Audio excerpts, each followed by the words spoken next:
entering and leaving the chamber, because there's hearings going on all across the Capitol because this time of day, please go in and out through the side door. Those doors make a lot of racket when you come in and out, so ingress and egress through the anteroom. All right, with that, I want to welcome our witnesses and thank them for their service to our nation. We are meeting today to review the Pentagon's FY27 budget request. Each year, the budget presentation gives us the opportunity to take a hard look at the threats we face and our ability to deter and defeat them. It helps us decide on a level of investment that will actually secure our homeland and protect our interests across the globe. Here are the facts that underlie this year's budget request. We are confronting an unprecedented global threat environment with multiple adversaries working together to undermine our security and that of our allies. They are building alliances and supporting each other with drones, munitions, missile technology, and energy supplies. And China is leading the charge against us. As you can see from this graphic, 25 years ago, the PLA was just a defensive force with little ability to project power beyond their borders. Today, the PLA is a modernized military force capable of projecting power well into the Pacific. Their rapid military buildup has delivered thousands of new ships, subs, missiles, and space assets that severely challenge our ability to safeguard our national security interest in the Indo-Pacific. China continues to invest heavily in the PLA's military modernization, announcing another 7% increase in defense spending this year. As a result, they are spending more of their GDP on defense than we are. In fact, as you can see from this graphic, all of our adversaries are spending more of their GDP on defense than we are. Meanwhile, our defense spending as a percentage of GDP has been steadily falling since World War II. That yellow line that you see on the graph cutting across that bar represents 4 to 5% of GDP spending. History has shown that meeting or exceeding that level of investment ensures we can truly deter our adversaries. That's also the level of investment we're asking our allies to make. But for years, we've chosen not to make that same level of investment ourselves. Since World War II, defense spending has shrunk significantly as a percentage of federal outlays, as you can see from the red line on that chart.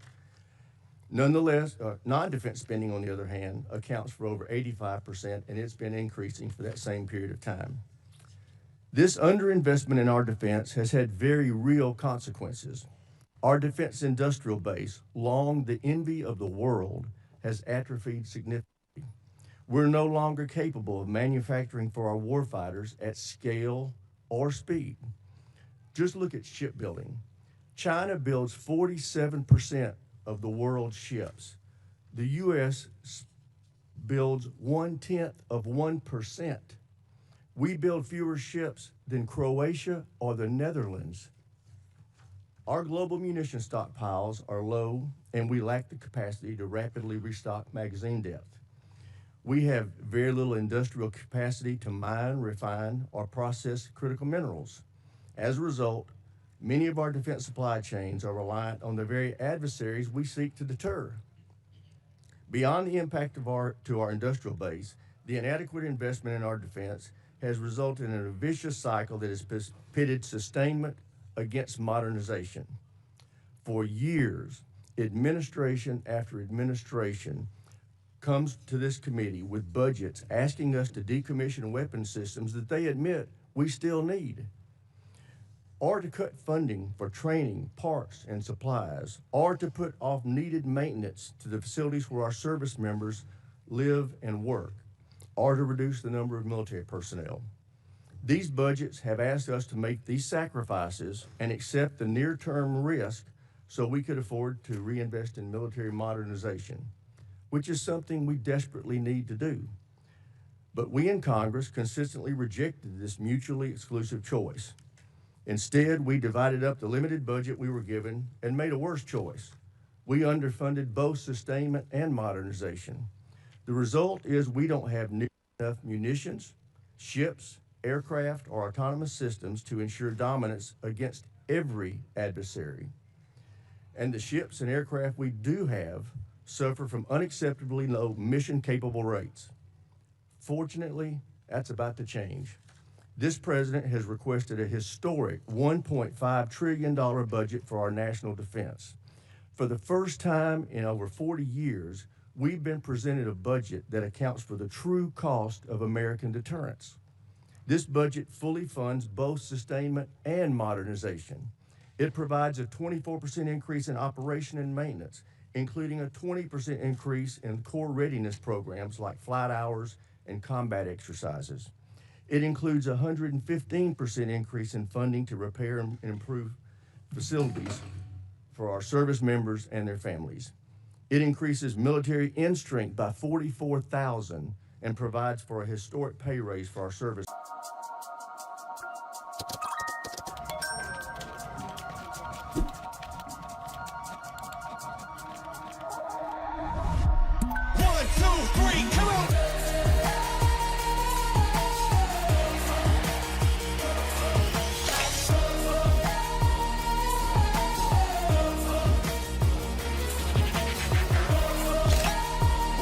Zoom in.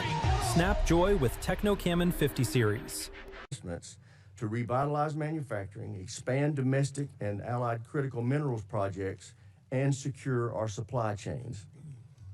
Finally, this level of investment gets defense back to 4.5%. That's where we need to be. We want to truly deter conflict. It also ensures that America leads by example as our allies heed the president's call to increase their defense spending and improve their military readiness. I would also note that it's critical that we do not reduce deterrence while we're asking our allies to ramp up their own capacity. And that's something we're going to be paying a lot of attention to in this committee. Before I close my remarks, I want to highlight the bravery, dedication, and professionalism of our warfighters throughout this conflict with Iran. Their tremendous work to achieve the very clear military objectives of this operation has given the president the opening he needs to negotiate a true and lasting peace that will ensure Iran never acquires a nuclear weapon.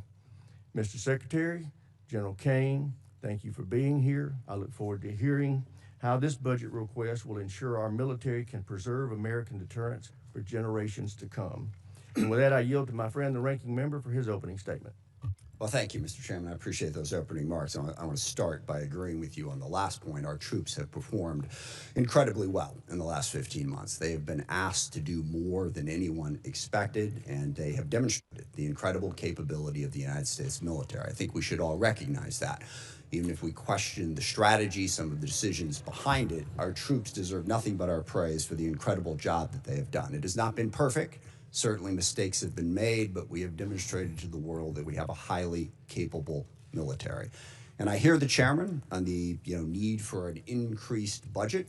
I think there's a whole lot of needs across the United States of America that would have the same attitude about healthcare, about education, about infrastructure. But the problem is we have a $40 trillion debt, and we insist on cutting taxes for absolutely everybody, so we reduce the amount of revenue that is available to that. We also have to have a national security strategy that lives within a sound fiscal picture. Most experts would say that the most profound threat to our national security right now is exactly that, is our fiscal picture. How are we going to continue to be able to afford to fund the things we need to fund as we run the debt ever higher? The other thing worth worrying about is the Pentagon has not yet passed an audit. If we give them what is roughly a 50 to 60% increase, is that money going to be well spent? We have every reason to doubt that. Now, I will say, and I praise the chairman, this committee, and in a bipartisan, bicameral way, we have tackled the problem of acquisition reform. I think last year's bill put us on a good trajectory to get to the point where we can, in fact, innovate faster at scale. I also believe the Pentagon has been working on that. We've had many meetings with Deputy Secretary Feinberg, who is focused on that, but we got a long way to go. Can the Pentagon really absorb another $500–600 billion, depending on what the supplemental and the reconciliation package are? I don't think so. We need to pay as much attention to how we're spending the money as to how much we're spending, and we never seem to do that. But the larger problem is the strategy that has been put before us. I looked through Secretary's remarks, and I've heard you give speeches before about this, about how realism is our strategy. And I find that absurd, and given what we are doing. You can say a lot of things about the strategy, but calling it realistic? We started a full-scale war in the Middle East against Iran to try to reshape the Middle East. Now, we can talk about that in a bunch of different ways, but it is the exact opposite of realism. And in fact, starting wars in the Middle East that get out of control and lead us to have far greater costs for the benefits is one of the cornerstones of the unrealistic strategy that this administration has criticized over and over and over again. And yet here we are in a full-scale Mideast war, and we've seen the costs of that.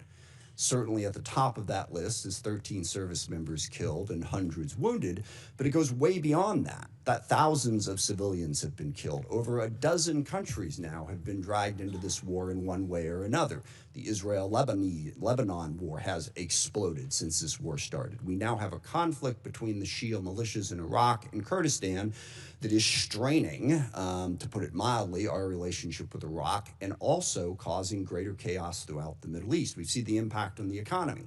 Certainly here at home, gas prices up by over $1. The impact of the fertilizer increase is going to come later as food prices skyrocket. But what is happening to us is a small part of what's happening to the rest of the world. Certainly the Middle East's economy has been tossed up in the air, but dozens of countries are rationing gasoline as we speak and experiencing extreme economic pain because of this war. So there's nothing realistic about that. And one of the big questions that we need to get answered today is, where is this going? What is the plan to achieve our objectives? We've seen the cost, and the cost is very, very high. All we keep hearing on the objectives is we keep seeing all of the targets that we have struck. And again, that is an incredible accomplishment from a tactical standpoint. I think the proficiency of our military has been on display, but we're not in this for a tactical advantage. We're in this to fundamentally change Iran. And as we sit here today, Iran's nuclear program is exactly what it was before this war started. They have not lost their capacity to inflict pain. They still have a ballistic missile program. They're still able to blockade the Strait of Hormuz and have the ships that are capable of doing that. What is the plan to get that to change? And most disturbingly, the president keeps telling us that it's over. What was it, a week ago Friday, the president announced that Iran had agreed to give up their nuclear program, to give up their ballistic missile program, to stop support for terrorist groups, to reopen the Strait of Hormuz. The only problem with that is literally none of that was true.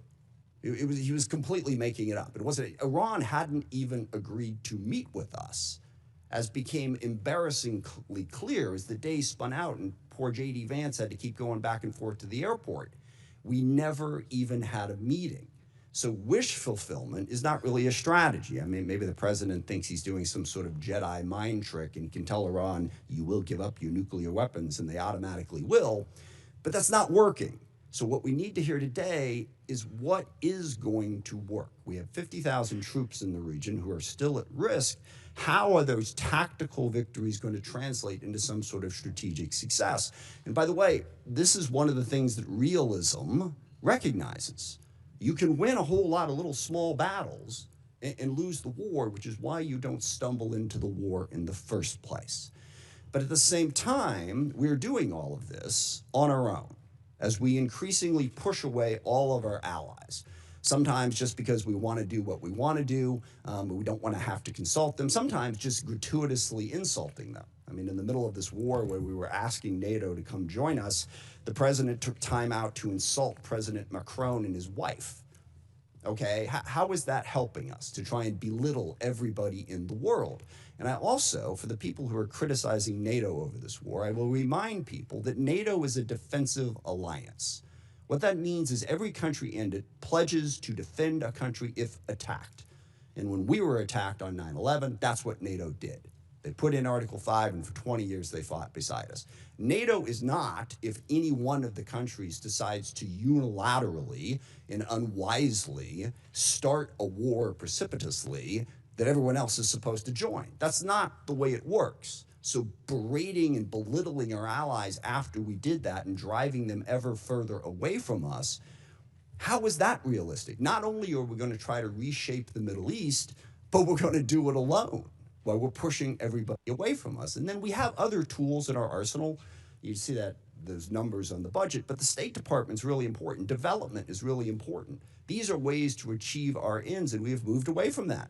We got rid of the entire USAID, literally causing the starvation of children in countries where we had pledged to provide food, causing massive healthcare disruptions, people literally dying because we cut that off. In diplomacy, we have sidelined, again, the entire world. France and the UK have brought together 44 different countries that have an interest in trying to open up the Strait of Hormuz. We've pushed them all aside. And then we've even pushed aside our own diplomatic corps. We have a very, very talented State Department. I praise today the talent of our military, and I will stand by that. They deserve that praise. Our diplomatic corps deserves that praise too. But we've shoved them all to the side in favor of two real estate guys who are going to go negotiate all the deals in the world, which to date, by the way, has yielded exactly nothing. So there's nothing realistic about starting a war in the Middle East, going it alone, and pushing aside all diplomacy and all development and all other tools in our arsenal. And on top of that, of course, we also want to dominate the entire Western Hemisphere, including apparently annexing Canada and invading Greenland. How is any of that realistic? And then the administration comes before us and asks for what is a hopelessly unrealistic budget in this environment. Back on that chart there, when we were showing how much money we were spending on defense, we had a balanced budget. We had a surplus many years. We don't have that anymore. So call this strategy whatever you want to call it, but please don't call it realism. It's not. Forgive me, it reminds me of one of my favorite lines from A Princess Bride. It's a tense morning. I want to lighten it up a little bit. And the guy keeps saying, inconceivable, when things happen. And finally, the guy says to him, you keep using that word. I don't think you know what it means. I don't think we know what the word realism means. So please, can we not have the realism conversation? Let's have the conversation about what the strategy actually is. And I'm sure you have a different definition of it than I do. But as I look at it, the strategy seems to be to use as much violence, as much threats, as much coercion as possible to bend the world to our will.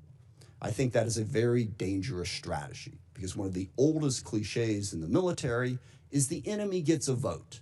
And we may think that we can stand up and talk tough and talk about how strong we are and how we're burying our enemies and they're begging for a deal. We can do that all day long, all right?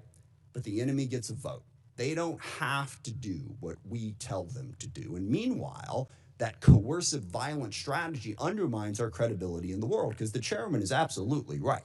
And this is one area where I strongly... अनोखा शहर है ये कराची 24 घंटे धड़कता है बेचैन रहता है कल के इंतजार में हर पल मोहताज लेकिन गैरों पे भरोसा पाई पाई का हिसाब पर है बड़े दिल वाले जितने अज्जा कराची को कराची बनाते हैं वैसे ही शान की बिरयानी में है मसालों का परफेक्ट ब्लेंड और जायका खुद सीधा कुछ उल्टा जैसा भी है ये शहर हमारा है तो जियो शान से कराची में 10 में से 9 लोगों का इंतखाब शान recipe mixes to the world is stick with us because we're a better bully than China.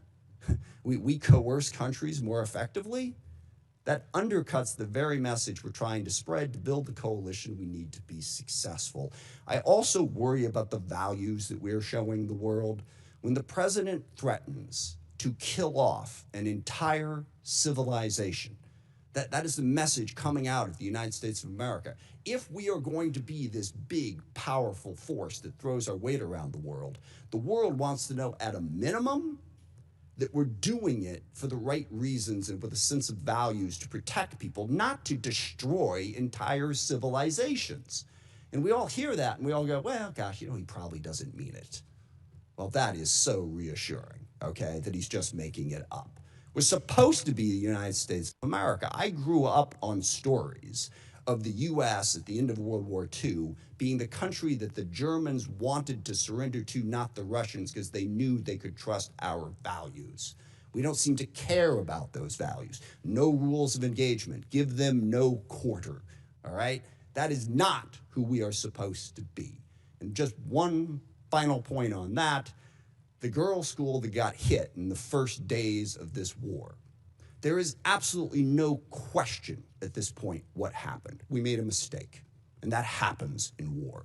We identified this target based on earlier charts, and yet 2 months after it happened, we refused to say anything about it, giving the world the impression that we just don't care. We do not care about the casualties and the chaos that is caused by our war, and we should care, even if we want to prosecute that war. Now, I agree with the chairman. We need a strategy. We face the most complex threat environment that we've faced in a very, very long time. So we really want to hear from the administration. Don't give us this realism, chest-thumping stuff. What are we really going to do to meet those threats, to deal with the challenges we face? And I'll close just by saying, one of the other ironies of this, of course, is we have a great example in the world right now of what our strategy should be and where our values should be, and that's Ukraine. And I'm really curious, here we are, we roll out the red carpet for Vladimir Putin. We belittle and insult President Zelensky in the White House. He has no cards, right? Well, here we are a year after that. Looks like he had a couple cards to play, because Ukraine is actually winning against Russia.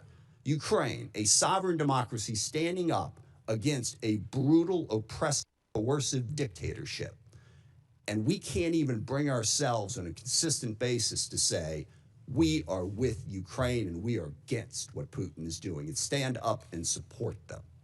So I want to see that strategy to meet the complex threat environment that we have. But simply saying we've already won and boasting and bragging and trying to belittle and insult the entire world, that's not going to get us to the posture that we need. So I hope we have a conversation about how we can build a strategy that makes sense and is actually realistic. With that, I yield back. I thank the ranking member for his opening statement. Now I'd like to introduce our witnesses. And we have the Honorable Pete Hegseth, Secretary of War, General Dan Caine, Chairman of the Joint Chiefs of Staff, and they are being accompanied by Mr. Jay Hurst, Acting Chief Financial Officer and Comptroller for the Department. I also want to welcome the Secretary's wife, Jennifer. Welcome to our hearing. Glad to have you here with us today. And with that, Ms. Secretary, we'll start with you. You're recognized. Well, thank you, Mr. Chairman. Ranking Member Smith, distinguished members of the committee, we appreciate the opportunity to testify in full support of President Trump's historic $1.5 trillion fiscal year 2027 budget request for the Department of War. The President's budget request reflects the urgency of the moment, addressing both the deferment of long-standing problems as well as positioning our forces for both the current and the future fight. We think divesting to invest is a strategy of austerity. I'm honored to appear alongside General Dan Caine, Chairman of the Joint Chiefs of Staff, as well as Jay Hurst, our Comptroller, or Chief Financial Officer. I'd like to start by thanking this committee and Congress for your partnership in securing the investments needed for a stronger, prouder, and more secure America. I think what our troops have demonstrated to the world over the last 15 months are a reflection of that. A nation's ability to build, innovate, and support the critical needs of its warfighters at speed and at scale is the foundation upon which its survival rests. However, upon taking office on January 20th, 2025, President Trump inherited a defense industrial base that had been hollowed out by years of America last policies, resulting in a diminished ability to project strength. Under the previous administration, we were focused on offshoring and outsourcing, riddled with cost overruns and degraded capabilities. Under the leadership of President Trump, our builder-in-chief, we are reversing this systemic decay and putting our defense industrial base back on a wartime footing. If you ask anyone at our Pentagon, urgency informs everything we do. We're rebuilding a military that the American people can be proud of, one that instills nothing less than unrelenting fear in our adversaries and the utmost confidence in our allies. We fight to win in every scenario. The $1.5 trillion FY27 budget put forward by the President will build upon the historic $1 trillion FY26 top line and continue to reverse the 4 years of underinvestment and mismanagement of the Biden administration. The $1.5 trillion budget will ensure the United States continues to maintain the world's most powerful and capable military as we grapple with a complex threat environment across multiple theaters. Not to mention, this budget also includes a historic troop pay increase, 7% for lower enlisted, and the budget eliminates all poor or failing barracks. Quality of life for our troops is front and center in this budget as well. By supercharging our industrial capability and transforming how the department does business, we're restoring American commercial dominance at a pace unseen in generations, transforming the defense industrial base from a broken, slow-moving system of the past. We have flipped the Pentagon acquisition process from a bureaucratic model to a business model, 180, decisively moving from an acquisition environment paralyzed by bureaucratic red tape into an outcomes-driven organization focused on delivering the most at cost, at scale for taxpayer dollars. Over the past year, through historic multi-year procurement agreements, smart business deals for things like critical munitions and capabilities, we've sent an unambiguous demand signal to industry partners to build more and build faster. The result has been a surge, a revitalization of our great American factories and a massive reinvestment in the skilled American workers who serve as the industrial muscle behind our warriors. Let me briefly provide you with some concrete high-level metrics of what's been accomplished over just the past few months. These are announced new facilities and investments to support American warfighters, and I would refer you to the screen. The department has helped stimulate more than 250 private investment deals in 39 states, in 180 cities, and 150 companies worth more than $50 billion. It's resulted in 280 new or expanded facilities, more than 18 million new square feet of American manufacturing, and more than 70,000 new jobs in defense. This is the key part of this. These $50 billion of investment in new plants, new assembly lines, and new factories, these are private investments, not taxpayer dollars. By changing our department's, transforming our department's business model, American companies are investing in America with their own money, their own capital, a historic demonstration of American manufacturing and defense revitalization, all again with their capital, not Uncle Sam's. This has never been done before and is long overdue. From a bureaucratic model to a business model. Anyone on the outside looking in at what's been done inside this Pentagon in the last 12 months cannot deny the fundamental transformation at speed, at scale, to innovate and meet the threats of today and tomorrow. These investments equal great things for America, American families, and American workers, and help to ensure that our warfighters are able to defend the American dream and all American made. Together with the help of the policy updates and appropriations passed by Congress, President Trump's War Department has begun to turn the lights back on in manufacturing towns across this country, and once again, forging a lethal arsenal of freedom. Where critical supply chains are threatened, the War Department has acted decisively to inject capital, stimulate production, and prevent adversarial exploitation. We are firing up the American economic engine and at every level of our defense industrial base. Every policy we pursue, every budgetary item we request serves to ensure the department remains laser-focused on increasing lethality and survivability of our forces from the front lines to the factory floors. This is a historic budget, as you said, Mr. Chairman. This is a fiscally responsible budget. This is a warfighting budget.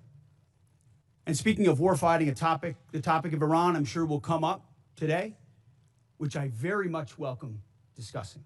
I look forward to sharing the incredible successes of our military, achieved in a matter of weeks. President Trump, unlike other presidents, has had the courage to ensure Iran never gets a nuclear weapon, and he's ironclad in that. We have the best negotiator in the world driving that deal. The biggest challenge, the biggest adversary we face at this point are the reckless, feckless, and defeatist words of congressional Democrats and some मैं चाहती हूँ कि ये खूब तरक्की करे, लेकिन डरती हूँ कि कहीं ये इसकी तरह पीछे ना रह जाए। दुनिया तेजी से आगे बढ़ रही है, लेकिन हमारे बच्चे नहीं, क्योंकि आज पाकिस्तान में हर 10 में से 9 बच्चों की खुराक में आयरन की कमी है। इसलिए जरूरी है नस्ल बुनियाद आयरन प्लस, जो है 3 गुना ज्यादा मौसम। एक रोशन सुबह आई है, एक रोशन सुबह आई है, घर घर में उजाला लाई है। नस्ल बुनियाद iron plus.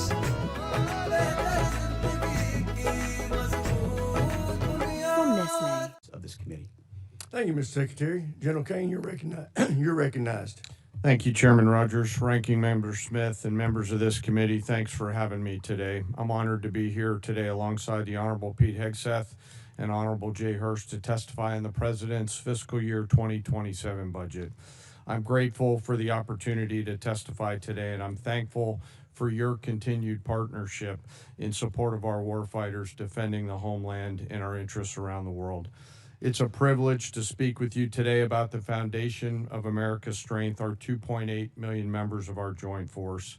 And I'm continually inspired by our soldiers, sailors, airmen, Marines, Guardians, and Coast Guardsmen, and our civilians standing the watch for our nation, supported always by their families. Each and every one of them could have chosen another path, but they don't. They choose to serve and to do something more important than themselves. And every day they meet the nation's challenges, from combat operations to critical support roles, with the courage, tenacity, and grit that keeps our nation strong and secure. I would also like to express my deep gratitude for the 39 members of our joint force who've passed away during my time as the chairman, including 14 who've passed during Operation Epic Fury. As the Secretary said, we are deeply grateful for each of them and their families, and their names will never be forgotten. As the chairman, my duty is to ensure our civilian leadership has a comprehensive range of military options and the associated risks that to those leaders who make the nation's hardest decisions, and offer my military advice privately. I owe the President, the Secretary, and the Congress the truth at every turn. My blueprint for this role is General George C. Marshall. His commitment to civilian control of the military and nonpartisan military remains a constant standard and something I borrow from often. I strive daily to emulate his candor, delivering the facts to our leaders and telling them always what they need to hear, not always what they want to hear. And once a decision is made, executing it with absolute dedication, and that is the demand of our profession. I sit here today before you representing our incredible joint force, and I want to emphasize my commitment to this committee and the Congress that I will always follow General Marshall's steadfast example as by providing clear and candid nonpartisan military advice and working together with our civilian leaders to ensure that our military does the things that we must do, being prepared to deter and defend our nation, and if called upon, win our wars around the world. America's joint force is operational at its core, purpose-built for the realities of a complex and ever-changing world. We are organized, trained, and equipped to execute the most demanding missions across the globe with unrivaled precision. Over the past year, our warfighters have consistently demonstrated exactly what it means to be the most capable, adaptable, and most professional military force in the world. Our shared goals are to ensure the joint force maintains the strategic initiative and advantage, projecting American power and responding to global challenges on our nation's terms.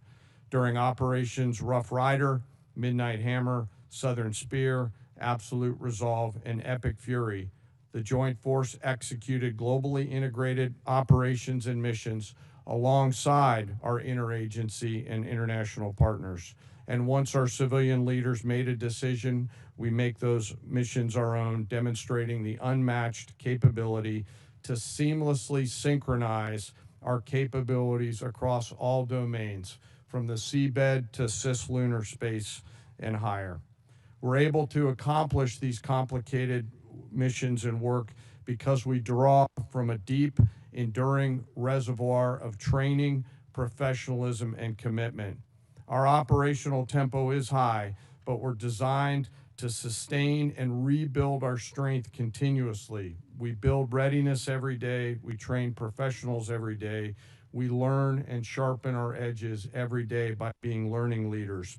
And I am incredibly proud to be a member of this Joint Force team, proud of the team and proud of the commanders. As the chairman and the ranking member both said, we live in complex and dynamic times where global risk is scaling. The complexity of today's modern battlefields demands our constant adaptation, innovation, and partnership with this Congress. As a joint force, we're up to the challenge. We're built for this environment. However, continued success is not guaranteed by past achievements. It must be secured through forward-looking partnerships with Congress. And to drive this pace and change and maintain our superiority, we need timely, predictable, and sustained investment. The resources we discussed today are critical to modernizing our force and ensuring that whatever threats emerge in the future, that your joint force is ready to meet those challenges to protect our interests and defend our nation. As the Secretary said, the President's fiscal year 2027 budget supports the Department's goals of recharging the defense industrial base and the national industrial base, ensuring our military is ready, securing our military advantage. Within the joint force, the uniform side, our priorities remain the same, ensuring our warfighters are properly armed, globally integrated, and ready, while always taking care of our people. And what truly sets our people apart from other militaries around the world is the 1.8 million enlisted members of our force, who maintain readiness beyond reproach and are the envy of every other nation. I'm joined today by the Senior Enlisted Advisor to the Chairman, Dave Isom, who's here with me today representing the 1.8 million members of the enlisted force. He is a great American, not an Americant. While we face dynamic and a dangerous world, I have the absolute trust in the extraordinary men and women who come and volunteer to serve our nation within our joint force. They execute the missions quietly every day, and coupled with the American spirit, outthink, outcompete, and relentlessly innovate, we will maintain our decisive edge, but doing so requires your partnership. We stand ready today to answer our nation's call.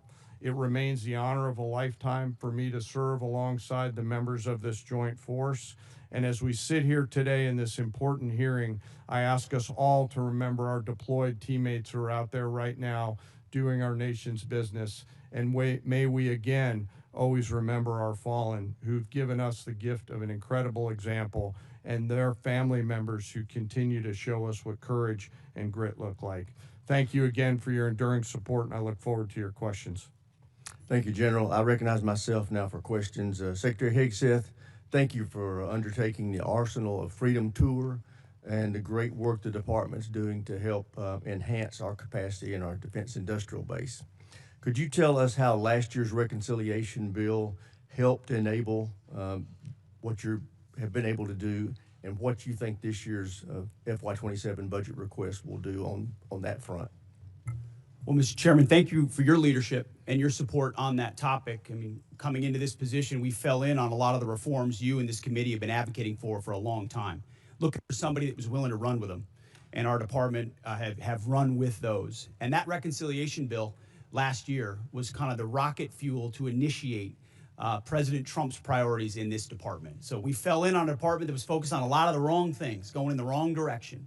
And with reconciliation, we were able to put $22 billion in shipbuilding, $22 billion into Golden Dome, $25 billion into munitions, established drone dominance, which we're continuing to do this day in this next budget funds. So getting in front of that budget cycle, which had been notoriously unpredictable, coming out of the continuing resolution of FY25, to fund this and then a historic bill in FY26 laid the groundwork for this historic budget to ensure that we're not coming at a cold start here. We came into this administration.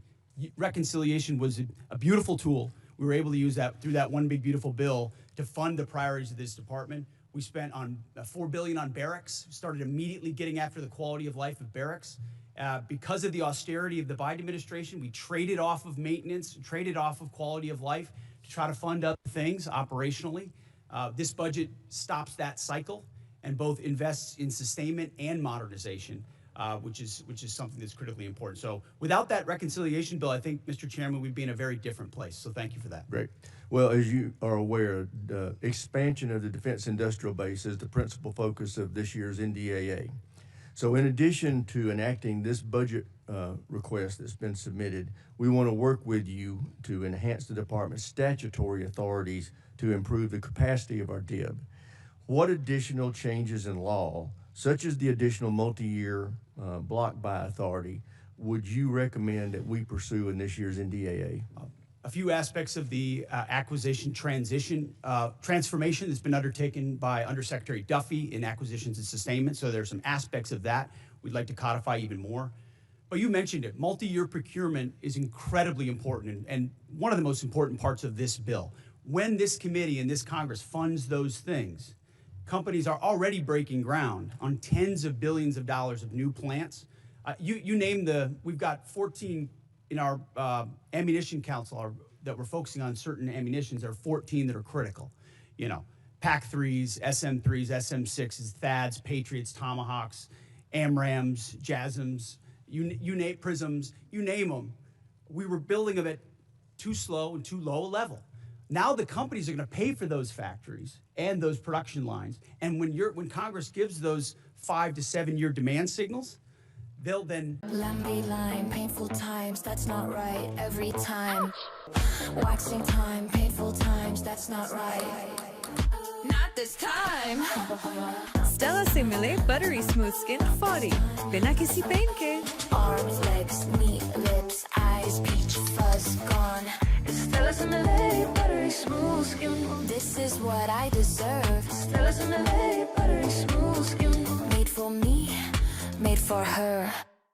In my view, this represents a historic down payment on future security. If the budget is approved and ultimately deployed, as we look at the character of warfare changing very, very fast, what's layered in to this budget by our civilian leaders will allow us to start getting ahead of where technology is evolving. And as I mentioned, the character of warfighting is changing pretty quickly. Mass, simultaneity, autonomy, undersea, space, cyber, information, all of those ways that are now manifesting themselves on the battlefields around the world require a higher end of capital investment, and that's why we're grateful for the opportunity to have this budget make its way to the joint force. So it's an important down payment on the future here, sir. Great. Thank you. Thank you, sir. With that, I yield to the ranking member for any questions he may have. Thank you. Mr. Hurst, drag you into the conversation here. We have not yet received from the Pentagon the costs of the war. So just for the record, we'd like to get that as soon as possible. Certainly the munitions expended, but also underreported is we've had a fair amount of equipment destroyed, including 2 C-130s with the rescue of our downed airmen. So do you have either A, a cost estimate coming to us anytime soon, or B, a specific supplemental request? Thank you for that question. So approximately at this day, we're spending about $25 billion on Operation Epic Fury. Most of that is munitions. There's part of that is obviously O&M and equipment replacement. We will formulate a supplemental through the White House that will come to Congress once we have a full assessment of the cost of the conflict. Sure. So you're saying the full cost at this point is $25 billion? Yeah, that's our estimate for the cost. Okay, interesting, because I'm glad you answered that question, because we've been asking for a hell of a long time and no one's given us the number. So if you could get those details over to us, that would be great. Mr. Secretary, you mentioned the nuclear aspect of Iran and the war. And it is worth noting that every president prior to this one, including President Trump in his first term, also prevented Iran from getting a nuclear weapon without actually having to go to war in Iran. So we need to keep that in mind. But also, since the war started, Iran's nuclear arsenal has not been weakened in any way. And at the moment, in negotiations, what Iran is saying, basically pay us to open up the strait. That's their position, which is completely untenable. I agree. It's worth noting, of course, that the strait was open before the war started. Now we're negotiating to get back to status quo. And Iran's most recent offer is to say, we'll talk about nukes later. So what is the plan to actually turn all of this lethal kinetic action into an improvement in the nuclear situation? Because we haven't gotten there yet. Play it out for us. How does that happen? How does it actually lead to that result? Well, I would take issue with the premise of the question that nothing was done. Operation Midnight Hammer was a very effective. Well, I didn't say nothing was done. I said in this war. Ultimately, this war started. well, this is under this administration, unlike other administrations, which cut bad deals and pallets of cash with no ability to oversee whether Iran is actually pursuing a nuclear program. So if we want to litigate JCPOA or the Iran deal, our view, the president's view, is that was a very bad deal. Okay. It gave them a That's bunch the of money up past. front. What's the future? To fund, you talked about negotiated deals. Allowed them to fund their proxies and spread Hamas and Hezbollah all around the region, build up nuclear capabilities. That's great. What are we going to do now? President Trump has been clear-eyed, from the killing of Qasem Soleimani to the pulling out of the Iran deal to Midnight Hammer and now to this effort to recognize that you have to stare down this kind of enemy who's hell-bent on getting a nuclear weapon and get them to a point where they're at the table giving it up in a way that so they never have it. So they haven't broken yet. Okay, we haven't gotten there yet. For all of the well, their nuclear facilities have been obliterated.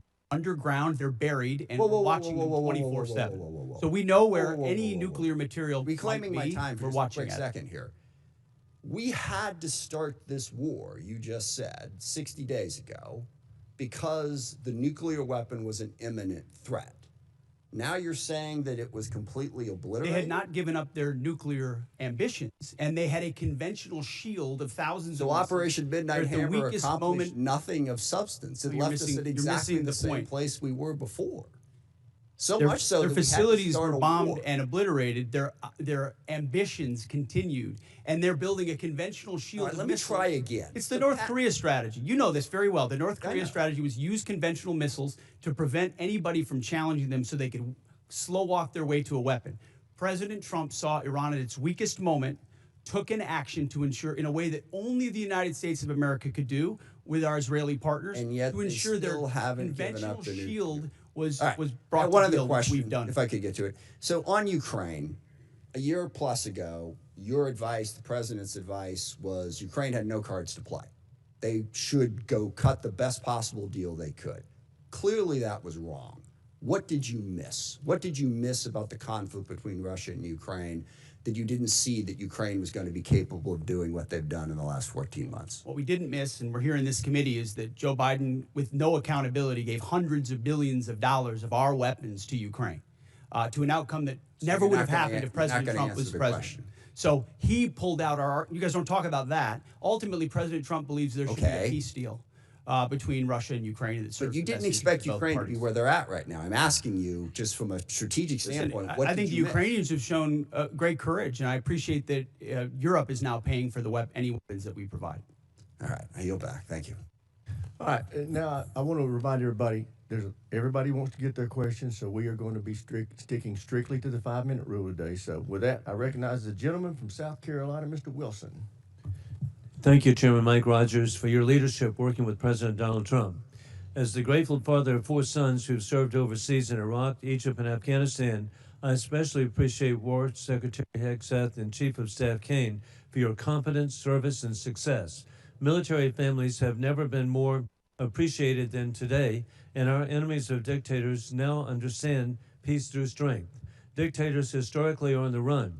With your leadership, President Trump has given Syria a chance with President al-Shara replacing dictator Assad from Damascus, who now lives in Moscow. Dictator Maduro is correctly in a Manhattan jail, as you successfully revealed in Caracas that the war criminal Putin air defenses do not work, the Chinese Communist Party radar failed, and Cuban mercenaries were expendable. The Cuban dictatorship is failing, and the ultimate mass murderer, dictator Khomeini, is dead in Tehran, Iran, joining the 35,000 people he murdered this year. With your leadership, American morale has never been higher, and hopes for freedom of the oppressed people of Iran, Cuba, Russia, and China have never been higher. And it's just an exciting time to be here with you. And Mr. Secretary, we continue to see the growing nuclear threat of our adversaries as they expand their capabilities with the largest military buildup in peacetime in world history by the Chinese Communist Party. How critical is it that we continue, as at the Savannah River site in South Carolina, to develop the plutonium pit processing so that we have modernization? Well, Congressman, I appreciate that question. On nuclear modernization, this budget funds $71 billion to modernize the triad in ways that we had neglected to do, and our nuclear triad underwrites everything. But I really appreciate your opening statement. I think something that obviously the media doesn't want to cover and doesn't want to talk about is the historic record-breaking surge in recruiting in our ranks. 30-year record in recruiting of Americans wanting to join our joint force, wanting to put the uniform on. We're meeting recruiting goals halfway through the year.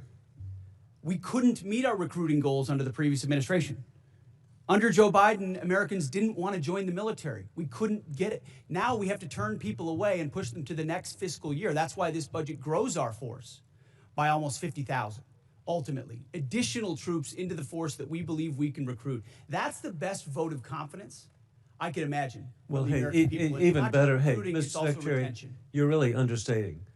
Leaving no airmen behind. Hey, what an inspiration on Easter Day. God bless y'all and what you've achieved.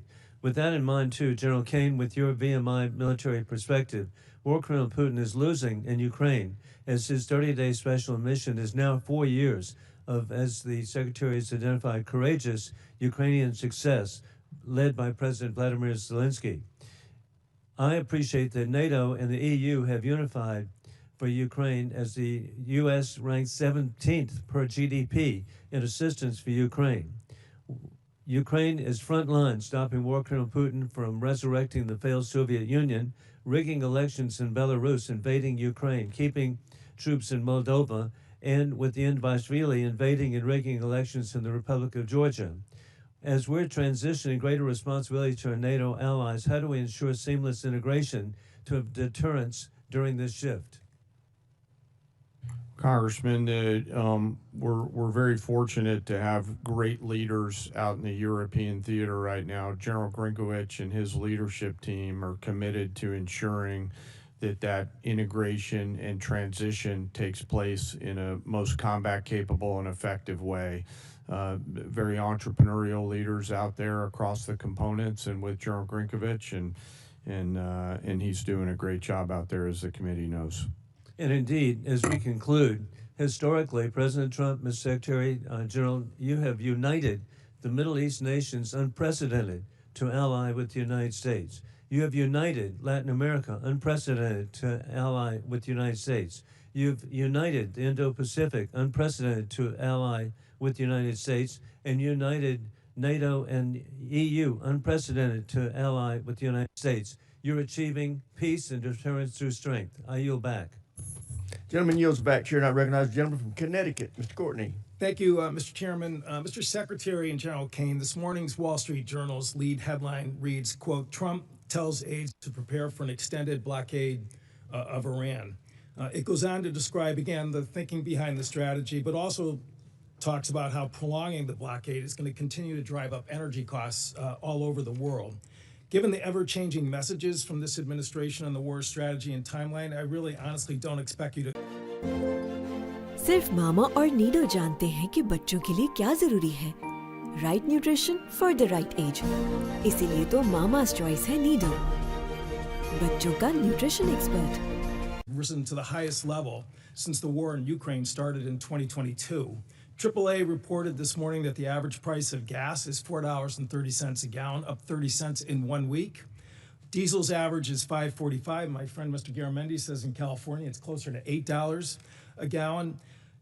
And fertilizer prices have also hammered farmers at exactly the same time they're beginning planting all across the country.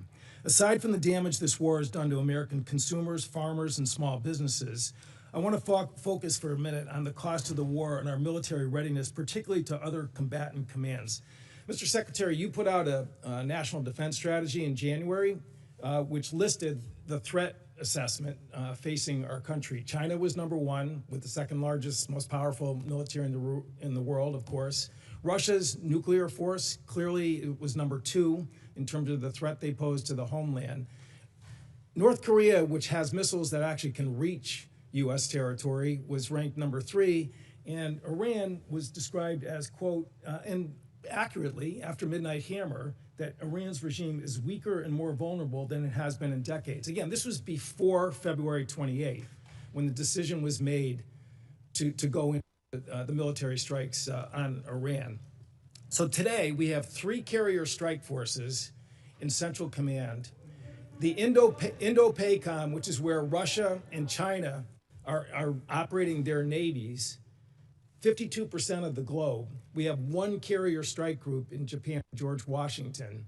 And the imbalance in terms of just, what our commitments and frankly, what our national defense strategy, is just blindingly obvious in terms of what this war is doing. Gerald Ford is on day 312 of its deployment. They've gone through fires, plumbing problems, and again, an extended deployment, which in my opinion is hitting readiness as hard as anything I've seen in the time that I've been on this committee. So General Caine, in terms of, again, the carrier strike groups that are over there, assuming that we get to some end game here, Ford is not going over to the Indo-Pacific to buttress the gap that exists there today. They've got to go back into pretty heavy repair and availability in terms of trying to recover from their deployment. So again, in terms of just, the decisions about where we're putting people and putting really the most powerful part of our Navy, can you explain again what that means in terms of the situation in Indo-PACOM, where China is watching? We saw Mr. Rogers' pretty powerful presentation in terms of the buildup that's happening in that part of the world. How does that align with the National Defense Strategy, which was just put out by this administration in January? Well, sure. First, I want to echo your comments on the Ford Strike Group. Fantastic work by incredible sailors, not just the Ford herself, but the other ships as well, on a historic cruise doing incredible work for the nation. But excuse me, how does that balance with the national defense strategy? Yes, sir, happy to answer the way I think about this. The national security strategy and national defense strategy are frameworks, but a president will employ national force and power based on the political and security situations that a president deems appropriate to use that military force. There's always trade-offs in all of these things. I'm confident that the president always carefully considers these readiness trade-offs. And I'm sure he has done so in this case based on the military options that we've presented with the associated risks and advice. To make a trade going after a regime that's weaker and more vulnerable than it has been in decades, which is quote unquote from the Defense Strategies report, does not, in my opinion, in common sense. Gentleman's time's expired. As you can tell from looking at the dais, votes have been called, so we are now going to stand in recess to the end of this vote. I expect it to take 20 to 25 minutes, but we are now in recess.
नन्हे को मिले ज़हनी नशोनुमा में मदद Nestle Cerelac nutri blend की बड़ी ग़िज़ा के साथ, जिसमें शामिल विटामिन B1 और आयरन के साथ गंदम और फलों की ग़िज़ाइयत। नन्हे पेट की बड़ी ग़िज़ा।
Clearly, General, can you hear my microphone now? Okay.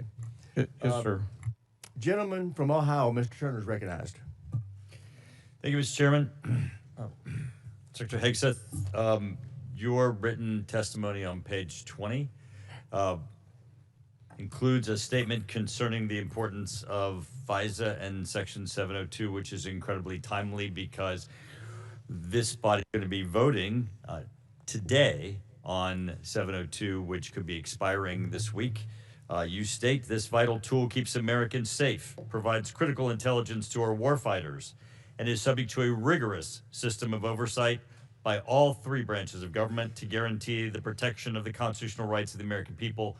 Thought I'd give you a moment to expound on that because this is going to be very important because there's several people who right now in this body are going to be considering their support for 702's reauthorization. Well, thank you for that opportunity, Congressman. Yes, this department strongly supports the reauthorization of FISA 702. And it is not hyperbole to say many of the most important missions we have executed could not have happened without the intelligence gathered through FISA 702. So we would urge members to support that so we can continue doing the good work of the American people. Thank you, Mr. Secretary. I appreciate your comments that Iran must never be permitted to obtain a nuclear weapon. There have been many comments that have been made concerning allies who have not assisted or supported the effort. General Caine, there have been many allies who have been essential for us to be able to execute the functions necessary both for Midnight Hammer and for the current ongoing operation.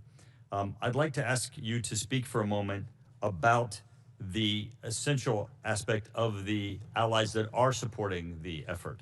There are bases that are necessary, are forward operating facilities, both our allies in the Middle East, both our NATO allies, those in Europe, throughout. We would not be able to undertake this current operation without the use and support of facilities that we have in our bases throughout NATO, Europe, and the Middle East. If you could, for a moment, expound on the integral nature of our facilities that include those bases that are located within our allies. Well, Congressman, from a purely military standpoint, allies and alliances are important. They allow us. You did a better job than I could on articulating the importance of access, basing, and overflight considerations. You know, who those allies are and the quality of those alliances are left our civilian leaders, but certainly we appreciate those allies who've helped us and assisted us along the way. General, you would describe them as having been essential. Yes, sir. Because it's very important. I mean, we want to make certain that that we treat adversaries as adversaries and allies like allies, especially those that are essential. The King was here yesterday, and as he was speaking, he received a standing ovation when he implored this body to continue our support for Ukraine. In the 2026 National Defense Strategy, it assesses Russia will remain a persistent, manageable threat. It specifically identifies Russia's continued threat to Ukraine, and we have, of course,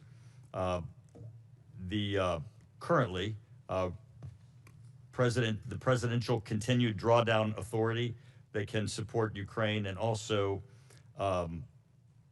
the President Trump announced Pearl, the prioritized Ukraine requirements list, and in the FY 2026 NDAA, there is the $400 million that is included in the European capacity building within the defense security cooperation.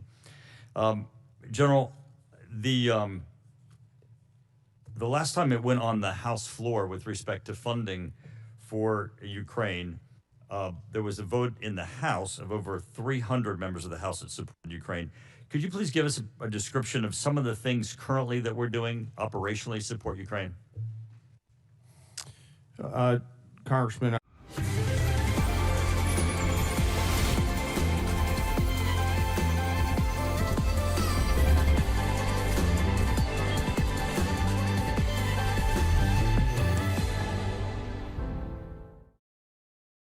for Ukraine with U.S. support? Sir, much of the relationship. Gentleman's time's expired. Chair now recognizes the gentleman from California, Mr. Garamendi. Thank you, Mr. Chairman. Mr. Secretary and General Caine, let me begin by thanking the men and women of the United States military for their service and their bravery.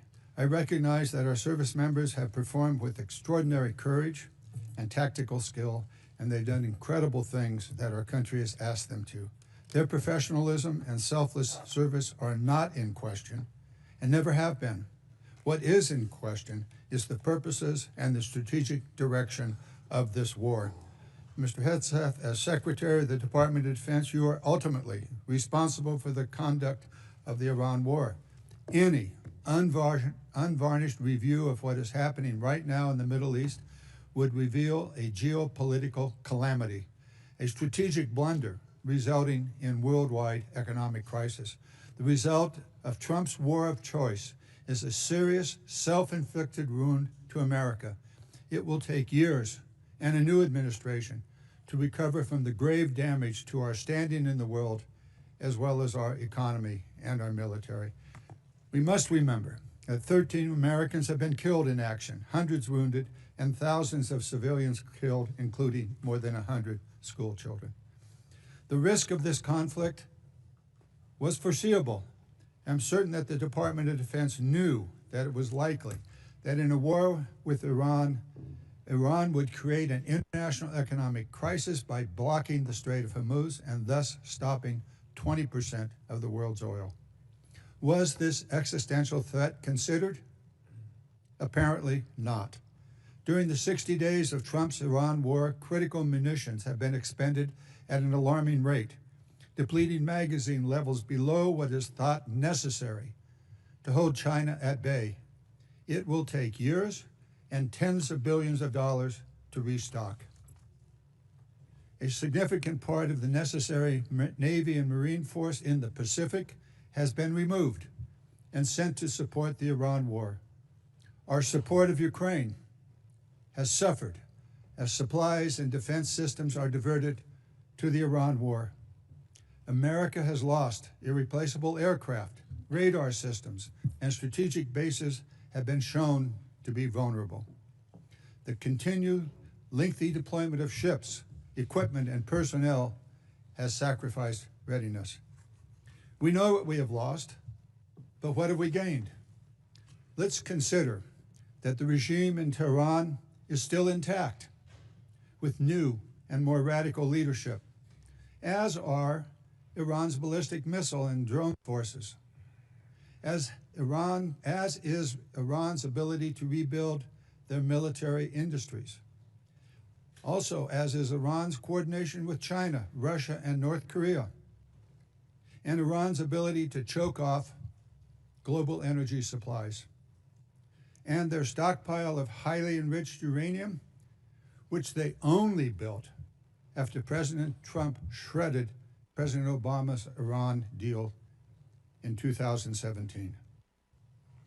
Secretary Hegseth, you have been lying to the American public about this war from day one, and so has the President. You have misled the public about why we are at war.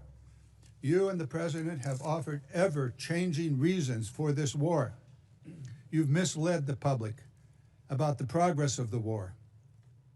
While the military has executed this war with tactical success, the strategy has been an astounding incompetence, doing immense economic damage to America. Mr. Chairman, and the Mr. world. Chairman, with the personal attack on the Secretary, he should have an opportunity to respond. He certainly Thank will you. when No, at the time When you're I'm doing finished. it. It's the gentleman's time. He can use it as he sees fit and add an extra 5 seconds to Mr. Garamendi's time. Thank you.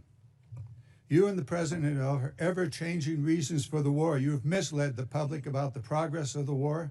While the military has executed this war with tactical success, the strategy has been an outstanding example of incompetence.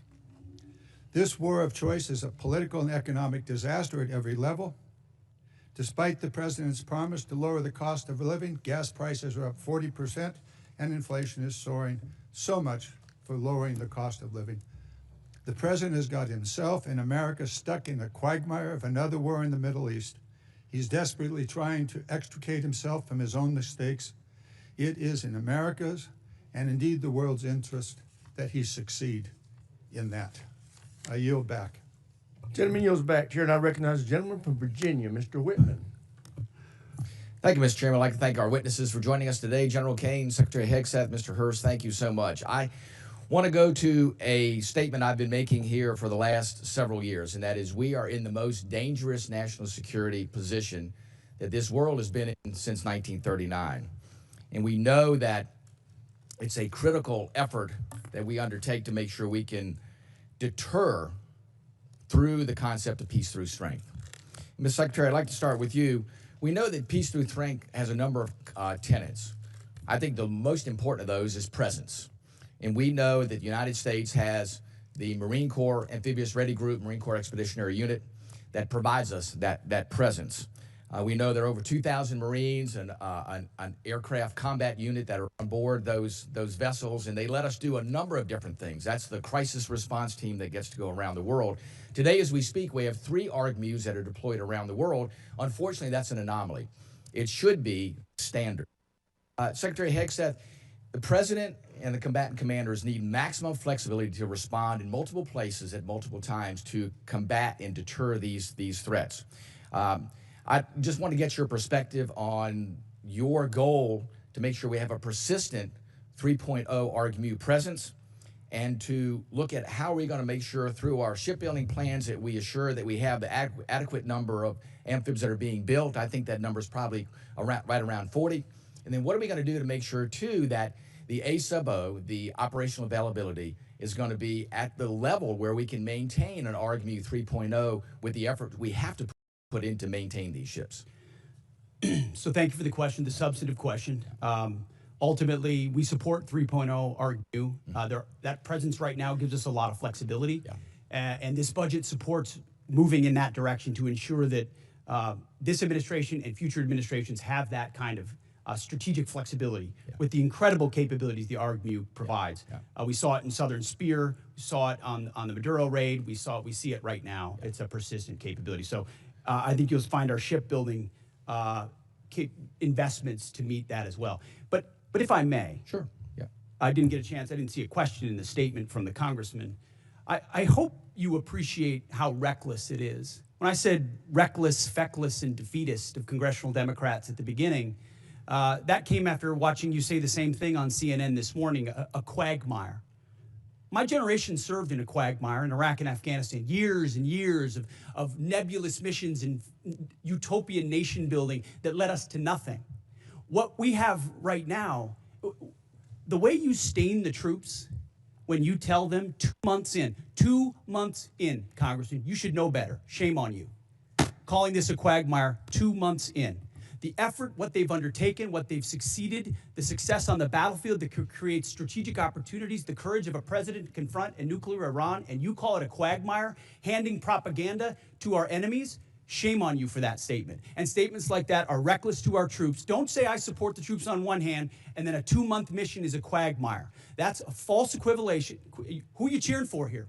Who are you pulling for? Our troops are doing incredible work. They've done incredible things for the entirety of this mission and achieved incredible battlefield successes. And you sit there and go on TV for your clickbait about quagmires. It undermines the mission. Your hatred for President Trump blinds you to the truth of the success of this mission and the historic stakes that the president is addressing, which the American people support. Iran's been at war with us for 47 years. You want to talk about a forever war? For 2 months, this president has stared them down. He's going to get a better deal than anyone ever has and ensure that Iran never has a nuclear weapon. I know the American people support that mission, despite your loose talk and words like quagmire. Thank you.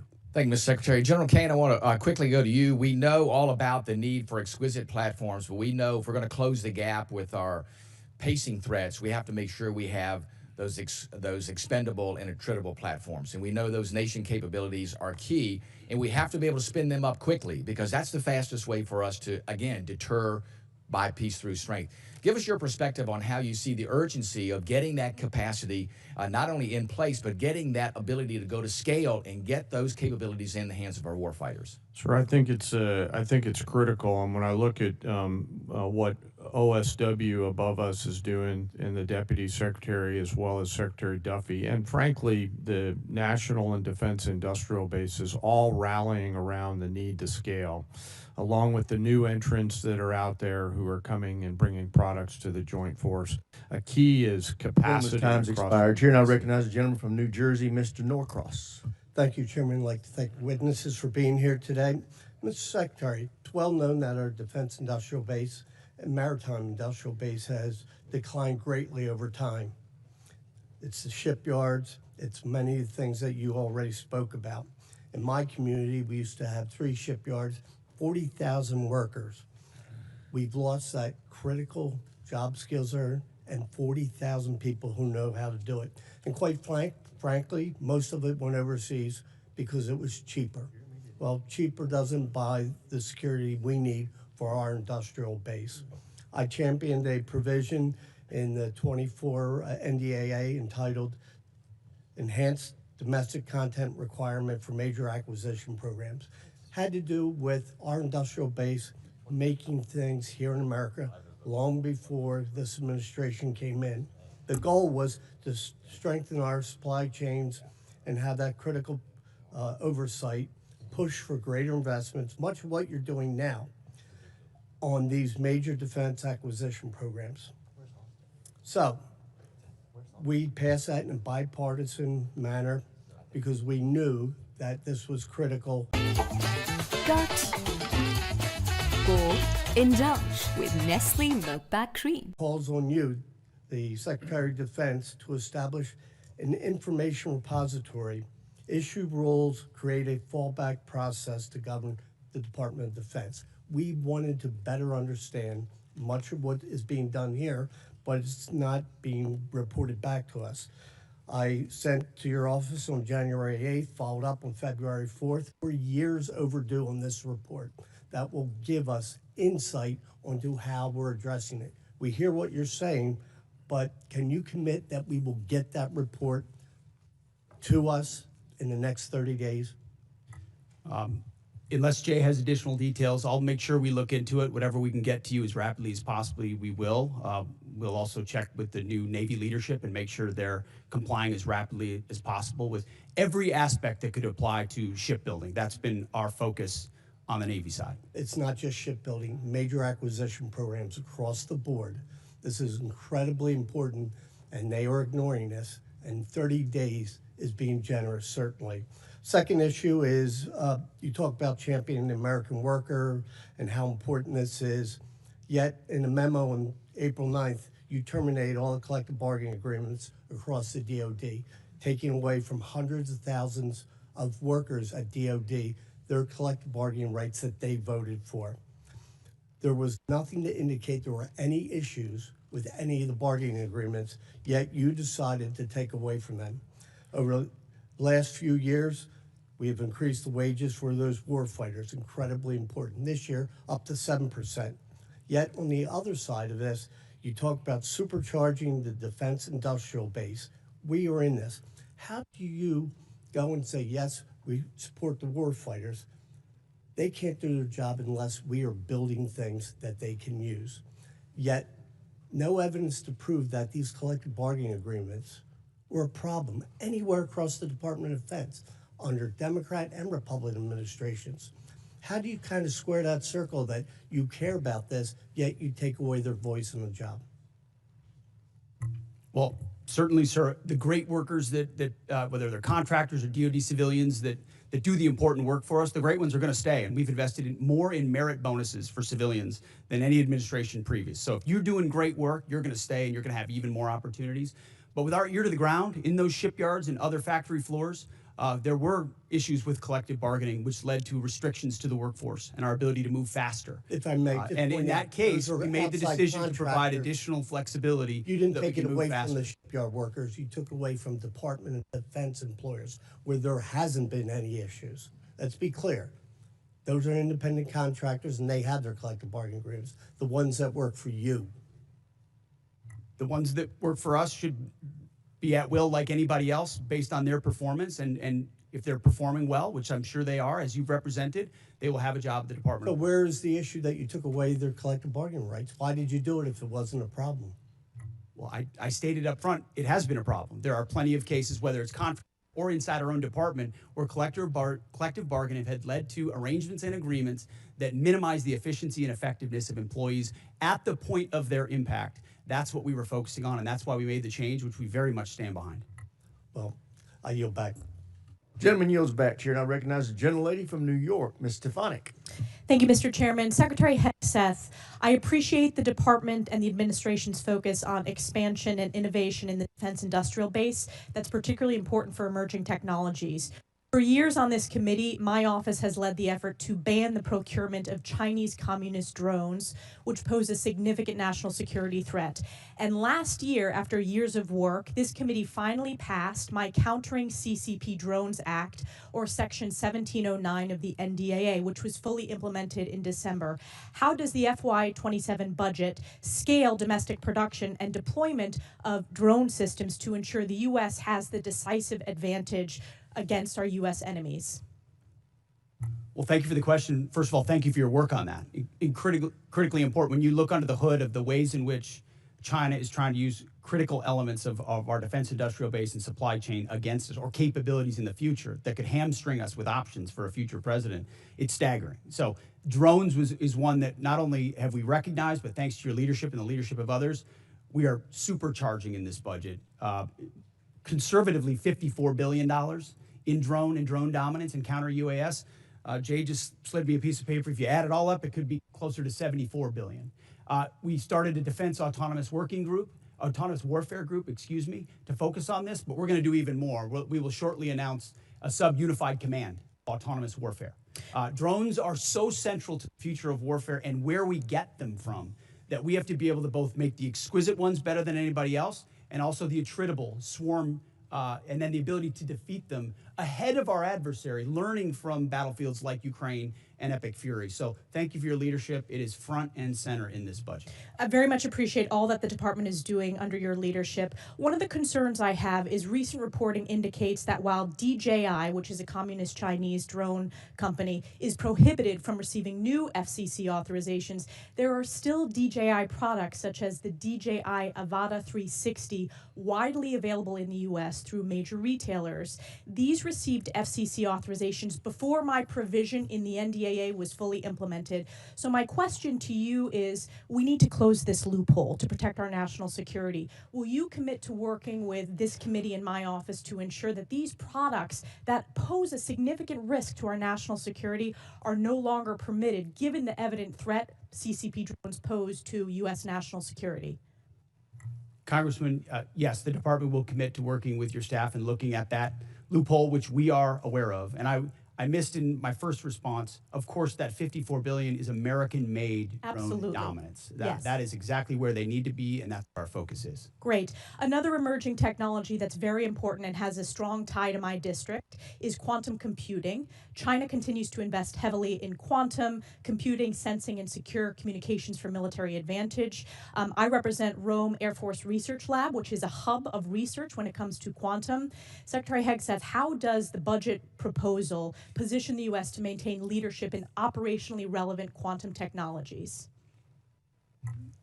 The country that dominates in quantum will dominate the future in C2, in comms, in every way that we fight. And so this makes the maximal investment possible here at home to ensure that quantum compute, and working across the interagency, by the way, this is not just a DOW issue, this is an interagency issue, to ensure that we've got the ability to scale and outcompute adversaries who are racing for the same code. General Caine, throughout my time in Congress, I've pushed for the department to optimize its approach to quantum and develop a strategic roadmap. In your opinion, which quantum capability areas offer the most immediate benefit to the joint force and should be priority investments moving forward? Probably some of the work in crypto and quantum to make sure we can see, sense, understand, defeat, and protect our own stuff. So that's where I'm most interested in it right now, ma'am. Great, and I also want to use my remaining time. I just want to invite both of you to visit Fort Drum, home of the 10th Mountain Division, the most deployed division in the U.S. Army since 9/11. In the first Trump administration, I had the honor of hosting President Trump, where he signed the NDAA in my district, and it's been a privilege to represent them. So encourage you to visit that installation before the end of this year. Thank you very much, and I yield back. Gentlelady yields back. Chair now recognizes the gentleman from Massachusetts, Mr. Moulton. Thank you very much, Mr. Chairman. Mr. Secretary, you and I agree that Iran is a national security threat to us and our allies. Now, earlier you called us feckless for questioning your war. Do you think Congress was smart or feckless when it failed to ask tough questions of the Bush administration and gave them a blank check for Iraq? Well, if you're trying to compare this war to the Iraq I'm just asking war, you, do you think the it was president smart or was the first feckless? one to call a stupid war, then it's a false comparison. Okay, well, probably a good idea to ask tough questions. So let me just ask you a few questions. Did you advise the president that we should attack Iran? We were, first of all, in this position in the cabinet, we never talk about what we would advise the president to do or Well, not. do you think the president or you deserve more? I've been in every meeting. I understand with that, the Mr. chairman and Secretary. everybody else as those Secretary, critical I'm asking decisions the were questions. made, and he got every perspective possible when it came. I'm to just asking what your perspective is. Are you afraid to take ownership of this? Do you Well, think it was a good idea or not? As I've consulted the president, do I think it's a good idea to confront a nuclear bomb To start in this the war. hands of the? Imagine what the world would look like right now if Iran had a nuclear weapon. Okay, so let's just imagine. Which, by the way, if every they had other, one, every which the previous Obama deal was administration, going to allow them, including to the first Trump administration, they had one. prevented them from having a nuclear weapon. So, listen, how is this war going? Do you think we're winning? Militarily on the battlefield, it's been an astounding military success. No, but are we winning the war? Absolutely. Okay, so do you call Iran closing the Strait of Hormuz winning? Well, I would say the blockade that we hold that doesn't allow anything to come in or out of Iranian ports. Which Okay, is so always we've blockaded portfolio their to blockade. So use. they blockaded us, and then we blockaded their blockade. That's like saying, tag, you're it. Or, you know, if President Madison had said, well, the British just burned down Washington, but don't worry, we're going to burn it down as well. Chairman Caine, did the military have plans for the idea that Iran might blockade the Strait? Sure. Thanks for the question. I'll answer it this way. You know, in this job, I have to maintain trust with a variety of constituents. to Okay, I'm include just the president. asking if the military Yes, had sir. We, plans. as always, my point in this is, as I explain the role, my point in this is we always offer a full range of military options that are carefully considered, with the associated risks with those options and the considerations therein. So, and we Mr. always Secretary, do that. did you consider this risk? Of course, this department has looked at all aspects of this risk. And So then because why did you this send the department looks, minesweepers, the only minesweepers we had in the Gulf, to Singapore weeks before the war started? we have lots of capabilities that you may or may not be aware of at the classified level. Okay, and to deal so, with, to deal with by the way, would mines the that Trump we're- class battleships have helped with this? You're talking about a Minesweeper. prospective future battleship, which we welcome in the fleet. Okay, so you're supportive of the battleships. Yes, sir. Okay. How much has Iran profited from your administration lifting the sanctions on Iran when you started this war? I can tell you Iran is financially devastated right now. In Okay, well, conjunction with the they've Treasury earned about and $14 billion. Operation Economic Fury. They're at a point where between the blockade and what we've done to them militarily, remember, they don't have a Navy. They can't contest the blockade. Okay. Between what we've done to them What kind of militarily a and Navy can financially, they buy they're at for a place $14 billion? where they have very few options. How many Chinese missiles can they buy for $14 billion? Does that sound like winning? They're not. We're ensuring, and they're not buying China.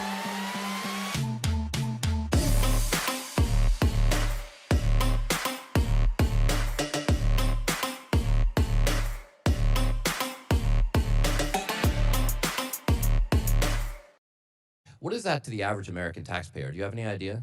Well, unlike foolish previous administrations, it won't go on. No, I'm just asking. For years and decades. But let's just say it's sitting in this $100 position, billion. it's hard to imagine how You know it was that? allowed those things to happen. You were a part You of know that the answer war. to that? So was I. I never. I'm knew just what the asking end if you state know what was. your war Now I cost know the what average end state American is. taxpayer. What is the cost of Iran having a nuclear weapon that they wield? I'm just over? asking if you know the cost of the average American I'm asking taxpayer. you what It's the about cost would be of $600. that. So for the American taxpayers out there, my constituents, some of the constituents you wanted to represent in Minnesota, I'm just wondering if they have an extra $600 lying around to pay for your war. I think that's just a question that we ought to ask. Now, quickly, on March 13th in a press conference, you said we will give them no quarter, no mercy. In order for no quarter or no survivors is a war crime under the Geneva Conventions. You understand that's murder. Do you stand by that statement? The Department of War fights to win, and we ensure that our warfighters have the rules of engagement necessary to be as effective Okay, so as just to humanly be clear, possible. you which called they are. Democratic members of Congress to be tried for sedition for reminding our troops to follow the law.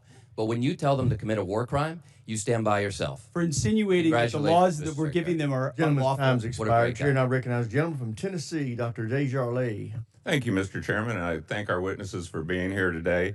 And I'd like to thank you for your commitment to our advancement in space, Golden Dome, and nuclear modernization, all which are critical. And also, I understand we're going to start some reproduction of the MQ-9 Reaper drones, which you, Mr. Secretary, and Ms. Secretary share my great state of Tennessee, and we know the 118th Air Wing, the National Guard operates very field and conduct many of these missions, and they do so with great precision. So thank you for that.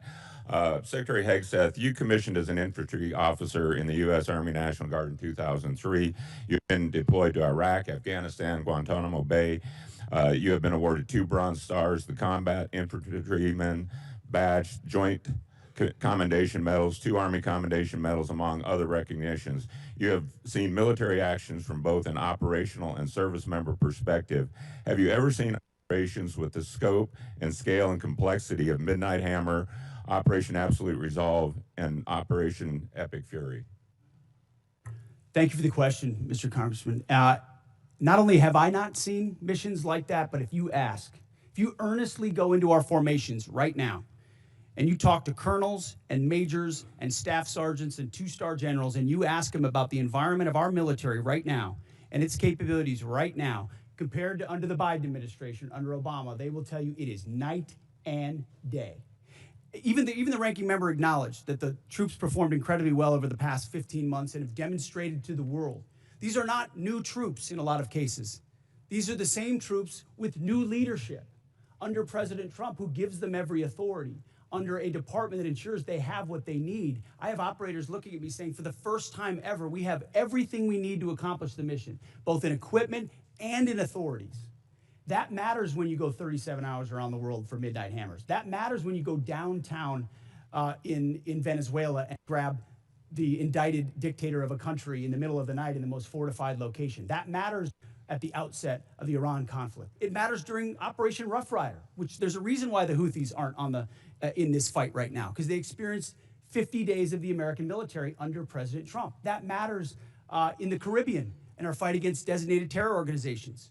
This military is unleashed, and morale is at a level that this country has not seen for decades and decades because of the leadership of President Trump and because this War Department allows them to get back to basics. No more distractions, no more debris. It's simple accountability, training, standards, lethality, and they respond to it. And it's that response that's manifest in highly and historic successful military operations led by our incredible joint force, who are grateful to have a commander-in-chief that has their back. I can tell you for that, our nation, myself, and all of us are incredibly grateful. Secretary Hegseth and General Caine, with your vision and steadfast commitment to our nation's service members, you have both overseen the beginning of a generational transformation of our armed services. This budget request reflects that commitment by building and sustaining our defense industrial base, increasing service member pay, housing, and benefits, robust funding for Golden Dome missile defense and space capabilities, and the emphasis on the peace through strength doctrine outlined in the National Defense Strategy. Based on the Defense Department's recent track record of successful missions, can you share some examples of military action that illustrate exactly how your leadership and vision for the Department of War is translating the peace through strength doctrine into an operational reality, and what psychological impact that may have on our near-peer adversaries such as China and Russia? And I'd like to get both yours and General Caine's perspective. If you can take 30 seconds each. I'll keep it brief. Reestablishing deterrence was one of the core pillars of what we set out to do after Afghanistan, after October 7th, after the war in Ukraine, after Lloyd Austin went AWOL for a week and no one seemed to care. The world took notice of that. And through the actions we've taken swiftly that I just laid out, the world has recognized that American power is back, and the willingness to utilize it shows that we can achieve peace through strength. And General Caine, in terms of our adversaries? Yes, sir. When we look at the totality of actions that we've done over the last year, one thing leaps out at me that I think is clearly and unambiguously seen by our adversaries or those that may consider it, and that's our ability to integrate and synchronize a whole range of capabilities that we have in the joint force. Information, cyber, deception, jamming, air power, sea power, land power, et cetera. And I think that ability, and I'm so proud of our joint force, those young... Gentleman's time's expired. Chair, now I recognize the gentleman from California, Mr. Carbajal. Thank you, Mr. Chair, and thank you, General Caine, Mr. Hegseth, and hers for being here today. I associate myself with the comments of Ranking Member Smith and Mr. Garamendi, so that I won't repeat a lot of what has been said. Mr. Hegseth, I recently realized that we have something in common. I'm also a fan of Pulp Fiction. And no, the movie is not an accurate portrayal of the Bible. You know what I'm talking about. This president and his administration have claimed to be the most transparent of all time. With that in mind, I'd love to get some straightforward answers today. Some estimates show that the Trump administration's war of choice in Iran is costing taxpayers around $1 billion every day. In addition to spending taxpayer money on a war they don't want, it is also driving up costs. The cost of gas, while the cost of living is skyrocketing under this administration's policies. To me, and I assume to the American people, it is unclear why we started this war, how it will end, and what anyone gained from it. Mr. Hegseth, about how much money has been spent on this war to date, and how much more do you anticipate spending? Well, as our comptroller laid out, the estimate is less than $25 billion at this point as far as an expenditure. And the question I would ask this committee is, what is it worth to ensure that Iran never gets a nuclear weapon, considering the radical ambitions of that regime? I mean, almost every member of this dais at some point has said, whether it was Thank you for your answer. I'll proceed to my next question. Thank you for your answer. President Trump is the one that's willing to make sure it doesn't happen. Supposedly, we had taken care of the nuclear capability last time around. And now this war, we're at it again, because obviously we said we did, but we did it. In a way that we know, the United States military can do. I want to reclaim my time. We know that the cost of oil and gas has gone up as a direct result of this war, and the American people are feeling that pain at the pump. In an attempt to alleviate the high price of gas caused directly by this president, he lifted sanctions on Russian oil. The way I see it, this is a massive gift to Putin and Russia's struggling economy. Mr. Hegseth, is there any concern that easing sanctions against Russia will allow Putin to continue funding Russia's illegal war against Ukraine? Well, we've seen Russia's and Putin's inability to make effective battlefield gains, just like their inability to defend the Maduro regime with the billions of dollars of systems the Russians sent to Venezuela in order to defend him, which were defeated in 15 minutes. So Russia's military capabilities are no match for ours. And you don't believe easing the sanctions is helping Russia? Well, we have the best energy team in the planet it's just a yes or no. White House. We're going to ensure that this is not deja vu. It's a simple yes or no. I understand the energy dominance that this administration has unleashed. All right, well, I'll proceed to my next question. Strategy. Last week, it was announced that the Department of Defense is no longer requiring service members to get their annual flu shot. Now, this is an easy one for you. It's a softball. Don't screw it up. The rationale was to, and I quote, restore freedom to our joint force.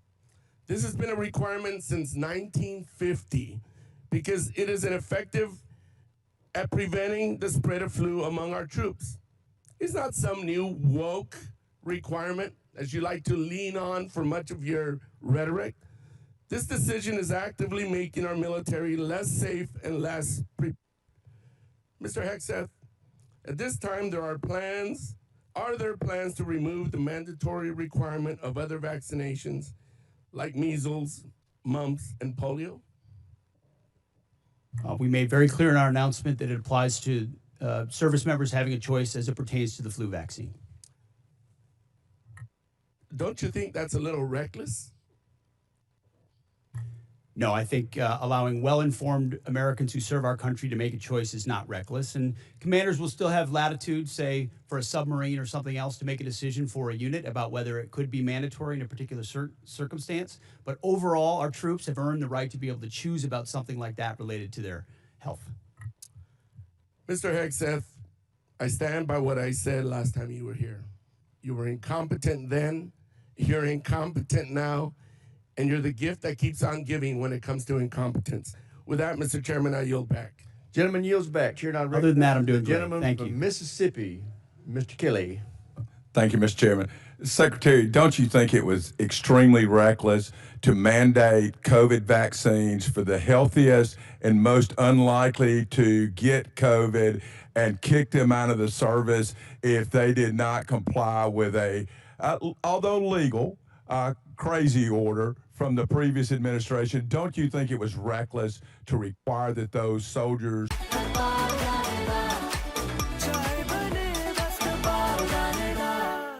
But we point out the nature of the emergency and lack of actual data on it. We think it may not have been legal.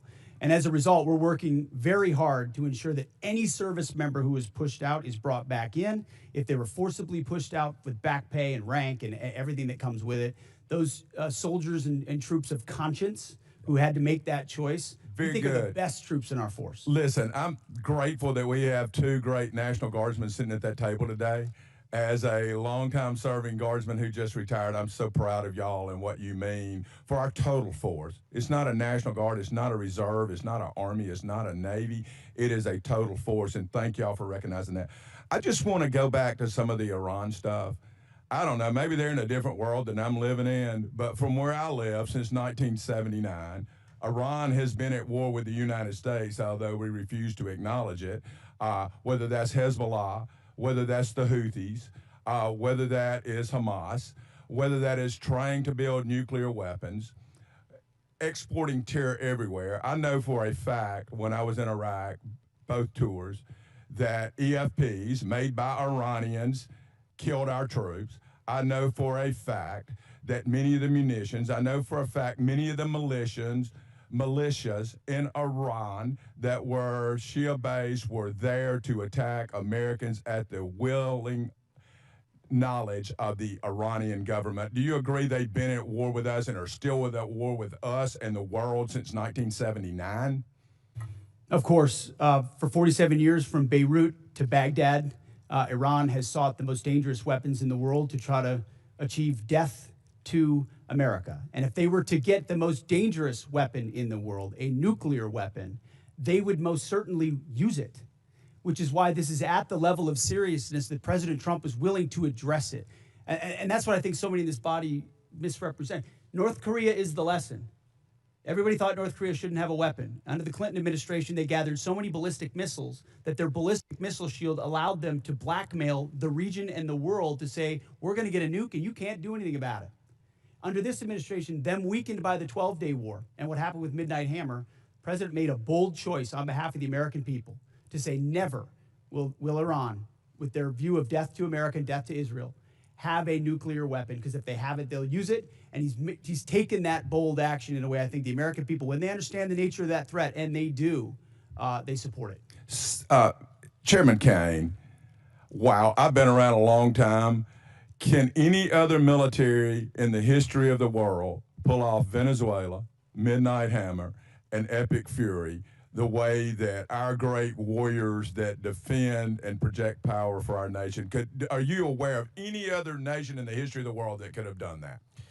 I'm not sure, and I remain very proud of the Joint Force. I'll also say that we're a learning organization, and we're going to continue to look at the things that go right in any operations that we're tasked to do, and we're going to get better every day. So we do not want to sit on the successes and assume future successes. We owe it to the nation and to the citizens to constantly improve no matter how well something goes. So I'm incredibly proud of the Joint Force. That said, I'm even more proud when they come back after that. They go into a team room and they start debriefing to make sure that we do it better next time, whatever it may be.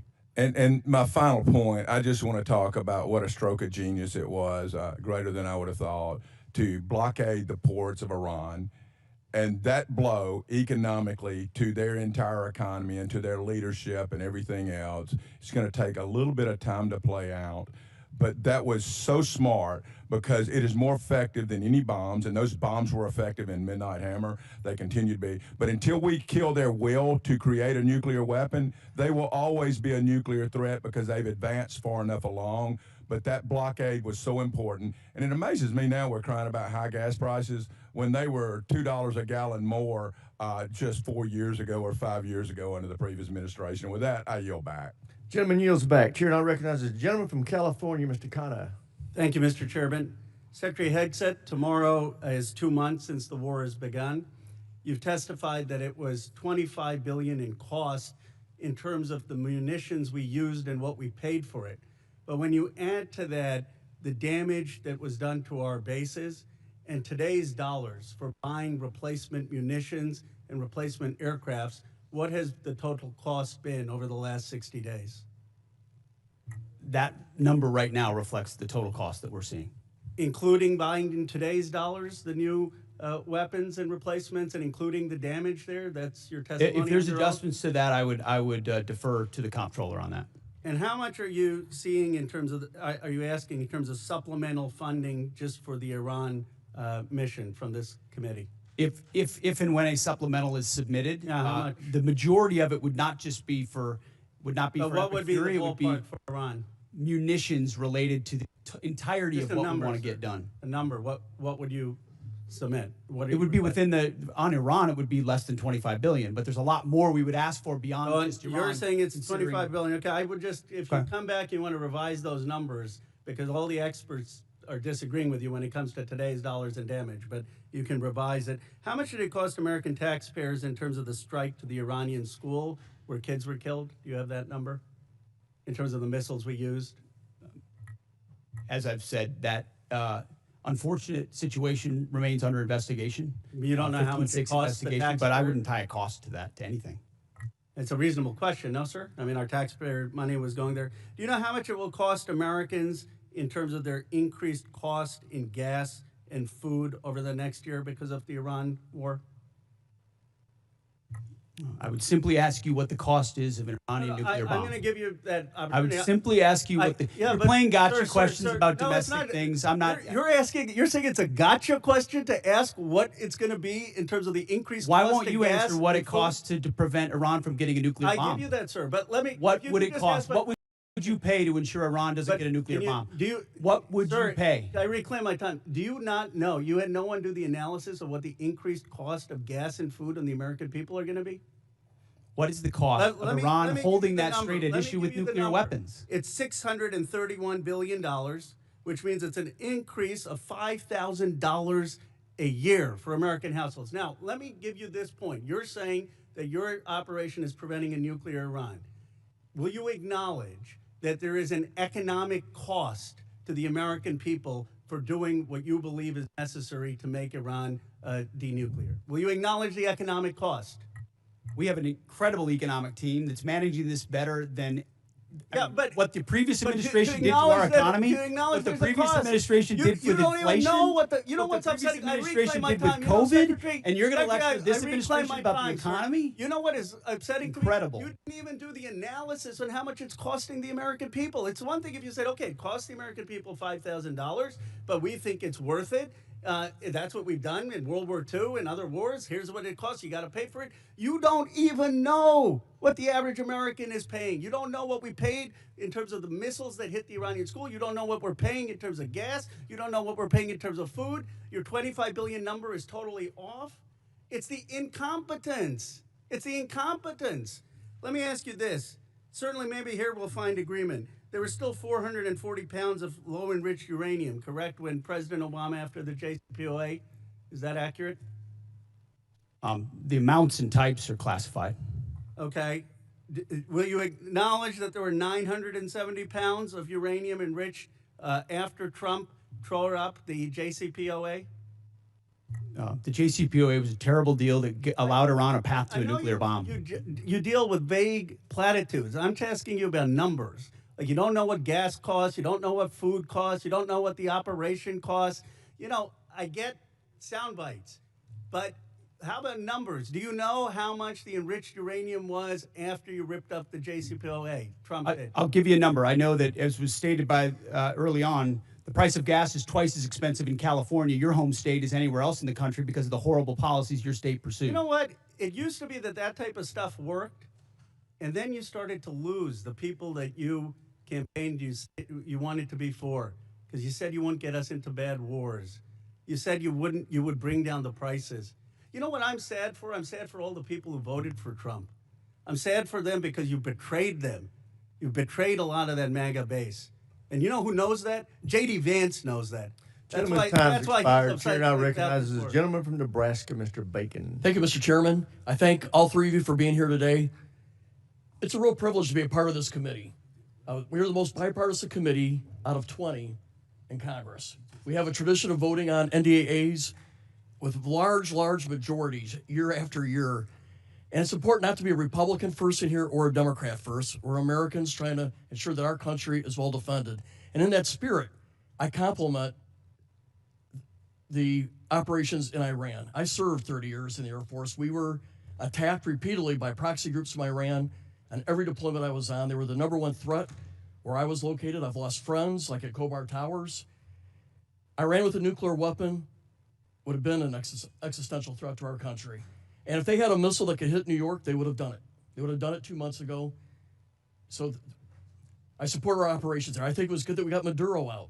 You know, I would say it would be important to get the representative government that duly won their election there, and not good to replace one dictator with another dictator, but Maduro was bad for their country. And I support our 5% GDP spending. There's no way to modernize our nuclear force, 6th-generation fighters, take care of our men and women in uniform without being at 5% GDP. But also in the spirit, I share a bipartisan concern of the firings that we've seen at the Pentagon. 4 of the 6 service chiefs, for example, the Coast Guard. We had a huge bipartisan majority here that had confidence in the Army Chief of Staff and the Secretary of Navy. And I would just point out, it may be constitutionally right. You have the constitutional right to do these things, but it doesn't make it right or wise. Now, my first question is dealing with the housing allowance, something I've been working for the last 2 or 3 years. Our housing allowance is underpaying people in certain areas. And the department, and it hasn't started under this administration, it's been going on for a while, they take out 5% of the housing allowance. They send it to other needs. But that means we're underpaying our servicemen and women living off base by 5%. So we tried to fix it with a $2.9 billion line item to fix housing allowance. But that money was moved. So Mr. Secretary, could you tell us how we're going to fix this? Because we have a shortfall in housing allowance, and we tried to fix it out of here. अनोखा शहर है ये कराची 24 घंटे धड़कता है बेचैन रहता है कल के इंतजार में हर पल मोहताज लेकिन गैरों पे भरोसा पाई पाई का हिसाब पर हैं बड़े दिल वाले जितने अज्जा कराची को कराची बनाते हैं वैसे ही शान की बिरयानी में है मसालों का परफेक्ट ब्लेंड और जायका खुद सीधा कुछ उल्टा जैसा भी है ये शहर हमारा है तो जियो शान से कराची में 10 में से 9 लोगों का इंतखाब Sean, recipe mixes. Reimburse TRICARE lower than Medicare, then no one wants to take TRICARE, and now you don't have a real network for service members. So those places where we pinched pennies to try to eke out additional budget space have really hurt service members. So I'm committed to working with you on that to close that gap and ensure that folks can live where they are asked to serve because they can afford housing. Okay, I think this has already been addressed to a degree, but I just want to emphasize, we did put $400 million in for Ukraine. I asked you to execute it. It's important for most of us in here. It has overwhelming support. Also, I'm the chair of the Baltic Security Caucus, and we've put money in for the Baltic Security Initiative. These people love America. They love freedom more than anywhere I've ever been, and they need us. They're on the front lines with Russia. Mike, I have a question for the chairman. So we did 29 years of the nuclear alert, airborne alert, the Looking Glass mission. In 1991, we turned that off because the Cold War turned to our favor. I think we're back to where we were at. Russia's a threat. China's building a nuclear force to match ours. I think we need a Looking Glass 2 and restore that nuclear command and control survivability that gives us deterrence. Russia, China needs to know no matter what they do, we can launch those 400 ICBMs. What's your vision for the Looking Glass to the follow-on? Well, sir, as you know, right now we're looking at all three legs of the nuclear triad to make sure that that most critical backstop on our nation's most important day is reliable, redundant, and workable. And so we'll take a look at that. I know the team already deep in analysis on all from NC3 to the end state. But what I want you to know is the most important thing is the ability to execute if we had to, and we can. You know, for 29 years, we had a plane airborne with the general on board, and it gave the Pentagon, the White House, STRATCOM the assurance that we had a backup. I think we're back to the future, and I appreciate your look at it. I just flew with them, and they were doing great work. Gentleman's time's expired. Mr. Chairman, I yield. Chair now recognizes the gentleman from Massachusetts, Mr. Keating. Thank you, Mr. Chairman. I want to talk briefly about the current U.S. doctrine and conduct of the administration in a particular event and a series of events, actually.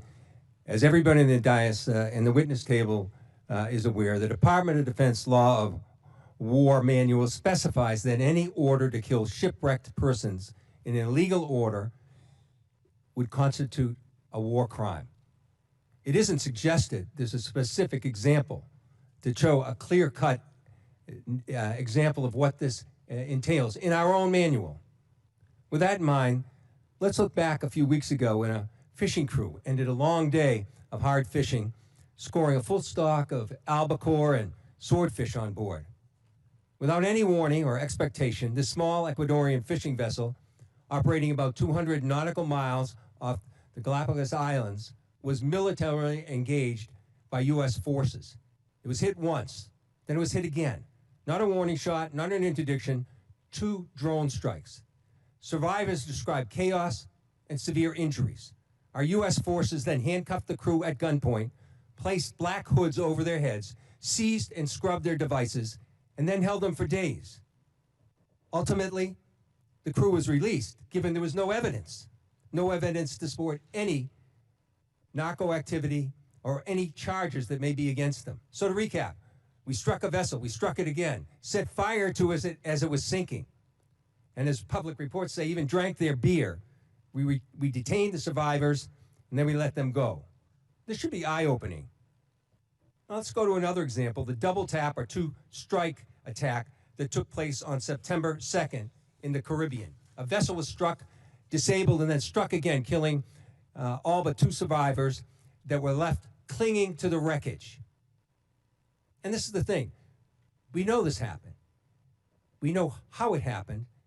And the Defense Department still refuses to release the follow-up video of the killing of the shipwrecked survivors, even though they released the initial one to the public in major news networks worldwide. No difference in sources and methods in the 2 videos, but still not released to the public. Of course, the backlash was severe at the time and perhaps is being forgotten. An unpredictable but ignoble display of character from this administration.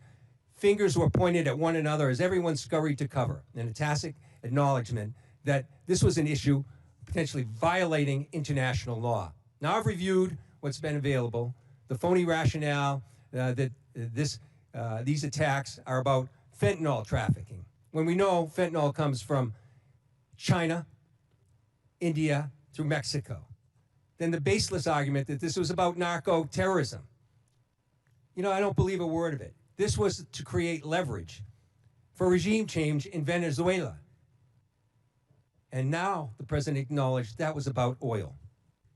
Beyond the simple need for justice and exercising American values, it's important for us to discuss what the U.S. belligerence in the world stage means to our security, our ability to marshal cooperation with our allies, and most importantly, not to normalize these actions that could endanger the lives of our own service members put in similar peril. Let me be clear about one thing. Whether it's these particular strikes discussed here, the one that killed 11 others off the coast of Venezuela, whether it's the 178 other killings, with each of these extrajudicial killings, the administration is pirating American values. We'll continue to investigate this. We will. It'll come forward in the future. Some days that second video will be released. But we've got to stop also using our precious resources that are being taxed so heavily all over the world on actions that hurt our military. They hurt our military and they hurt our standing internationally, and they're hurting our standard here at home. I hope that we can move forward. I hope we can review whether these are justified, because I found no justification. We were given classified information on the second strike. I can't discuss it, but I must tell you, it's the most convoluted bullshit I ever heard in my life. This should be public. This is our honor. This is what it makes American a difference maker. This is what we're It's an proud incredible of with our array military. of false accusations. And I yield back my time. Gentleman yields back. Chair now recognizes the gentleman from Texas, Dr. Jackson. Thank you, Mr. Chairman. Thank you, Secretary Hegseth and General Caine and Mr. Hurst, for your bold leadership and for your time today. I really appreciate it. I can't tell you how awesome this hearing is today. It's fantastic. After someone who sit up here for 4 years during the last administration, this is a great day.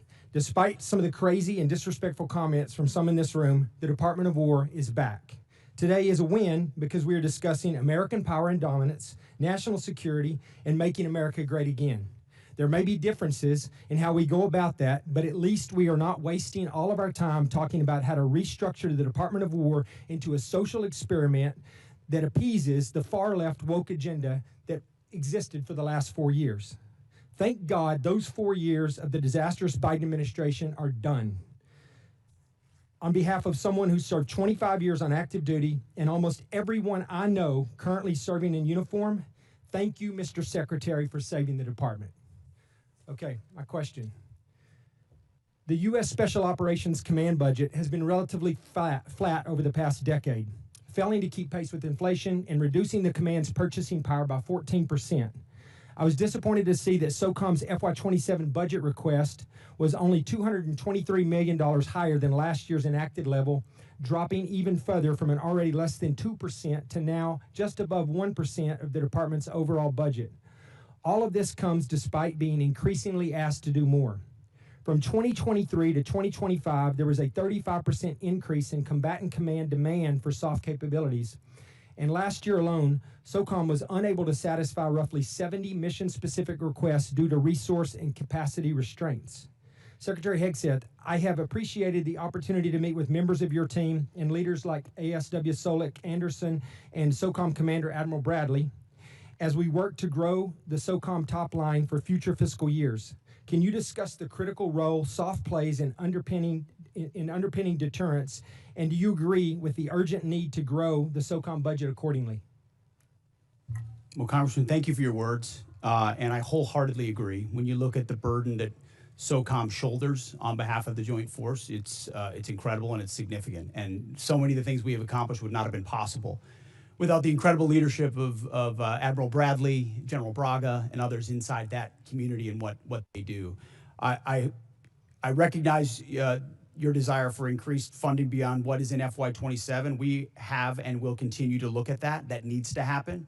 I think some of the other things inside the budget, drones, quality of life, there will be things that are applied to that community even more so, we believe, to ensure that they're taken care of properly. And then there's facility questions that are outstanding also, which we're examining. So we're committed, and we want to work with you. Where we've missed something, we need to get it right because they are at the front lines. Thank you. That leads into my next question. I just want to ask this real quickly. This year's budget request of $54.6 billion for the DOG, for the Defense Autonomous Warfare Group, is a vital step to unleash American drone dominance and rapidly integrate autonomous and unmanned systems across the Joint Force, and we've talked about that a little bit here. However, my concern is only $1 billion of this proposed funding is included in the base request, with the remaining $53.6 billion dependent on future reconciliation package. While I understand the flexibility this approach provides, I remain concerned about the potential gaps created if such a package fails to occur, or if funding for the DOG is not included in future budget request and like you said, I'm hoping that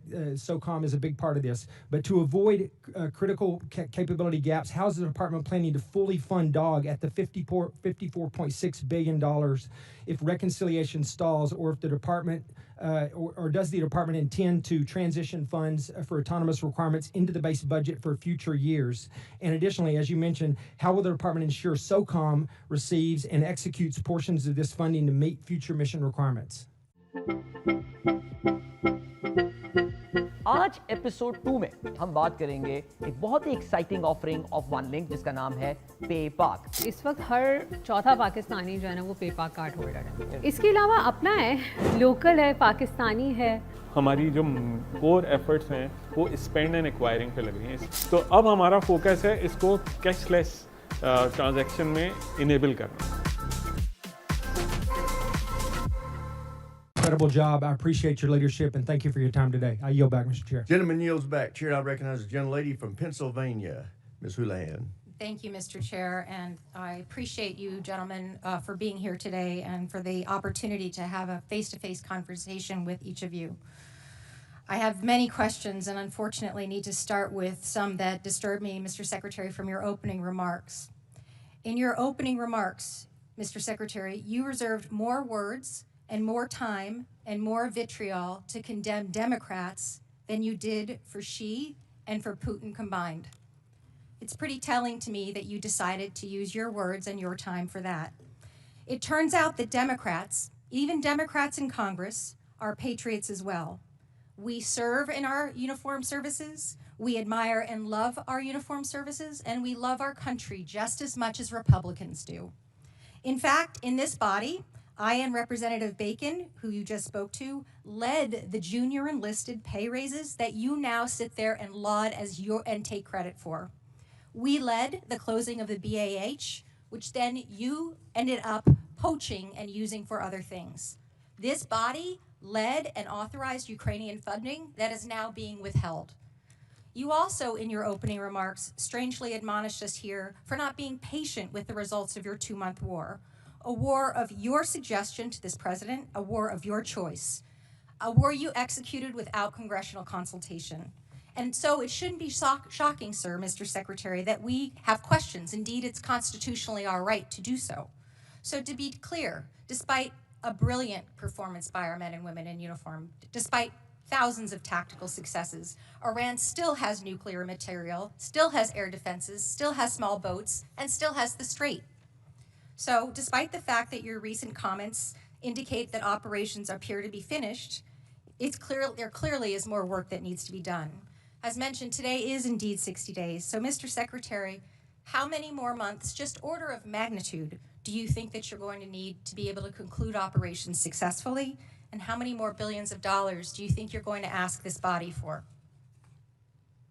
Well, as you know, and as the president has stated, you would never tell your adversary, especially once you've that is the line that you always especially use, once but you've give me an order of decimated their military and you control their 3x, strait, 4x. how long you would be committed to the mission. And the next thing that you mentioned in your opening You know remarks, that. Mr. You would never do that. Secretary, is that you called on, which astounded me, examples of the Afghanistan war, the Iraq war, and the Vietnam war. Those are stunning examples to me of something that didn't go our way.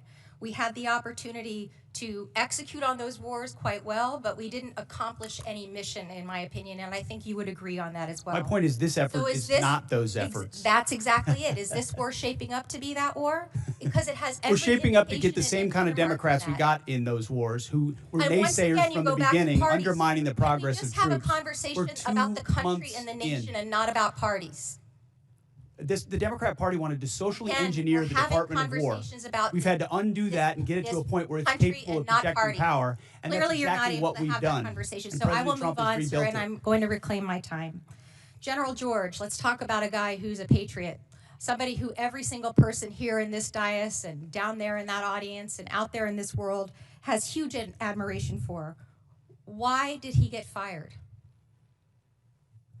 Well, as with any moves we make with general officers, first of all, I thank them for their service, and ultimately, My impression is you thanked him by a text or a phone call. You didn't even do it to his face. Out of respect for these officers, we never talk about the nature of their removal, but every one of them, including myself, knows that they serve at the pleasure of the president. Ultimately, out of respect to these officers, we don't reveal it. However, I will note, it's very difficult to change the culture of a department that was been destroyed by the wrong perspectives. So you think General George destroyed a culture? There are many, we've gotten rid of many general officers in this administration because we need new leadership. Sir. You have no way of explaining why you fired one of the most decorated and remarkable men who's we ever needed served new this leadership. nation. And so your answer is a very immature way of responding to my request. My next question has to do with my remaining time about the fact that there apparently are orders that you've recently given to the Navy to detail officers to command billets in special operations where the people who you're detailing, have already received bad performance reviews. They've received negative fitness reports. Is there a truth to that statement, sir? I'm not aware of what you're referring to. Have you ever ordered the Navy to add officers who never screened for Special Operations Major Command to the promotion list for flag officer? I'm not aware of what you're referring to. All right, I'll take that for no. Thank you, I yield. Generally yields back. For everybody's situational awareness, it's my plan at 1 o'clock or approximately 1 o'clock to recess for about 10 minutes to give the witnesses a chance to stretch their legs and visit the restroom if necessary. But with that, we will now go to the gentleman from Florida, Mr. Jimenez. Thank you, Mr. Chairman. And Mr. Secretary, are you aware that that Iran, either through our intelligence or they themselves, said they had about 500 kilograms of enriched uranium, up to about 60%?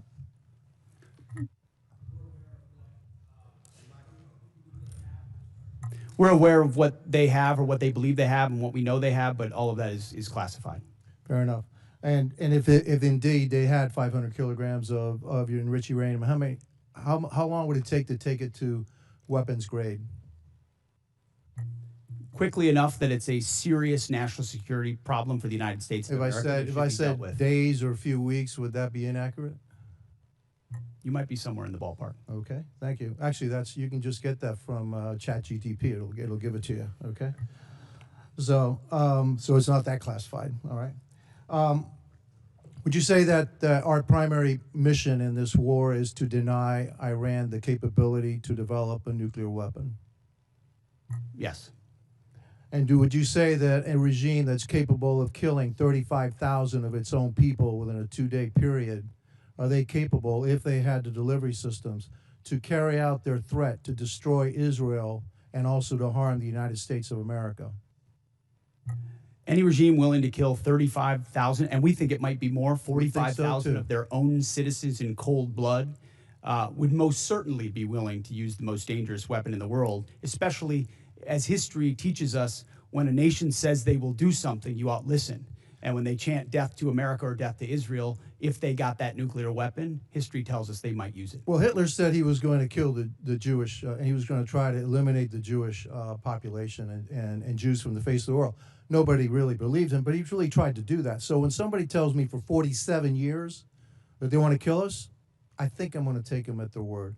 And so would you also agree that now another goal of ours is to make sure that Iran never blockades the Strait of Hormuz, never has control of the Strait of Hormuz? Would that be an objective of ours?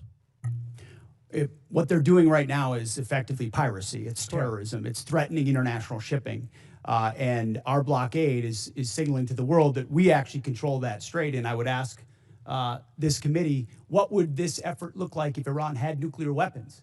Imagine if not Iran had nuclear capabilities, what they would do to wield over any advantage they have, from proxies to funding international terrorism. Mr. Secretary, also, not only would they do that, but imagine if we had not become energy independent. Under the previous administration, they were hampering our ability to be energy independent under the guise of the Green New Deal, which is insanity, by the way. I'm going to go back a little bit in history. We were bombed, Pearl Harbor was bombed on December 7th, 1941. Do you know how long it took for the United States to have its first major victory in World War II? In the Pacific Theater? Number of years. No, it was actually 6 months. It was the Battle of Midway, all right? It was a turning point of World War II. Could you imagine if we had had the same Democrats asking then Secretary of War, all right, gee, it's been 2 months. Okay, and we haven't won this war yet. Back then, we didn't win a major battle for 6 months. Your job, the job of the military, what you've done in the first 2 months is extraordinary. And so, again, for a couple of final questions. Do you know how much money we spent on Ukraine? Helping Ukraine? Under the previous administration? No, right now, up to now.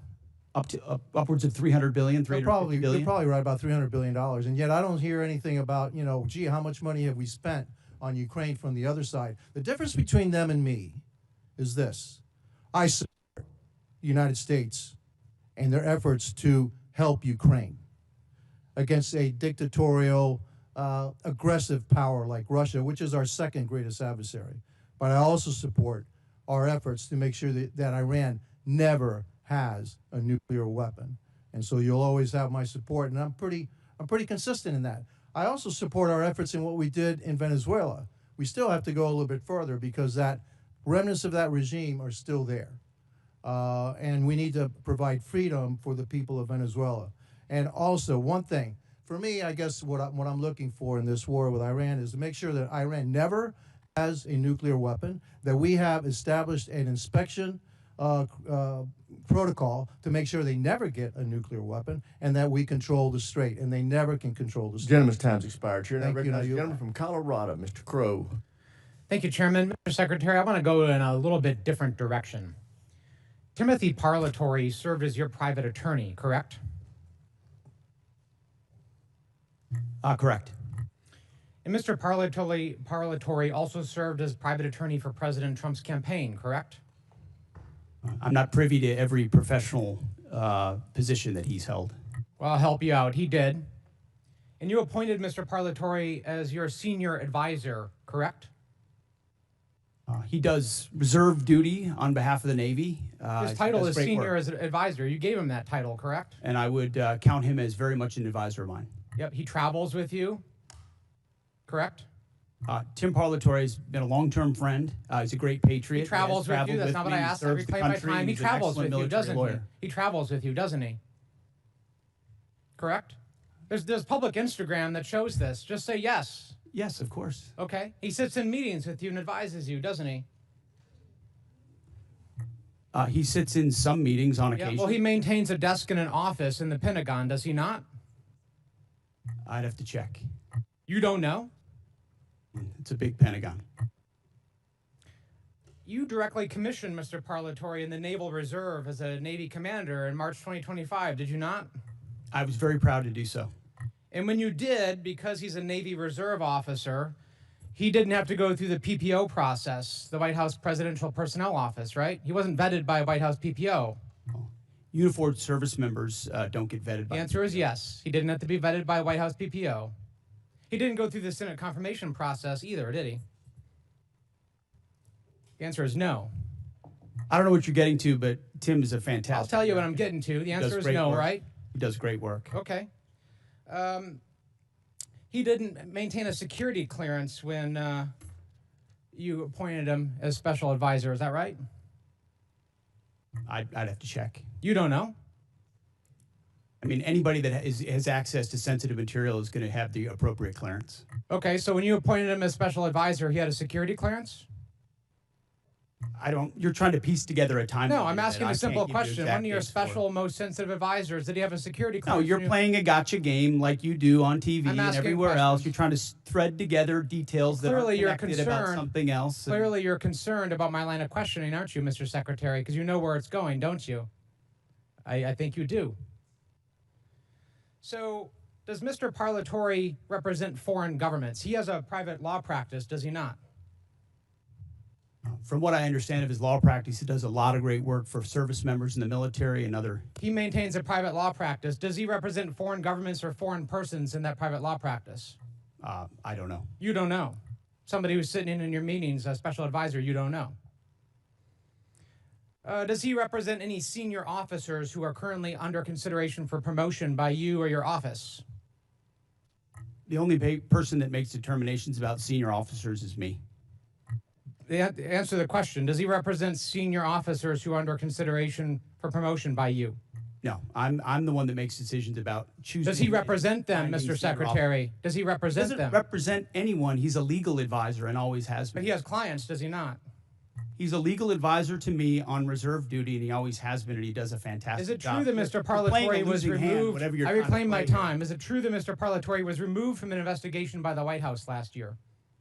I don't know what you're referring to, but not that I'm aware of. You're not aware of it. Was it true that you were also removed from that same investigation? The answer is yes. No, not that I'm aware of. You're not aware of it. That's interesting. Well, is it true that Mr. Parlatore disparaged President Trump? I don't know what you're referring to, but no. Is it true that Mr. Parlatore was accused by President Trump and his lawyers of lying? What you're accused of is a cute line of questioning that's going nowhere. Well, it's going somewhere, which is why you're not answering the question. Was it true that he was accused of lying by the president's legal team? I'm not familiar to. You'd have to give me the context. Well, it's right of that here. You article, want to look and at the statement from President Anybody Trump's could blow legal up team? a quote and claim it says something, and that's what you're doing in a little stunt. Secretary Hegseth, what I'm really concerned about is you purport to have unfaltering loyalty to President Trump, and yet you are continuously Oh, going you care a lot I about reclaim my President Trump, time. don't you? You This are going is a behind cute his waste back of your 5 and minutes. appointing A people. huge, I reclaim cute my time. waste of your 5 minutes that I led reclaim my nowhere. time. You are Do not repeatedly pass go, going do not behind the collect the president's Gentlemen back. from Colorado's Failed. time. Go ahead, Mr. Carl. You are repeatedly going behind President Trump's back, appointing people who he is accused of lying, who the White House is Gentlemen's accused of time's lying. expired. And you are not being honest with the gentlelady President from Trump. South Carolina, Ms. Mace. Thank you, Mr. Chairman. Thank you, Mr. Chairman. I request unanimous consent to enter a number of documents into the record. The first of which is a statement from Corey Mills, First Sergeant, stating his forms and accounts of his military service are falsified. The second document is a picture of Corey Mills wearing a Bronze Star from 2019 before he ever got a Bronze Star. The third document is a document that conveys a Bronze Star medal and his life-saving care to the wounded, and according to the soldiers who were there, they said it never happened, according to the men who were there. The next document is a transcript of a conversation I had with Brigadier General Arnold Gordon Bray, who confirmed that he did not review, did not read, did not physically sign the form DD, I guess 638, form 638, that Mills submitted for a Bronze Star. And to be candid, he said, quote, "I didn't look at it." I asked to review the email that he sent to Mills' staff about authorizing his signature for a form he did not review, and he said that he would not share it with me. That's a future subpoena. I would like to enter to record a picture of Corey Mills, who says this is the second time he got blown up, but what he wouldn't tell people that the blood on the pant leg in this photo is the blood of Sergeant Ray. It is not Corey Mills' blood. In the same series of photos he shares when he said he was, quote, blown up, are images of a Humvee that exploded with severe damage. That is not his Humvee. His Humvee purportedly was 50 yards away and suffered no damage and was not blown up. This is a copy of Corey Mills' marriage certificate with a 9/11 imam at a 9/11 mosque, entered for the record and redacted, with family members' names redacted and protected. This is a picture of Corey Mills with a purported Russian hooker in Afghanistan, which he of course denies. And then last but not least, I would like to request unanimous consent to enter into the record a restraining order against Corey Mills for dating violence. Thank you. I just buried my father on Thursday, Mr. Chairman. My father died with shrapnel in his body. He had 3 tours of combat, 2 in Vietnam, 1 in 1965 during the coup d'etat of the Dominican Republic. And I take stolen valor seriously, because we have men and women in uniform that have given their lives. And an individual that steals the stories of dead soldiers or injured soldiers have no right to serve in this body, let alone on this committee. And so I take it very seriously. I want to thank you, Mr. Secretary, and the folks that serve under you in the Department of War. As my father lay dying on April 14th, there was only one thing that calmed him down, that gave him the courage to pass on to the next life.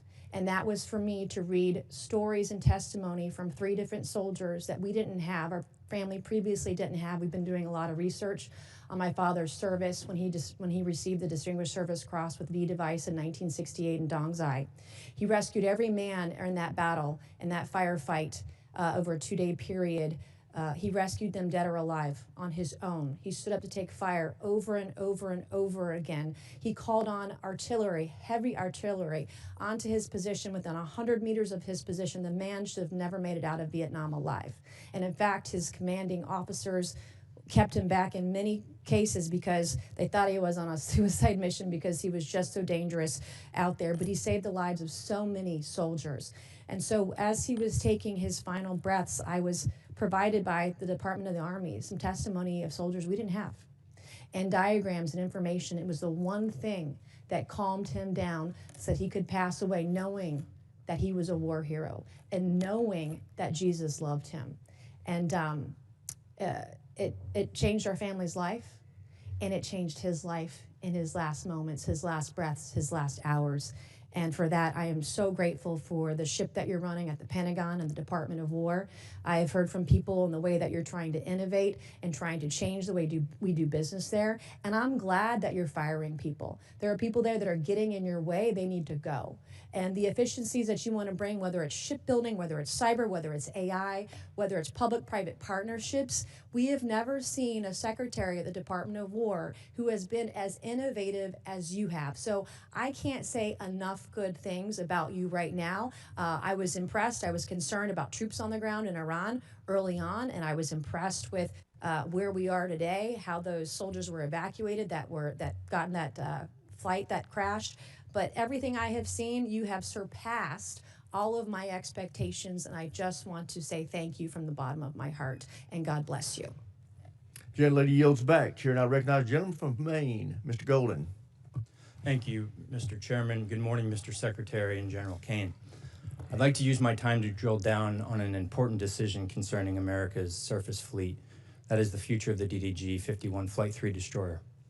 Everyone on this committee knows about the Navy's struggles to successfully design, manage, and field new classes of ships. To name a few examples, I'll highlight the Littoral Combat Ship, the Zumwalt-class destroyer, and the recently canceled Constellation-class frigate. By any measure, the Arleigh Burke-class destroyer has been a highly successful program that continues to deliver the Navy a large surface combatant it can depend on. So the Zumwalt-class destroyers were going to replace the Arleigh Burke. It's a ship with some interesting capabilities, but the Navy rushed to construction before the design was complete, and it lacked a workable weapon system that the Navy wanted to outfit it with. So the Navy scrapped the program at 3 ships and went back to the DDG. I'm in my 8th year on this committee, and the entire time I've been in conversation with the Navy publicly and privately about the latest Flight 3 destroyer and how critical a role it would play, and now is playing for the surface fleet. And yet, even before we delivered one to the fleet, the Navy was already planning the DDG-X. I'm skeptical about the transition to yet another new class of surface ship, given the troubles I've laid out already. From my perspective, we have a proven hull for an Arleigh Burke destroyer that is described by CNO after CNO again and again and again as the backbone of the Navy's surface fleet. But now I'm even more skeptical. The proposal cuts production of the destroyer down to just 1 ship, scraps the future destroyer, and proposes $17 billion to build just a single new battleship, a class of ship the Navy decommissioned in 1992. Mr. Secretary, when you visited Bath Iron Works, you discussed this budget proposal with shipbuilders. You said, quote, "We're maxing out on DDGs. It's a workhorse, and it's a damn good workhorse." You were right about the DDGs. They are a workhorse. They're cost efficient, deadly effective, and feared by our enemies. And I'm wondering why would we move on so quickly from a relatively new Flight 3 destroyer that's the gold standard for ballistic missile and drone defense capabilities. It's a ship that's proven itself time and again, recently in the Mediterranean, Persian Gulf, and the Taiwan Strait.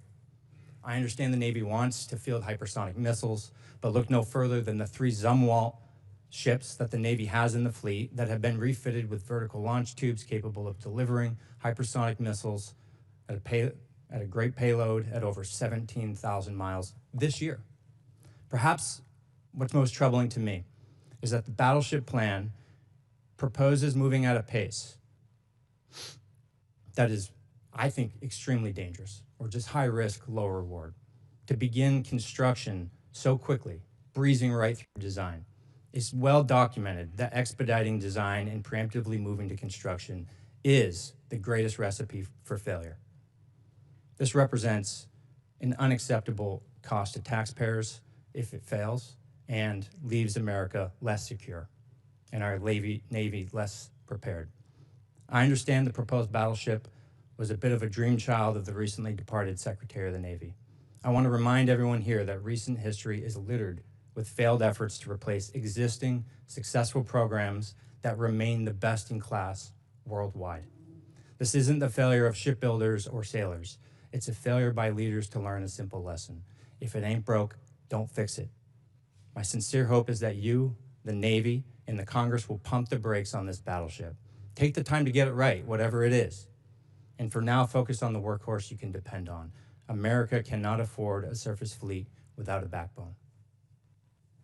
I very much appreciate that perspective and the idea of divesting of an asset that's indispensable right now is not just a Navy problem. I mean, we've seen the same on MQ-9s and Apaches and A-10s and systems that our warfighters continue to rely on, which is why divesting to invest, which was sold under the previous administration because of continuing resolutions and insufficient budgets, created a gap where now you're getting rid of the very things that you need right now, and you don't have available things of the future that you said you would have because of the way this department did business. Always overcost, always delayed. So there's one destroyer, one Arleigh Burke class destroyer in this budget because, and I hate to even say it, I'm not going to say it in open hearing, how many years behind we are on the backlog of building the Arleigh Burke class destroyers. So the bulk of the money goes into shipbuilding to fix that, ensure we can get new places to build more faster. Then you can fund additional, whether it's this class or the next class. But the We're almost over time. I'm going to reclaim and just say in my last seconds here,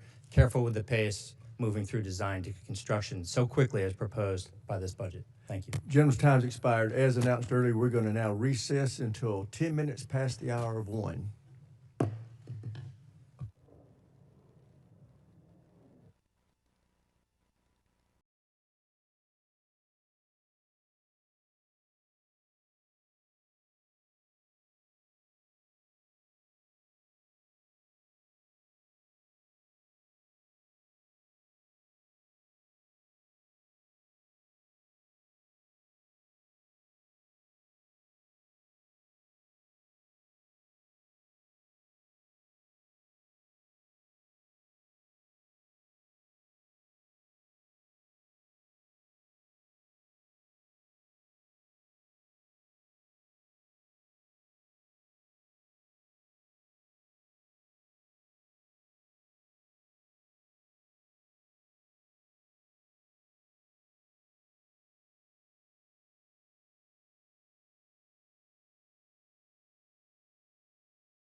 We will call this hearing back to order, and we now recognize the gentleman from Texas, Mr. Luttrell. Thank you, Mr. Chairman. Mr. Secretary General, thank you for your service and your continued service to this great country. Mr. Secretary, a few weeks ago, our Commander-in-Chief, the President, signed an executive order over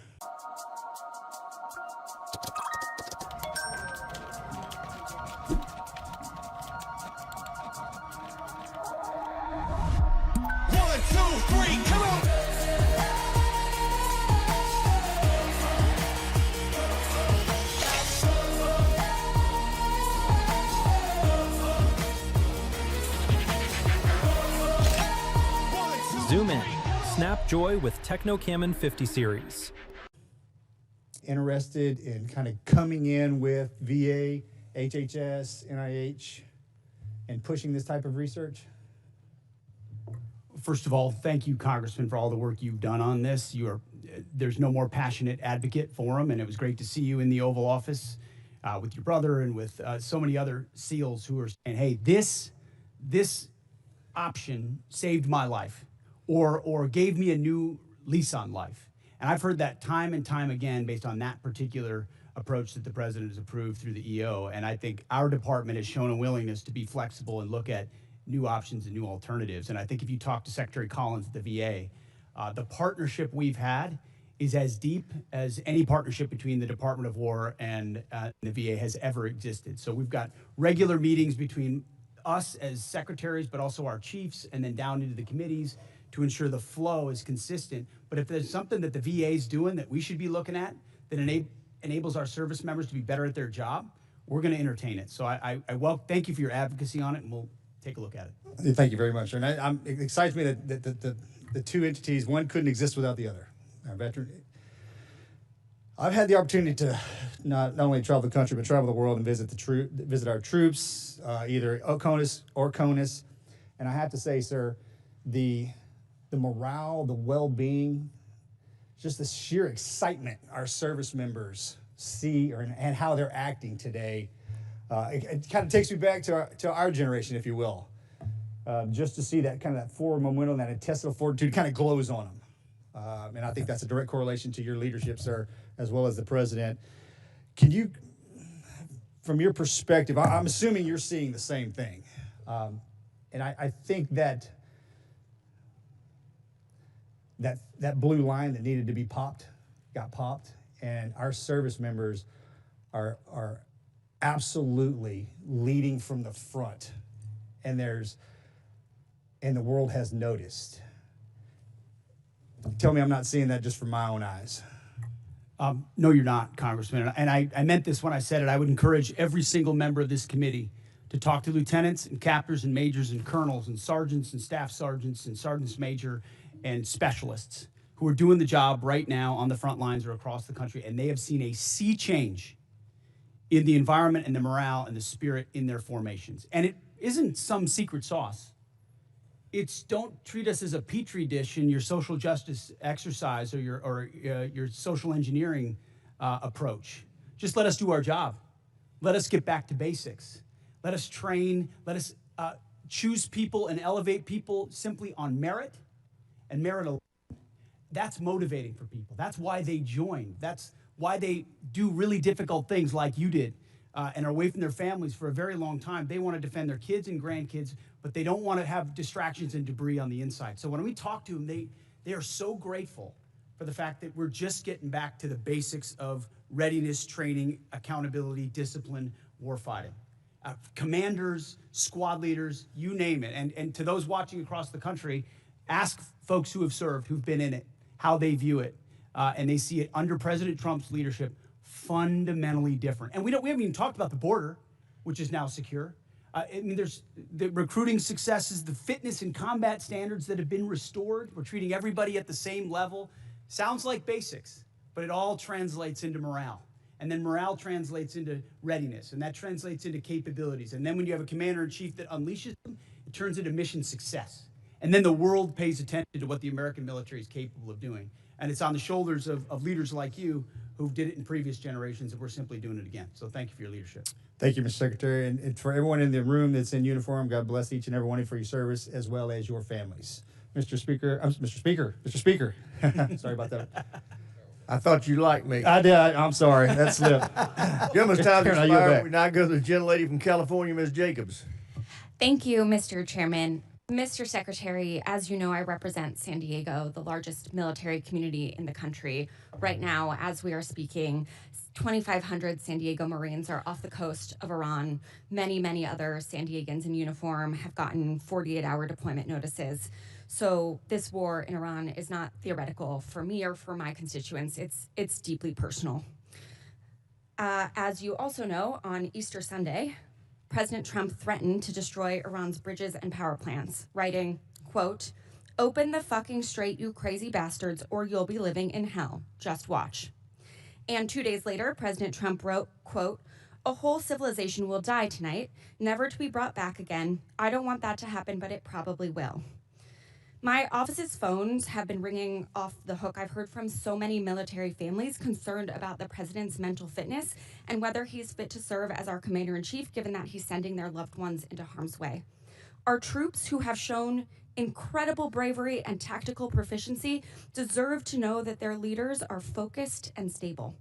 So, Mr. Secretary, you are with the president a lot, and it pains me to even have to ask this about our president, but my constituents' lives are at stake. Do you believe that the president is mentally stable enough to be the commander-in-chief? Did you ask the same question of Joe Biden for 4 years? Mr. Secretary, Joe Biden is not the president. Mr. Trump has been president for a year and a half, and I'm asking you did right not. now. And I won't even engage with the level of disparagement that you're putting on the commander-in-chief, who indeed is, meeting Mr. him Secretary, every single day. Mr. Secretary, Biden is not the president. Sharpest, most insightful commander-in-chief we've had in generations. And you want to compare, you want to ask that question after you and your fellow Democrats defended Joe Biden, who could barely speak and didn't know what day of the week it was? As you know, he governed through an auto pen. when you got a Secretary of Defense who went AWOL for a week. I can't Mr. be gone Secretary, for 10 days. I will reclaim my time. Gentlelady's time. She's Thank you. reclaimed it. So, as Mr. Jimenez said, we should be taking leaders at their word. So, is there a reason that we should not be taking our leader at his word? Iran should not underestimate the will of President Trump and the United States military to achieve our mission. Okay, well, I want you to know this is not a partisan thing. In fact, many Democrats have had, many Republicans have had these same questions. Marjorie Taylor Greene said he's out of control and he's gone insane. Candace Owens said the 25th Amendment needs to be invoked. Megyn Kelly, Tucker Carlson, who you used to work with, Alex Jones, Stephanie Grisham, the list could go on. So how do I explain to my constituents that while they are in harm's way, their commander-in-chief is posting these unhinged posts? How did you explain to your constituents what happened on October 7th? Or what happened in Afghanistan? Or what happened with the debacle and the withdrawal in Afghanistan, where the troops were left? How did you explain that to Joe Biden's leadership? Mr. Secretary, how did you I'm not explain that to the asking you Marines about that the didn't get previous medals? administration. That we restored their medals because of that Mr. disastrous Secretary, withdrawal in I'm asking Afghanistan. about Did you what's explain that to happening your right now. constituents when Joe Biden was asleep at the wheel and he had an AWOL Okay, Mr. Secretary of Secretary, Defense? how I don't about think this you did. next post? How can I explain this next post to my constituents? I'm Jewish, so this doesn't really bother me, but my understanding is that this is quite offensive to many Christians. So how do you explain this post? I'm not here to explain posts. We have an incredible commander-in-chief who Mr. puts our Secretary, troops first. I'm here for a budget hearing about our troops. This is It's a historic budget about that's giving our us a troops. chance to defeat Mr. Secretary, our adversaries. Mr. And President Secretary, Trump is please, doing that this in is my world-class fashion. This is about Gentlelady our has troops. reclaimed her time, Mr. Secretary. This is about our troops. This is about who is commanding our troops and if our troops can trust that they are being sent into harm's way under good strategy. The mental stability of our commander-in-chief is deeply important to our troops. It's deeply important to this country. It wasn't our important to you troops' during Joe lives at Biden. stake. I'll remind you that when there were concerns, Democrats came together, and he was not our nominee for president. So I encourage you to have the same courage that Democrats had. Mr. Secretary, you keep saying that he is the best commander-in-chief we've ever had, the best negotiator. Talk to the troops. 13 American troops have died. More than 380 have been wounded. The Strait of Hormuz, which was wide open, is now closed. Less than 90% of traffic through the strait is still not going despite the ceasefire. The Iranian regime is still in power. It still has nuclear material. The war is costing Americans billions of dollars. And Mr. Secretary, if you think that this is what winning looks like, then maybe we should be questioning your mental stability. Maybe you are the one responsible for this failure, and the president should think about replacing you. Mr. Chairman, I yield back. Gentlelady yields back. Chair, I side. recognize It's not the gentlelady surprising. from Virginia, Ms. Kiggins. Thank you, Mr. Chair, and thank you to our witnesses for being with us. I have the privilege of representing Virginia's 2nd Congressional District, so Hampton Roads, home to a lot of our East Coast Navy. And I had the privilege of attending the VFA 106 Change of Command on Friday, which is our fleet replacement squadron for the F8 for the aging F-18s. But what an awesome event. And to talk to some of the Navy leadership that was there and to listen to them say firsthand just about the morale of the squadrons that are currently deployed on the USS Ford, specifically talking to leadership. A lot of our children serve. It's a family business for those of us in naval aviation. And they're like, don't believe the media. The morale's amazing. Those guys are doing tip of the spear mission work. I live with a retired F-18 pilot husband who also is begging to find a way to get back in the cockpit because he's jealous of what he sees. So just that type of mentality, Thank you for that. I know that they're doing a mission, and keeping them engaged is an important part of the fight. Along those same lines about naval aviation, I would love to hear, Mr. Secretary, your thoughts about the future of naval aviation. I know that this is a budget hearing, so last year's budget we had $900 million that we were looking forward to using the FAXX program, and then the fiscal year 27 request was reduced to $140 million. And I, of course, keeping tabs on the Air Force, $5 billion for their F-47 program. So we love aircraft carriers. We love that mobile air superiority piece. What are your plans for the future of naval aviation? I kick and scream every day of the week here in this committee about the F-35s and getting them at our East Coast Master Jet Base. I know the FAXX is our next generation strike fighter, but just would love to hear your plans and timelines for the future of naval aviation. Well, I appreciate your comments, and then I would defer to the chairman too on it, on the remaining utility of the F-18s, which are still flying critical missions right now off our carriers and do a fantastic job. 30 plus years old, but yes. Yes, correct. Which is why the issue of the FAXX is important. It's not a matter of if, it's a matter of when. It's a matter of trade-offs in industry and design and capabilities, ensuring we're not Lumpy line, painful times, that's not right every time. Waxing time, painful times, that's not right. Not this time. Stella से मिले buttery smooth skin फौरी बिना किसी pen के. Arms, legs, meat, lips, eyes, peach fuzz gone. Stella से मिले buttery smooth skin. This is what I deserve. Stella से मिले buttery smooth skin. Made for me, made for her. Force, on behalf of the Joint Force, for all three CSGs that are out there getting after it right now. I share your husband's jealousy, but just want the force to know how much we appreciate him, especially the Ford.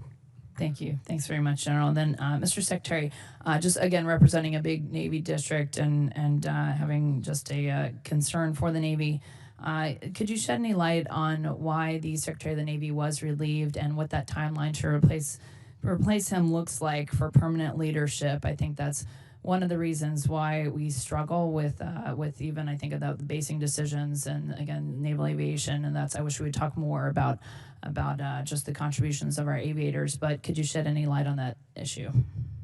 Well, as the President stated, we thank the previous Secretary for his service. Appreciate a lot of the initiatives that he undertook. Ultimately, it was time for a new leadership and a new direction as far as running fast toward those objectives, and so we made a change. We think it's hard to, personnel is policy, and the sooner you identify, especially, we talked about general officers, as you're evaluating whether they're running with the mission they've been given, you got to make a change if they're not. The same with civilians, and in this case, we made that change. And any timeline to replace or have a new Secretary of the Navy? Well, right now we have an acting in Hung Kao who's did a fantastic job as the number 2, and he'll be acting for now. And I would imagine we'll know in due time. Thank you. And then General Caine, I know you're a VMI graduate, and I know you're watching some of the partisan attacks that have been going on with some of our senior military academies, specifically in Virginia. And I was wondering if you had any thoughts or have had any discussions about how we can remove some of our senior military academies from these partisan state politics.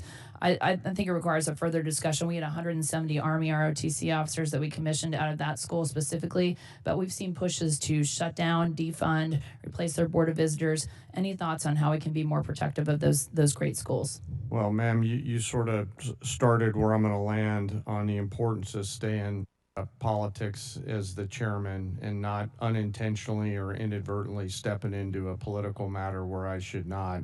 As the secretary said, people are policy, and policies are things that we don't do in the Joint Force. I appreciate all of the commissioning sources that are out there. Gentlelady's time expired. So Chair, I recognize the gentlelady from Washington, Ms. Strickland. Thank you, Chairman Rogers and Member Smith, and thank you to the witnesses for being here today. This committee is being asked to consider a $1.5 trillion DoD budget request that funds not only weapons and system programs, but the people, leadership, readiness, and trust required to make them effective. When senior leaders are removed abruptly or merit-based promotions are disrupted without clear explanation, Congress does have the responsibility to understand the rationale and operational consequences. So I'm going to focus on Secretary Hegseth. And to start, no one is disputing that senior officers serve at the pleasure of civilian leadership. The issue in front of this is whether the decision to remove General Randy George strengthened the Army or created an avoidable disruption during an active operational period.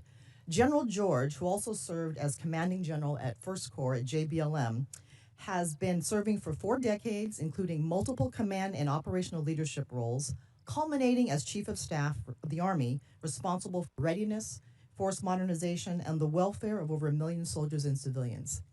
He was removed in the middle of an active conflict involving U.S. operations against Iran, when leadership continuity is most critical. Public reporting indicates that General George's removal may have followed disagreements over Army personnel matters, including concerns regarding withheld promotions. So my question, Secretary, is this: what specific national security risk, mission risk, or leadership concern did General George present that justified removing him in the middle of a conflict, or was he removed because he challenged some decisions being made? As I stated earlier, out of respect to these officers, I don't discuss the nature of the removal, but I would ask an earnest question of you: where does General George fall in the operational chain of command? So I'm asking you, why did you fire him? No, but don't change. You the talked subject, about sir. you talked about Please an operational answer my moment. question. Where does General Please George answer fall my in the question. No, it's a simple National question. risk, You're on the House Armed mission Services risk, Committee. Leadership concern. What did he present that justified removing him in the middle of a conflict? Do you know where General George serves in the operational chain of command? So I'm asking you my question one more time, sir. Don't try to flip it on me.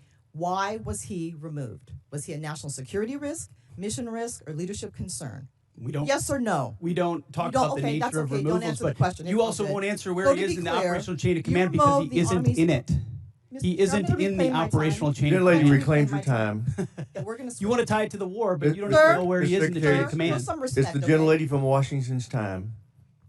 Under Doty 1320.04, the Secretary of Defense may withhold or disapprove forwarding nomination after service recommendations in limited circumstances, including newly identified adverse information, pending investigations, reportable information, and questions regarding mental, physical, moral, or professional qualification, incomplete or non-compliant nomination packages, missing certifications, or the need for additional clarification from the military department.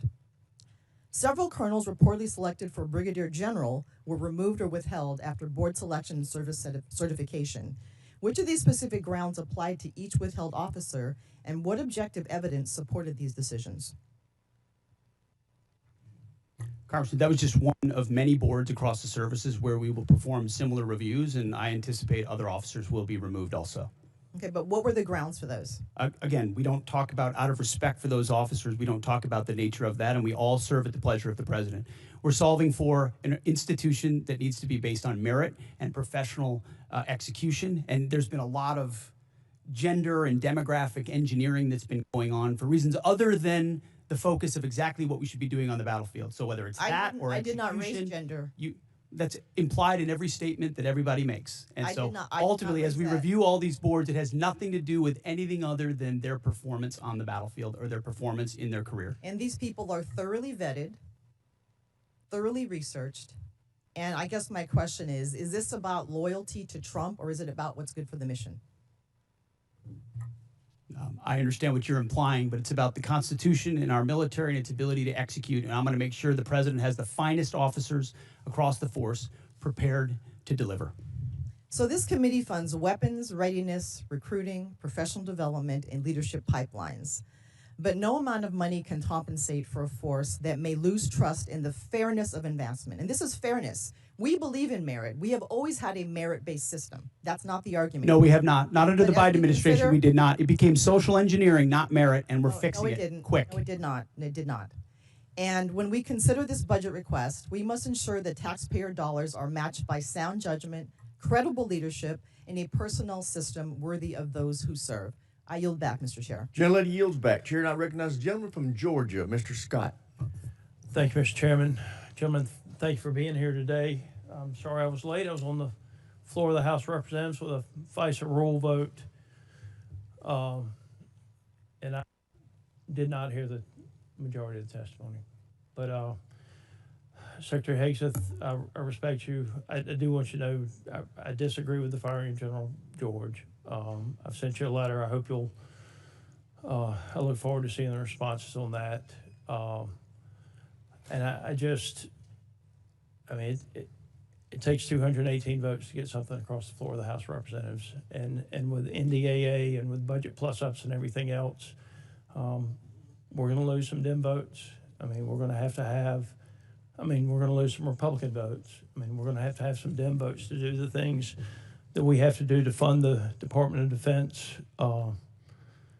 And I just, I would encourage everybody to keep that in mind, because we're gonna lose some Republican votes on the plus up. General Caine, the Joint Staff plays a unique role in our strategic direction. The integration of services is what gives us a coherent joint force. I have seen where disputes in the Air Force and the Army led to the elimination of systems that we needed. As the department has made attempts to right-size various components, could you talk about the importance of the joint staff and the value to the joint force?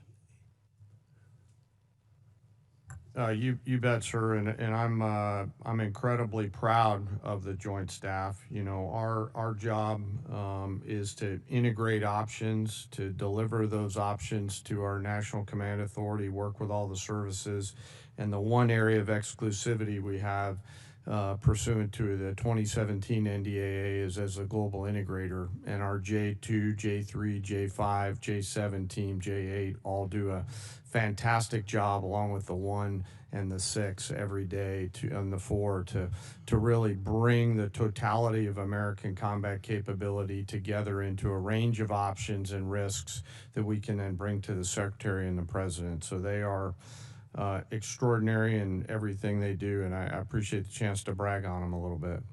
Well, I have watched as the Air Force was paying for a system that was predominantly used by the Army in the past. I'm talking about JSTAR specifically. It was the ground moving target indicator that the Army used, but it was coming out of the Air Force budget. And then I think that dispute led to the stand down of a system before another system was ready to go.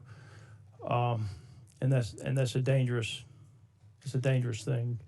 I spent a fair amount of time in Africa from this committee's work and from HPSC's work.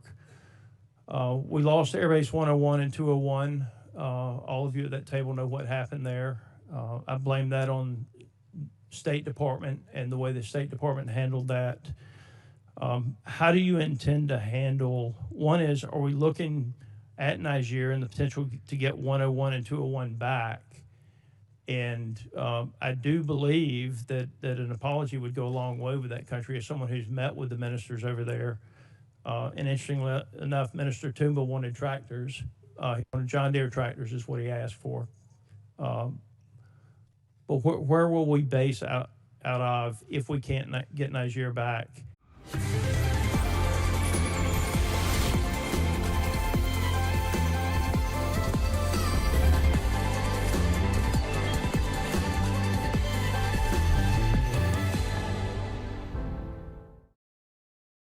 His deputy commander, General Brennan, on looking at the total requirement across the western flank for access, basing, and overflight. 101 and 201 are one of many things that they're considering. I think the key is what are they going to be able to do with the resources that they have, and we're always in a resource-constrained environment, Congressman, to put sufficient pressure on the CT adversaries there in order to hold them at bay. Well, the mill-to-mill relationships are still good. Yes, sir. I've been out with some of the ODA teams over there as a civilian, as a member of Congress. Yes, sir. Yes, sir. It does bother me that our footprint has gotten so much smaller over there, but I do know with drones and other things, it makes it much more difficult to have those outposts. But I appreciate all of you being here. Sorry that I have not been here. No, sir. Appreciate the other work. Gentleman yields back. Chair, I recognize the gentleman from New York, Mr. Ryan. Thank you, Mr. Chairman. Head wounds, heavy bleeding, and then just shrapnel all over. So folks are bleeding from their abdomen, bleeding from arms, bleeding from legs. Secretary Hegseth, do you know who said that? I'm not sure I do. It was one of our soldiers describing the devastating Iranian drone strike at Port Shuaibah, March 1st in Kuwait. As you know, 6 of our soldiers killed, over 30 wounded. Secretary, do you know the range of the Shahed 136 one-way attack drone, approximately? It depends on the variant, but it's got serious distance. Several hundred miles. Do you know how far Port Shuaibah is from Iran? There's a reason why we took it's extreme measures of force protection, because we understood the proximity challenges. Mr. Chair, I'm going to reclaim my time. It's well under 100 miles. Before the war started, there was clear intelligence that Shuaibah was high on Iran's target list. Internal analysis had said the site was indefensible from aerial attack and should not be used. Yet you sent our soldiers from the 103rd Sustainment Command there anyway. Is that true or false? True or false? Straightforward question. Are you going to give me a chance to answer or just play gotcha? Did you send them there or not? We took proactive measures from the beginning to ensure force protection and defensive posture were maximized across the theater. Let's talk about what defenses they had. Prior to the attack, officers on the ground knew our troops were vulnerable. In fact, they requested additional force protection. Did they receive it? Wherever humanly possible, force protection and counter UAS was always made available. They did not. In fact, when asked to describe the base's defense, one survivor who's come forward from the unit said, quote, I would put it in the none category. From a drone defense capability, none. So let's be clear, no counter drone capabilities, no counter rocket systems, no counter mortar or counter artillery, not even the basic overhead protection that you and I had 20 years ago in Iraq. And now 6 of our soldiers are dead. The next day, you downplayed the attack. You said it was a squirter that squeaked through fortified defenses. But since then, thankfully, brave survivors have come forward to set the record straight. One of our surviving soldiers told CBS, quote, painting a picture that one squeaked through is a falsehood. Another said the unit was, quote, unprepared to provide any defense for itself. It was not a fortified position. Another survivor said the building's protection was about as weak as one gets. Secretary Hegseth, that is obviously in direct contradiction to what you said from the Pentagon podium the next day. So are you saying that these soldiers, our soldiers who survived this horrific attack, are lying? What I'm saying is before the commencement of the conflict, we put in maximum defensive posture we could. That's a direct We moved contradiction 70 to what they said. in this directing. Can I speak, or are you just going to monologue falsehoods all over the place? It's not a falsehood. We moved 7,500 troops off of the Reclaiming X my based time. on the intel. Stop. Based on the intel. Stop.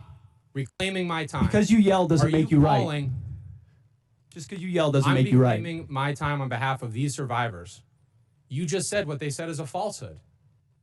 There's a much larger That picture. true? There's a much larger picture at play here that included integrated air defenses, bunkers, moving people off Then the why, X Mr. to Secretary, ensure are that they they were dead? not part of the target. We moved those troops and all across the theater, thousands of troops off the X, off of their bases, because we knew what Iran was going to try to strike, and we knew there could be a tragic moment. No there could be a answer, Mr. tragic moment where Secretary. something Again. could get through. Of Again, course, that's the I'm consequence of reclaiming my conflict, time. and we Again. remember those 6 every single day. I want to finish. But don't play games with. I'm not playing games. raising I your want to voice finish and with pointing one more fingers. quote from a survivor of the attack, and I put this on the record. Telling the truth is important, and we're not going to learn from these mistakes if we pretend these mistakes didn't happen. Secretary Hegseth, those soldiers told the truth. Those soldiers are braver than you are. I commend They are asking for accountability. They deserve accountability, and I'm asking for the same. चाहे baby जैसा भी move करे, leakage की no tension. नए मोफिक्स pants हैं leak proof, 50 मुख्तलिफ baby positions पर। कैसा है फिर? कंफर्टेबल है ना? इतना कंफर्टेबल जैसे mother's hug. Mofix absolute quality, try absolutely. Once again, and finally, and you've shaped it into the meritocracy, and you've dramatically increased the United States' ability to project power, and when needed, lethality. And I mean, and as a result, our deterrents have never been more evident the world over. So thank you. General Caine, you mentioned in your opening remarks George Marshall. Unfortunately, some of your immediate predecessors were clearly one type of a general. They were Democratic generals. One of them, even in this committee, used politically charged rhetoric of the left. And I don't want Democratic generals. And for that matter, I don't want Republican generals either. I want American generals. You, sir, are an American general. You know exactly what we need generals at Joint Chief of Staff that knows, understands, respects, and embodies your role to serve this republic, the troops, and the mission. And that is precisely what you're doing. And I want to thank you because you do remind me of George C. Marshall. He was a great American, and so are you. Secretary Hegseth, what do you know of any nation state that ever enriched uranium to 60% that then didn't make a nuclear weapon? Well, first of all, I want to second your comments about the chairman, and I agree. I appreciate how he does his job. Usually when a country pursues at that level, it's pursuing a nuclear weapon. 100% of the countries that have reached 60% enrichment have then produced a nuclear weapon. And is it true that Iran was in the process of building such a swarm of UAVs and ballistic missile shield conventionally? Once they wanted to bake the cake because they had all the ingredients to make the nuclear weapon, it would have been damn near impossible for us or anyone else to prevent them. As I pointed to, the president was wise enough to understand that at its weakest moment, following the 12-day war and Midnight Hammer, now is the time to degrade their conventional capabilities, the umbrella they were building of missiles, long-range, short-range, cruise missiles, one-way attack drones, that they were going to use to blackmail the countries around them to not do anything about their nuclear program when they broke out from 60%. We know that to be knew that to be their intention, and something had to be done about it, and President Trump had the courage to do it. Well, President Trump, there's been a lot of quotes that people have been mentioning his words, and I wanted to mention some that I thought were interesting. Here's a quote: "I will take no options off the table to prevent Iran from obtaining a nuclear weapon." Barack Obama. "Iran will never get a nuclear weapon." Joe Biden. "I will never hesitate to take whatever action necessary, and I will never allow Iran to acquire nuclear weapons. All options are on the table." Kamala Harris. And this one: "We would totally obliterate Iran. That's a terrible thing to say, but those people who run Iran need to understand that." Hillary Clinton, 2008. So it seems to me that Barack Obama, Hillary Clinton, Joe Biden, Kamala Harris, and Donald Trump had something in common. They weren't going to allow Iran to get a nuclear weapon. And some of them, 4 of them, were all words, and one of them took action. There's 93 million. We're involved in a land war in Asia. I get it. It's complicated. 93 million people, much larger than Iraq, but 80% of their country hates their guts. This is a regime that murdered 40,000 of them and gunned them down in the streets. They're responsible for over 600 American deaths. How long was World War II? You have any idea?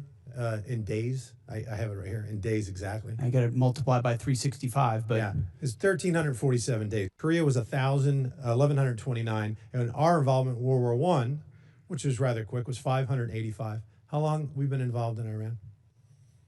Just shy of 60 days. 60 days, 2 months. And what is the degradation of their Navy right now, Secretary?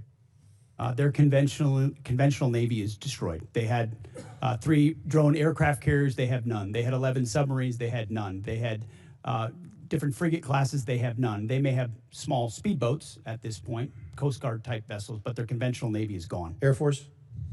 Likewise, functionally destroyed. Command and control? It's hard for them. There's a reason why there's a challenge in communicating around a deal, is because their command and control is fundamentally broken as far as who's in control and how they communicate.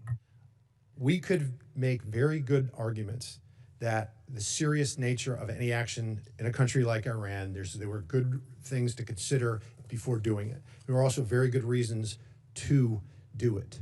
The fact of the matter is, ladies and gentlemen, Republicans and Democrats, we're here now. This is an evil regime. We can fundamentally reshape not only the region, but the world. They were the largest exporter of terror and ballistic missile technologies. We need, gentlemen, to win. Secretary, General Caine, win. I yield back. Gentleman yields back. Chair now recognizes the gentleman from Pennsylvania, Mr. DeLuzio. Thank you, Mr. Chairman. We all just heard pretty powerful reporting, courtesy of Mr. Ryan, from many of our wounded troops who were injured in the attack in Kuwait. Mr. Secretary, you heard direct quotes from some of them via CBS's reporting. They were willing to talk to the press. Things like they were unprepared to provide any defense for themselves in the unit. Things like we were moved closer to Iran, to a deeply unsafe area that was a known target. Your spokesperson, Sean Parnell, in response to that reporting, said it was not true. Do you agree with that? He's calling these guys liars? I'm not calling our troops liars, and I don't know if what you're representing is correct or not. I'll take you at your word on that. But all I know is that we took every effort possible at the commencement of this.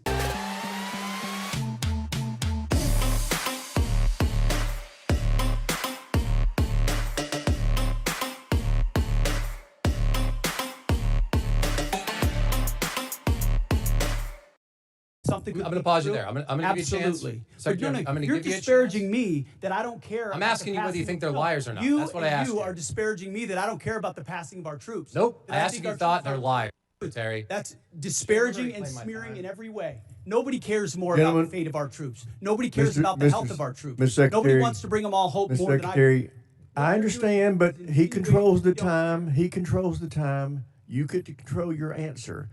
And the gentleman's ready. If we're allowed to answer. Mr. Chairman, thank you. Secretary, my question was clear whether you thought they were liars or not. You don't seem to want to answer it. We can move on. The other part of what your spokesman said, and you just reiterated here, was that, and I'm quoting your spokesman, every possible measure has been taken to safeguard our troops, end quote. You mean to tell us, and I'll give you a chance to clarify, there is not a single additional thing you could have done to protect those troops who are now wounded, 6 of whom are dead? I'm telling you that as a department, we did every conceivable thing at my level and every echelon down to ensure the maximum force protection for our troops. We live in a dangerous world, in a dangerous place against a determined enemy that can't have a nuclear weapon, and that requires sacrifice and risk. And it tragically, in this case, it meant 6 Americans lost their lives and others were wounded. And we all know that, and that's part of the cost. But it does not mean we didn't care, and it doesn't mean we didn't commit. I didn't ask you that. It doesn't mean we Secretary, I'm not didn't do saying that. everything What- possible, which we did. But let's be clear about what was done. There were T-walls there, essentially. There was no overhead protection. The known threat in that environment, and I think we all here understand it, is overhead drone strike. There was no protection for overhead drone strike. So I'm struggling to understand how your answer and your spokesman's answer is that every possible measure was taken. We can move on. Mr. Chairman, and Chairman Caine, I want to ask you something on a different topic. Folks at home know you're the senior military officer in our armed services. They may not have as much of an understanding of your role in the chain of command. You're outside the operational chain of command, but you are the president's and the secretary's senior military advisor. So I want to ask a very basic thing, what you would expect our commanders in the field, our troops to do should the enemy lay down their weapons and try to surrender. What would you expect commanders in the field to do?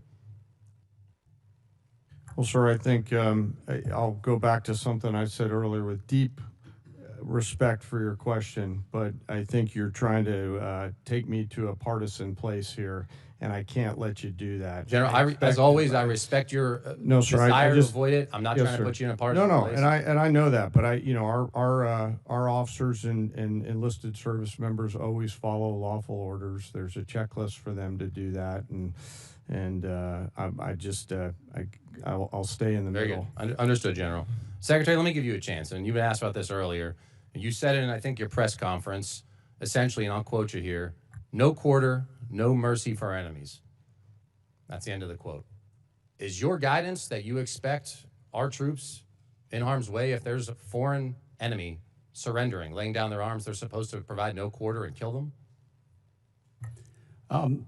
You denied it, but you were indeed trying to take the chairman to a partisan place. That was General Milley. That was the previous administration, which played politics. We don't play that It's a way. simple question. I'm asking you what you meant. We fight to win, and we ensure the rules of engagements are such that our troops have every authority possible to. I'll give you another chance. In saying that, are you trying to tell commanders that that's what you expect? You're in the chain of command. It's a simple question. I understand that. My commanders know exactly what the guidance is with each and every mission, and they know every tool. Secretary, every tool at in their disposal refusing be to effective. answer it, I think you speak volumes. I think that's a dangerous thing. We all know the expectations. We know the law of war. We know what is lawful. I'd expect our commanders to understand that as well. I yield back, Mr. Chairman. Gentleman yields back. Chair, I recognize the gentleman from Guam, Mr. Moylan.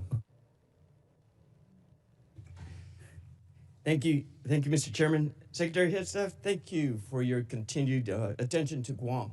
Really appreciate it, and while leading the War Department here, and I'd like to remind my colleagues that one of your first official trips as Secretary was to visit Guam. And during your confirmation hearing, you identified the island as America's most strategic location globally. And this commitment does not go unnoticed, sir. So I thank you, Mr. Secretary, for that. And as we continue our buildup for the defense of our nation in Guam and the people of Guam, we have many active duties personnel, but we also have a lot of Department of War civilian personnel too.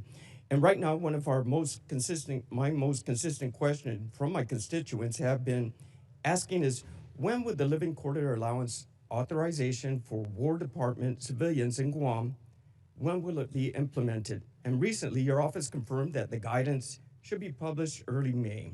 Will you work to keep that timeline? And will you work to ensure living quarter allowance will properly incentivize local hires to stay on Guam? Well, if that's what we stated, we need to stick with it. That's been our pledge. And I think it reiterates that the amount we're paying to pay for housing and for quality of life and living at certain, especially unique locations, is usually mismatched, and it causes staffing and workforce problems that we need to address in a tailored nature to some of those unique locations, like Guam, like Hawaii, and others in Europe. So yes, we're committed to that. And I would just note that in our budget, we've got almost $1 billion for the Guam defense system. Also, we're investing in ensuring that critical location you described is part of our theater umbrella. Excellent, sir. Thank you for that. Another longstanding request I have from the War Department has been the increased support for Guam's power grid. As you know, we all, the one island approach there and working together, our water, our power, our port, our airports, our hospital, it's all in support, working together with the military. But one of the important ones for us is Guam's power grid. And most of Guam's grid is owned by the department and is leased to the Guam Power Authority. And as the military demands upon the power grid increases, do you see either O&M funds or military construction funds being the best path for the department to support Guam's power grid needs? I would welcome your input, first and foremost, as we have throughout. But as was noted, we've got $450 million for small modular reactors, which is a new approach we're taking, which we think makes our bases more resilient. If there's one place the American people count on being able to be prepared in that moment, it's our bases wherever they are, whether CONUS or OCONUS. And these reactors are a key part of getting at it. So that would be part of how I would answer your question. I appreciate that, Mr. Secretary. Also, the Guam Power Authority is the only one in charge of all the transmission lines. So we're that power source, and I know there was some consideration of the small nuclear reactors as well, but the Power Authority will be the one for the transmission lines for all the power on the island. So looking forward to working with your office. Thank you, Mr. Secretary.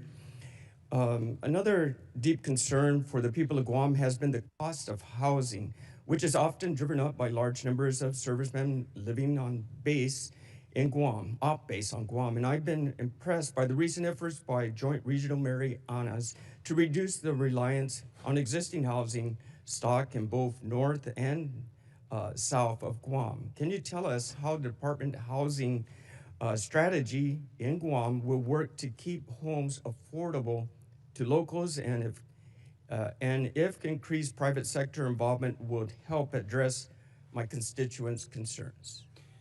Well, we've got about $4.5 billion for family housing in the FY27 budget. It's something we recognize as a challenge, and in places like that, a unique challenge.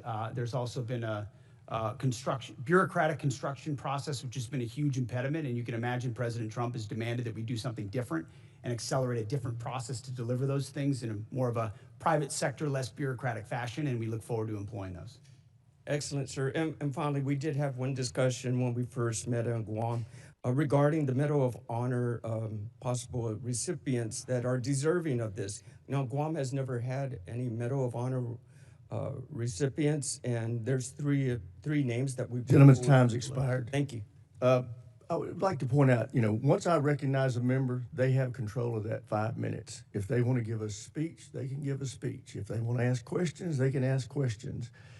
But if you ask a question, I would hope you give the witness a chance to answer. But if they choose not to, then the witness has to recognize it's their time and cut it off and go back to them. But I want to stick... sorry, go ahead. I want us to be respectful of each other and be able to make sure we maximize the use of this time. But everybody has to understand it's the members' 5 minutes once I recognize. Did the ranking member want to offer something? Yeah, I just want to second that. Yeah, it is the members' time. I do hope members, you do ask a question. Got to allow for more than 2 words. Yes, if they filibuster or don't answer the question, feel free to interrupt. But I hope we can keep this respectful and it's more productive for us and for the witnesses and for those watching. Sure. So thank you, Mr. Chairman. And with that, we will recognize the gentlelady from Hawaii, Mr. Kuda. Thank you, Mr. Chair. On February 2nd, President Trump said we should take over the voting in at least 15 places. The Republicans ought to nationalize the voting, despite the Constitution assigning primary responsibility for elections to the states. Federal law also draws very clear limits. Under 18 U.S. Code Section 592, military officers are prohibited from deploying troops or armed personnel to polling places unless necessary to repel armed enemies of the United States. That is this exception, not politics, not suspicion, not conspiracy theories, armed enemies. Secretary Hegseth, do you think American voters are enemies of the United States? A simple yes and no will suffice. I think legal voters, I think everybody who's legal should vote, yes. So American voters are not enemies of the United States? Yes. You're agreeing with me. I think America's legal citizens should vote, yes. How many armed enemies of the United States have attempted to interfere in the last election? Can you recall any time when armed enemies of the United States attempted to interfere in the last election or the 2020 election? We just had the King of England here that's a while ago, but So 250 years ago. Okay, very good. All right. Well, Secretary Hegseth, if President Trump ordered you to deploy troops to polling places during the midterm elections this fall, which would violate the law I just cited, would you implement his order? Yes or no? What you're trying to insinuate is that the president would give unlawful orders and we would somehow deploy troops as a result. And the evidence of our department is that we've worked alongside law enforcement very effectively for 15 months. Los Angeles would have been on fire for the summer had we not come across I humbly disagree with that, but this is not a law hypothetical enforcement friends and situation help that them I'm out. inferring on. Your president in January of this year told the New York Times that he... अरे बाजी आप वाह भाई मजे ही मजे चला और तेज चला अरे नहीं बाजी लग लगा जाएगी ऑर्डर भी तो लेट हो रहा था ना धूम मचा ली हो तो जरा मेडिकल इंश्योरेंस का सोच लो जिस हिसाब से तुम्हें जल्दी है फ्यूचर में जरूरत पड़ सकती है लेकिन मिलेगी कैसे इंश्योरेंस के लिए जैज़ कैश है ना जैज़ कैश ऐप पर जाओ या *786# डायल करो अपनी मेडिकल इंश्योरेंस से चंद रुपए सालाना में लाखों की कवरेज हासिल करो जैज़ कैश इंश्योरेंस सोचो समझो कर लो Biden. You've brought his name up more than many other topics today. Answer the question. Who are you beholden to, Mr. Secretary, the president or the Constitution? Well, I If you can't answer that question, very because you couldn't proudly answer served that as question president when I and asked you very if you shoot proudly swear an innocent oath to civilians defend in the the leg Constitution. in Los Angeles. He couldn't answer that either. So I think our answer is very clear. Obviously, you have taken a loath of loyalty only to the president and not the people of this country. Let's move on now and let's talk about AI. The Marvin Smart System, which appears to be the program on record being used in Iran, does the targeting work we know of about 2,000 It's people called the use to Maven do it. system, not the Marvin system. Excuse me. Thank you so much for that correction. It does it in a fraction of the time. The intention was to compress the kill chain, and the result was an attack that killed almost 200 children. Would you agree that tragic actions like this prove that when we trade time and humans for safety, people die? The Maven system is a very effective tool, and inside that we have very prescriptive processes by which we ensure as much precision as humanly possible in very complex battlefield So you environments. think we took every absolute effort to make sure that innocent civilians did not die in this attack? I know that there is no country on planet Earth that takes more measures to ensure that civilian harm or civilian casualties are minimized than the United States of America and this War Department, and that is a fact. Okay, and yet, Mr. Secretary, you eliminated the department's civilian harm reduction staff. You eliminated for a country that makes great efforts to make sure human casualties are reduced or eliminated. Don't you think that goes actually counter to what you just said?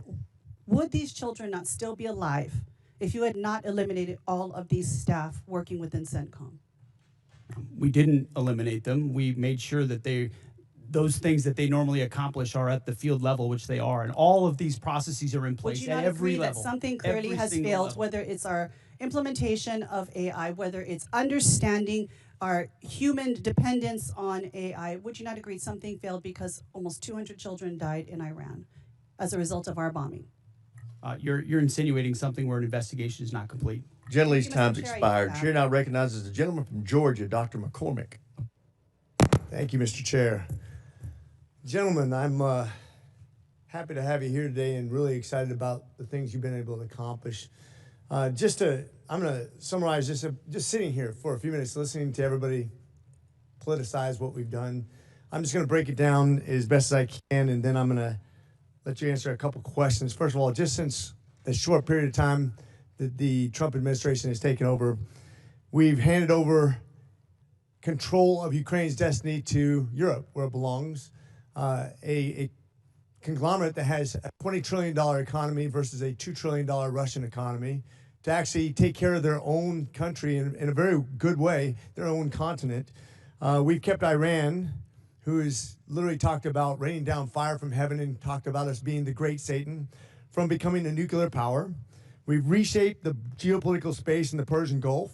We've reestablished the Monroe Doctrine in the Western Hemisphere.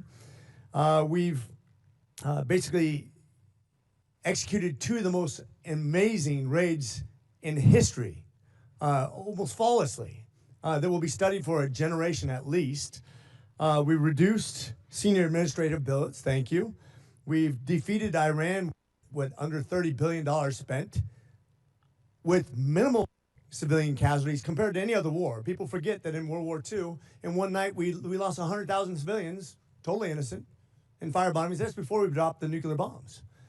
War is a horrible thing, but I think we've executed it as best as possible in a very hard and consequential environment. That's just to sum up a few things, not to mention the recruiting that went from dismal and really something that could have crippled our military to now a surplus just by a change in administration.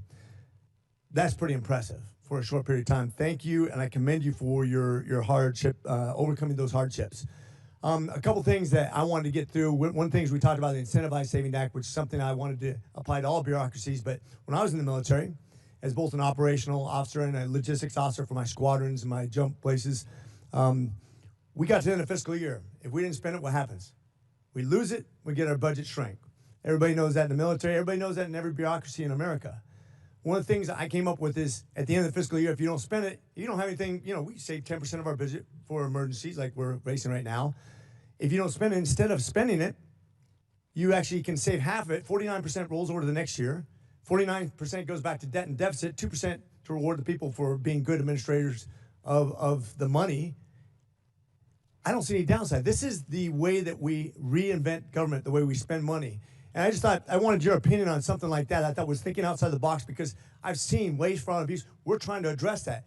This should be a bipartisan, bicameral approach to actually doing something right as we expand the budget, but also give us some wiggle room for putting money back and being good stewards of the people's money. What do you think about an idea like that? I very much like an idea like that, which creates all the right kinds of incentives. And I would just add, in addition to that, which is the type of thing our department would support, the deals that we're cutting with these private sector companies on munitions ensures they build the plants, they build the assembly lines, which is exactly the right kind of incentive. If you spend on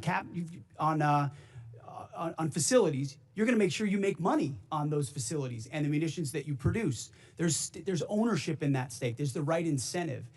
Overturning the entire way the department does business. So I agree with that. We're pointing at the defense contractors, as the president has, and saying, you need to do your business differently. This is not a gravy train of the government. You're beholden to us, actually. So I think the spirit of that is infused into everything we're doing at the department. And I think it's right in line with what you're talking about, running it more like a business where we have accountability and we're pointing in the right direction. We do have a lot of old programs that we need to update. One of the things you talked about is a 5 to 7 year period of time of updating. I think almost year by year now is going to be how we're going to have to look at how we budget things and contract, because the technologies are so dramatic, as General Caine pointed out. I know I'm running out of time real quickly, but I want to also revisit the fact that you are still invited down to University of North Georgia, one of the elite 8 schools. We're looking forward to PTing with you. Appreciate you guys being here today. God bless you, and God bless our military service members. With that, I yield. Sure, I gotta say, this guy over my left shoulder is a University of North Georgia graduate. He doesn't want me to tell you that, but he is. The president would be very happy. The president of the university, he's great. President Shannon would be very happy to hear that. Gentleman's time has expired. Chair, I recognize the gentleman from North Carolina, Mr. Davis. Thank you, Mr. Chair. Also, thank you, Mr. Secretary, Chairman Caine, and Mr. Hurst. Shout out to Winterville. 13 U.S. service members killed, 13 families forever changed, 13 heroes who put the uniform on, paid the ultimate sacrifice. We owe remembrance, those families. Just want you to know we see you, we stand with you, we'll never forget. There are Gold Star families who are here today sitting in the room carrying the honor and remember flags. Remember the sacrifice. And when we do so, words can't fully capture it. April 3rd, F-15E Strike Eagle pilots were rescued because we live by a simple promise: we do not leave anyone behind. The same spirit must be extended to those who are killed in action. That's why I arise again today and raise this question of the importance of passing H.R. 1363, Honor and Remember Flag Recognition. Mr. Secretary, I raised this with you before, and actually I come today to thank you for the response from your office and actually engaging with us in this. I rise again today and bring this up because we must never lose sight of the true cost of war. As we commemorate 250 years in this country, the first call for independence, Halifax County delegates moved forward with the first official action in my district. Our service members are the reason we are here today. They've delivered freedom. And I believe it would be amazing if we could deliver for their families, those who've sacrificed this flag, something to help them, ideally by Memorial Day, or at least commemorate their families. I would simply ask, do you have any thoughts whatsoever how we continue to lift and honor those who have been killed serving our country? Well, thank you for what you do on that topic. I think first and foremost, we do it by doing right by the legacy of those that we lose, whether it's those 13 from this conflict or any other conflict. I've been at Dover every single time, as is the chairman, as is the president, the vice president, when they can, to greet that and respect and honor that. In our department, we established the first ever Gold Star task force, where we've got a Gold Star advocate right in our front office, working these issues on a daily basis, which is why it doesn't surprise me that we so quickly got back to you. These are deep in our DNA, things that we care about. How you treat a family who's given everything in that moment, not just at Dover, but in every step of that process is a reflection of how Mr. they Secretary, value. thank you truly just for time here. And I've served mortuary and I've been to Dover. I deployed to Dover, so thank you there. I want to shift to Army Cadet Command.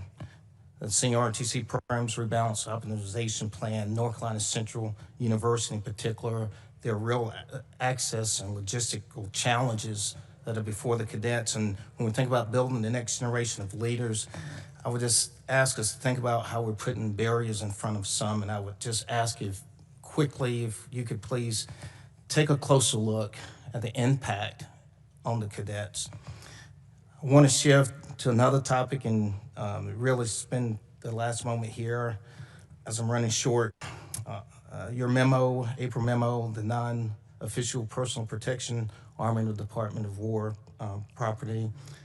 My son is at Fort Benning right now, infantry. He's training, ideally, he wants to be 11 Bravo. अनोखा शहर है ये कराची, 24 घंटे धड़कता है, बेचैन रहता है कल के इंतजार में, हर पल मोहतात, लेकिन गैरों पे भरोसा, पाई पाई का हिसाब, पर हैं बड़े दिल वाले। जितने अज्जा कराची को कराची बनाते हैं, वैसे ही शान की बिरयानी में है मसालों का परफेक्ट ब्लेंड और जायका। खुद सीधा, कुछ उल्टा, जैसा भी है, ये शहर हमारा है, तो जियो शान से कराची। कराची में 10 में से 9 लोगों का इंतखाब, शान recipe mixes. And the burden of proof is on the command as to why they would deny, as opposed to the burden of proof on why they should allow.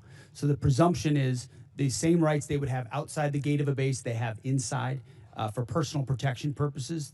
Our bases shouldn't be gun-free zones, except for the Armory and the MPs. So the burden of proof is something I'm going to pay very close attention to. My last 15 seconds, Chairman Caine. Thank you again for the conversation breakfast. Any final thoughts in terms of any reservations of how we're dealing with munitions in terms of a supplement on the depletion of munitions? Gentleman's time's expired. Chair, I recognize the gentleman from Louisiana, Mr. Higgins. Thank you, Mr. Chairman, General Caine, Mr. Secretary. Thank you for being here today. Mr. Secretary, you stated in your opening statement that one of the foundational endeavors that you embrace is to, in your words, forge a lethal arsenal of freedom. I don't think it could be more accurately described, the spirit that you gentlemen are delivering within the Department of War, the men and women that you serve. It's notable for an American like me, an Army veteran, 65 years old. I don't believe in my lifetime I've witnessed this level of rebirth and hardcore focus that I'm witnessing out of the Pentagon right now. And I just commend you for driving that. And please know that you have a great deal of support, not just in this body and on this committee, but across the country. Regular Americans that have served or have families that have served have taken note. General, you said your opening statement that if called upon, we will win our wars around the world. Those are your words. And we're going to make certain through this committee that you have the support, the equipment, and the funding that you need to, if called upon, win wars across the world. But we expect a lot out of you, gentlemen. We expect you to liberate and secure the entire Western Hemisphere. One of my colleagues across the aisle stated that in a negative way. Let me flip it to positive. We absolutely do expect you to liberate and secure the entire Western Hemisphere.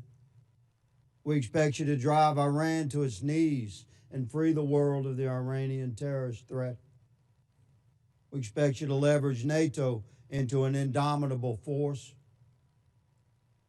We expect you to set China back on its heels worldwide. We expect you to drive peace and stability through the projection of military power. We expect you to secure the transit of affordable, transportable American energy product as the indisputable cornerstone of economic prosperity for every allied nation. That's a lot of expectations.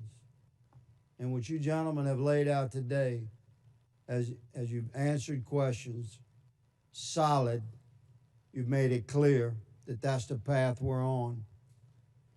And I support you. My Democrat colleagues have made it clear today that after careful study and thorough research of world history, they've come to the conclusion that soldiers, sailors, airmen, and Marines are far safer if they're never deployed into conflict.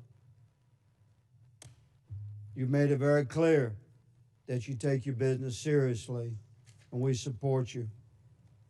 I certainly do.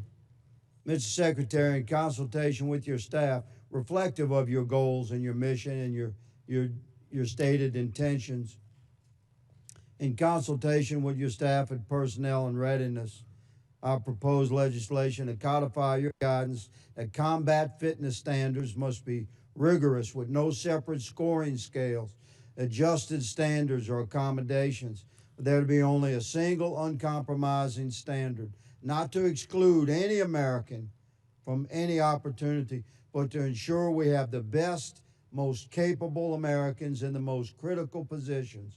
Would you welcome this body making your guidance into law in the NDAA? I would welcome. Congressman. Thank you, Mr. Secretary, for clarifying that. A question about Iran, and I'll give you the final 30 seconds to answer. Was Iran moving precipitously towards nuclear weapons capability, Mr. Secretary? Even after the obliteration of Midnight Hammer, what was clear is that the intention of Iran remained in pursuit of nuclear weapons. And after, as hard as they were hit by Israel, it created an opportunity to get rid of the conventional shield. That's आज episode 2 में हम बात करेंगे एक बहुत ही exciting offering of one link जिसका नाम है पे पाक। इस वक्त हर चौथा पाकिस्तानी जो है ना वो पे पाक कार्ड होल्डर है। इसके अलावा अपना है, लोकल है, पाकिस्तानी है। हमारी जो कोर एफर्ट्स हैं वो स्पेंड एंड एक्वायरिंग पे लग रही हैं। तो अब हमारा फोकस है इसको कैशलेस ट्रांजैक्शन में इनेबल करना। Mr. Secretary, the President recently made an announcement that the state-activated National Guard would start receiving active duty pay for federal missions, and I believe you kind of made similar remarks as well. I'm happy to see that announcement because it brought the much-needed attention to this disparity. Whether you agree with missions or not, when guardmen are called up for active duty and they really have no choice in the matter for homeland missions, often they're receiving inconsistent pay and benefits depending on their status. This issue has persisted for decades. This is why earlier this year, Rep. Bergman and I introduced Duty Status Reform Act, which would address the issue head on. I believe this is the right time to push this over the finish line. It's something the National Guards Bureau supports, the Council of Governors support. Just the other week, the service personnel chiefs were all here. They support it. TAG support it. So, Mr. Secretary, as a former member of the National Guard, I am asking you here today, would you consider supporting consolidating the 29 duty statuses for the military reserve component into a balanced and equitable system that would also help the National Guard receive retirement points when they're called up for these federal missions? Would you support that? Congressman, thank you for your efforts on this. It makes a ton of sense, and we support these efforts for duty status reform in pursuit of things that work for the department and for the troops, because they deserve the kind of pay and benefits that are commensurate with active duty troops. So we would look forward to working with your office to get at duty status reform. I think now is the right time. Thank you for that. General Caine, I ask you the same question as an individual who's served in the Air National Guard. Would you consider supporting duty status reform that's going to simplify this and help our National Guard troops? Sir, I'll be careful to stay in my lane. My personal, not the chairman's opinion, as somebody who's lived the house of pain of 30 different duty statuses would support it. As the chairman, I'll leave personnel, and you know this from your prior life, to our civilian leaders who do that. But I do think we owe a better set of options for our guardsmen and our reservists across the forces. Well, thank you both for that. This is something that I think needs to get done and something I've been working on for years now. The National Guard Bureau supports it. And so I hope you will, like you said, work with us to get that done. OMB seems to be our roadblock, so I'm hoping you can kind of push that roadblock down so that we can finally get this done. Next question, Mr. Secretary. I take what we do for our personnel very seriously, and that sometimes I know you have stated right here today, our troops are ready, they will do anything if asked upon them, but I think as leaders sometimes we need to kind of protect them as well. And I worry about the USS Ford, which has now kind of been out there over 10 months. It's probably well over 300 days by the time it gets back to the United States. I just saw a thing today. It's going to be headed back here in a few days. You know, these people have gone back pretty much all over the world. They crossed the equator multiple times. But I am interested, you know, I'm sure that was not in the gift map when it was first assigned, when they were deployed. And so what were some of the concerns, you know, that the Navy had when you made this modification, when it was brought forward to you that, hey, this is what extending them out to past 10 months is going to do. This is, you know, both on the troops and on the ship. What concerns did the Navy bring up for this? It's a very fair question, and I can tell you every week I stare at an orders book where I'm looking at troop movements or asset movements, and multiple times that included the Ford. And multiple times the operational requirements, whether it was down in Southcom or up to CENTCOM, demanded additional assets in real time, which through a tough decision-making process led to an extension. in consultation with the Navy. Admiral Caudle and his staff, they fairly represented readiness trade-offs, maintenance trade-offs, which are real what things. What are the concerns? What trade-offs are we making right here? I mean, really, we have 3 carriers in the area right now. How many do we really need? It's rather, I mean, it's a great show of force, but do we really need 3 carriers there? And you got 1 ARG there and another one on the way. This is going to set back possibly deployments later on. It's going to have ramifications down the road extending for this much. And not only talking about, we had service members that were kept away from their family for almost a year. How many missed the birth of a child, before, extending them in another 4 months? We need to keep this in consideration. We kind of make these modifications. And I hope these issues are being raised when you do these SDOB books, right? And people are actually making these decisions. Gentleman's time's expired. Chair, I Yield recognize the back. gentleman from Virginia, Mr. McGuire. Thank you, Mr. Chairman. Thank you to our witnesses today. Secretary Hegseth, I really appreciate your return to warrior ethos and the priorities of our military. Merit over performance is how you win, and it's how you save lives. And your love of our military comes out in everything you say. So we really support you and your team and what you're doing. General Caine, your comments about being in the middle and being apolitical also saves lives. I think all of the fellow veterans in this room, military guys, would agree that if somebody saved your life on the battlefield, you wouldn't care if they were male or female, black or white, Democrat, Republican, independent, whatever. We're all Americans, and we're all on the same team. And we put our differences aside and work as a team, we can turn the impossible to a possible. We can be outnumbered and still win. So I want to commend you guys for supporting our troops so they can best survive. Let's see, the border. Nobody talks about the border, Mr. Secretary, as you say, but it's incredible what you guys did in just a matter of weeks.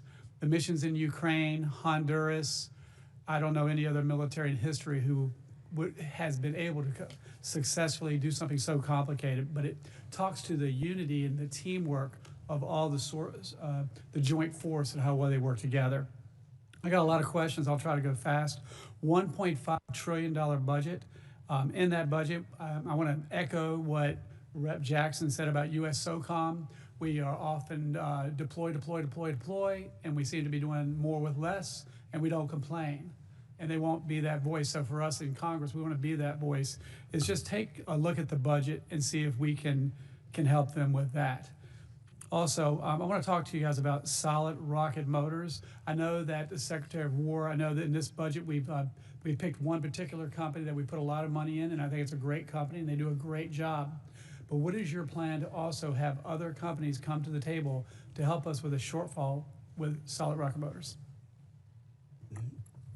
You're right on SOCOM, and we will absolutely work with you and look at that. On solid rocket motors, it's such a critical component. You got to go with your fastest runner to get caught up as quickly as you can and giving them incentives. But we've also learned on multiple domains that just one option means 0 options when you're stuck.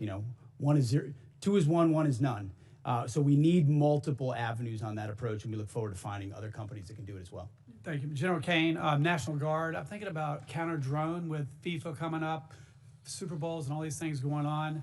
Have you considered, and if you haven't, will you consider training National Guardsmen, send them to counter-drone schools so they can come back and train law enforcement so we can increase our ability to protect critical infrastructure? Sir, for sure. They may already be doing that. Please let me take that one and come back to you. I know the Title 32 force, in advance of all the domestic things that are on the horizon here with America's 250, are looking at a range of capabilities. So if you'd be okay, we'll get back to that. Thank you. On Ukraine, whoever could answer this is, they have 60% enriched uranium. They say they have enough to build 11 bombs. Even at 60%, is that enough to make a dirty bomb? Is that a yes or no? Does anybody have an answer for that? I mean, I wouldn't want to state anything that might be classified, so I wouldn't Fair talk enough. about that in this setting. And by the way, in World War II, a congressman was in a closed briefing and learned that the reason the Japanese hadn't sunk any U.S. submarines is they didn't know our submarines could go below 250 feet. So he went out to the media and told them that, and we started losing submarines and losing American sailors. So a lesson for all of us in Congress, be careful how we, so thank you for considering that.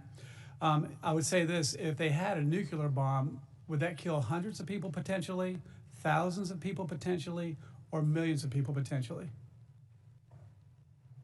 The history shows us what the lethal potential is of a nuclear weapon, and so you'd have to assume the higher end of that range, and given the radical nature of this regime and the likelihood of them to use it, it gives you a sense of the threat.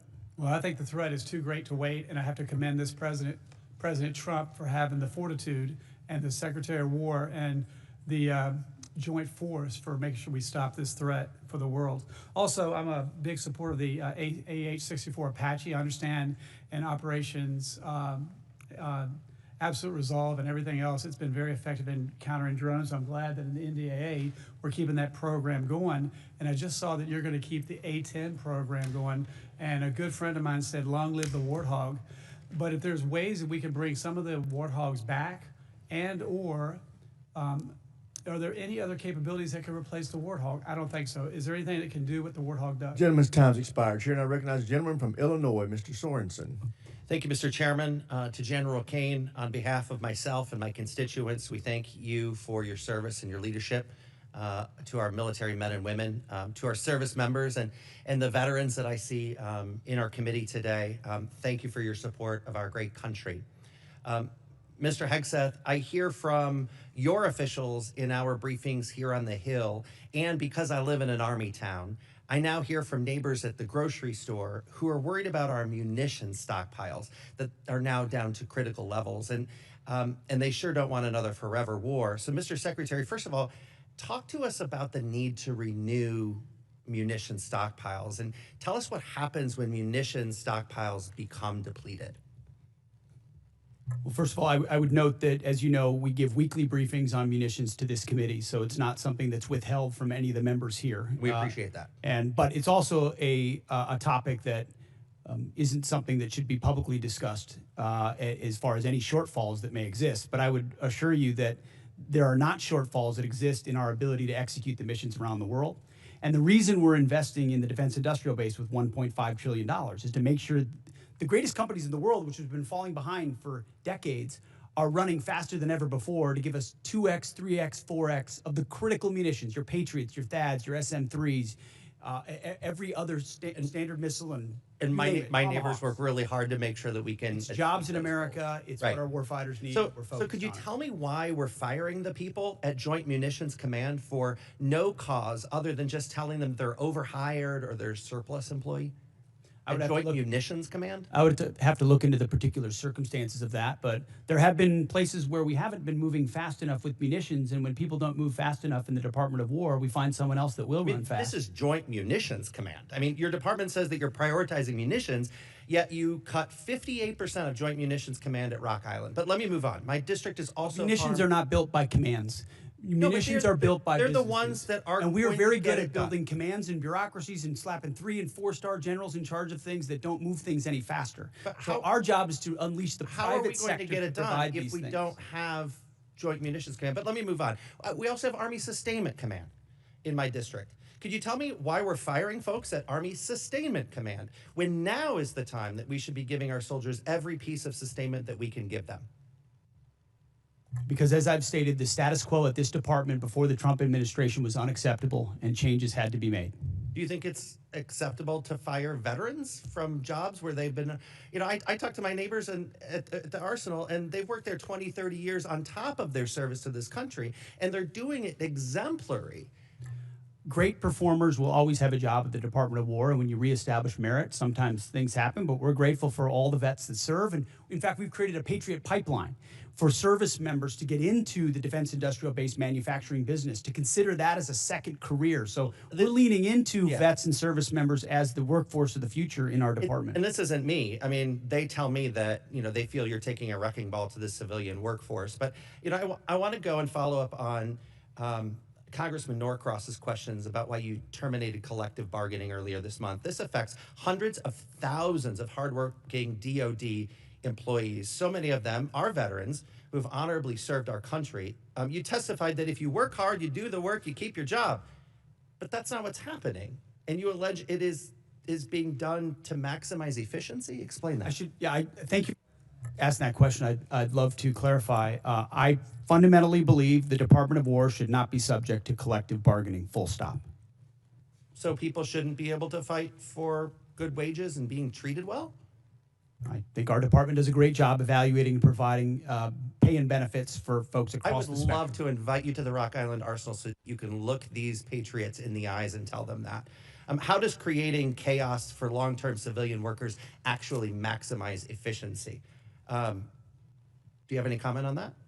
There are plenty of examples of shipyards and other manufacturing Plenty plants of where there are examples, but you can't give us restraints that one. limit the hours, limit the ability of leaders to ensure we're meeting the goals we're supposed to, and I don't think we should live to those constrictions. Okay. Well, you know what? I want to use the rest of my time to the men and women of our armed forces. Please go forth with the integrity and the morality that you've carried before this administration took us down a path that has allies turning away and American citizens objecting. Do what's right, even if you're asked to do otherwise. Mr. Chairman, I yield back. Gentleman yields back. Chair, and I recognize the gentleman from Florida, Mr. Mills.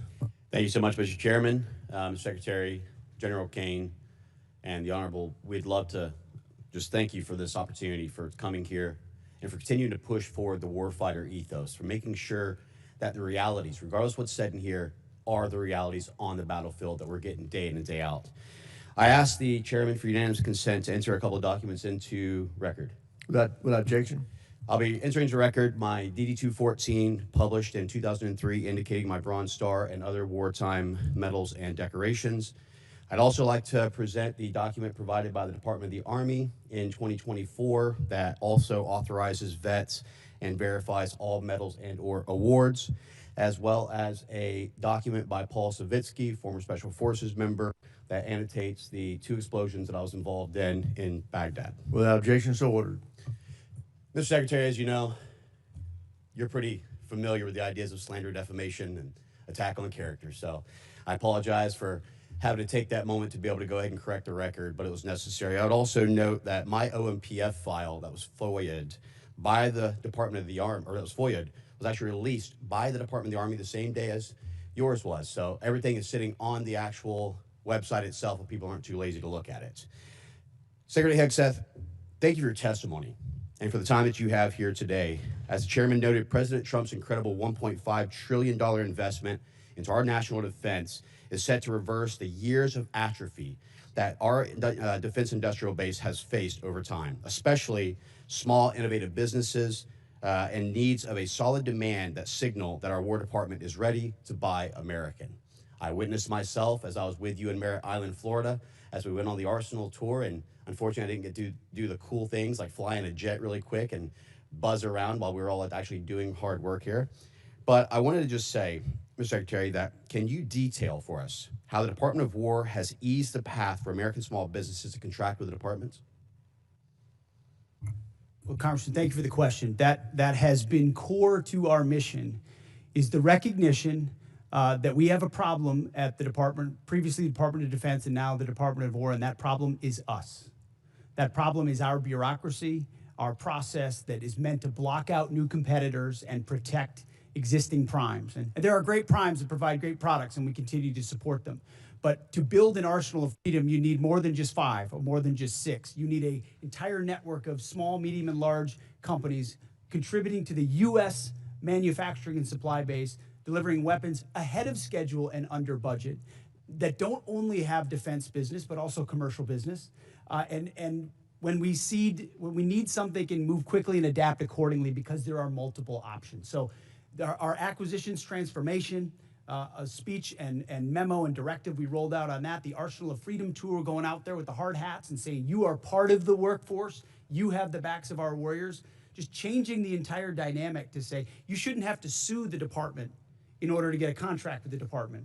We're opening the doors with small business loans, whether it's SIBR, SITR, or DIU, or OSC. The Office of Strategic Capital hasn't even been discussed today. $20 billion that gets levered into $200 billion so that companies can invest in ways they otherwise wouldn't have the capital to do, and it's not on our balance sheet. So we've got businessmen, the Deputy Secretary of War, who should be deemed a national asset for what he understands and how he works. We're opening the aperture of our department in historic ways, and I think I know our manufacturing base is going to see the benefit. Well, thank you so much. I also want to thank you for your due diligence in making sure that Task Force Audit will come forward And we will see the Department of War for the first time in 2028 with a clean audit, something that the previous administration was never able to do, and many before that. I believe it was 28 years, if I'm not mistaken, Mr. Secretary, since we've had a clean audit. That is right, and this is not a thing we just announced. We've been doing it for 15 months. Jay's been integrally involved. We just launched a joint task force audit. We are going to pass an audit as a department by 2028 because the tax base. And this is why we're so honored to have you as our Secretary of War, and General Caine. We're honored to have you as well, leading our forces. Mr. Secretary, with the last few seconds I have, from ships to bombs to bullets, our industrial base is in dire need of support. Even as these defense markers are strengthened, as a former small business owner, I understand how bottlenecks can hold up good contracts and move from the speed at which we need for our warfighters. Mr. Secretary, can you detail how the department has moved to promote diversity in our defense industrial base? Well, if you will, can we submit for record? Sorry, every aspect is opening it up to provide as much running room for new entrants as possible. Thank you so much, Mr. Chairman. I appreciate it. With that, I yield back. Chair now recognizes the gentleman from New Mexico, Mr. Vasquez. Thank you, Mr. Chairman, and thank you to our witnesses for being here today. You're here before us requesting $1.5 trillion for the Defense Department, the largest one-year increase since World War II. While I will recognize that your budget does include increases for pay and quality of life, these increases are outweighed by the rising cost of living and the department's ongoing failures on child care, education, medical care, and other quality of life factors. Just like other families, the soaring cost of gas, groceries, housing, and child care have left military families underwater. Yet the department continues to put other priorities, like a $25 billion war of choice in Iran, and lately photo ops with Kid Rock, ahead of improving the lives of our troops and their families. It's deeply troubling to me that the department received a historic $1 trillion last year, including $9 billion under H.R. 1 for improving troops' quality of life, but the New Mexican service members that I have talked to are still living in barracks that are at capacity, sending their kids to run-down schools and lack access to on-base child care. Here's an example. During my most recent visit to White Sands Missile Range, I saw severely aging on-base infrastructure, specifically an elementary school that is in need of a complete rebuild. Secretary Hegseth, last fall you said that quality of life for our warriors is a critical component of reviving the warrior ethos. In a video you posted to social media last November, you said that the places where our warfighters reside need to be safe, comfortable, and clean. And in your opening statement today, you said quality of life is front and center in this budget. But when it comes to our troops' quality of life, I fear that this is more of all talk, because I can tell you the outdated barracks that I saw at White Sands Missile Range were anything but safe, comfortable, clean, and I haven't heard from service members about any improvements since you've assumed this role. As Secretary of Defense, do you take any accountability for the continued quality of life concerns that New Mexico's military service members and family face today under your leadership? Well, I appreciate your attention to the matter of quality of life, which is incredibly important to us, and it's reflected in this budget. I mean, historic amounts in barracks, in family housing, in family support like child development, youth program. This budget surpasses anything you've seen from this department in quite some time, to include replacing or eliminating all poor and failing barracks. So we've seen those photos. We responded to them with a barracks task force with $1 billion initially, and now we have billions of dollars behind it to make sure they're safe and clean and quality, but also that where they need to be replaced, they're rebuilt and replaced. And the president has charged me with doing that, and we're thank you, Secretary. focused on doing that. Thank you, Secretary. And I hope that the next photos that you receive and the next photos that I receive and reports that I receive are of improved conditions and of new barracks and of quality of life improvements, because this has gone on for far too long. Let me give you another example. At Holloman Air Force Base, the Child Development Centers on base faced critical staffing issues for many years, and just recently gave military families, our airmen and women, just 9 days to find new child care providers. One parent said she felt she had no choice but to resign from her job as a physician assistant when her son lost his spot in on-base care. And one patient, describing his experience seeking health care at Caine Air Force Base, said, "Good luck. If you need specialized care, referrals take 6 months or more, and regular appointments are booking a month out." And so spending $1 billion a day on a war overseas while leaving our service members out to dry is not America first. It's a betrayal. Secretary Hegseth, I voted for $1 trillion for the defense budget in committee last year, and I've yet to see the results come home. Service members back home have said nothing about progress or improvements underway.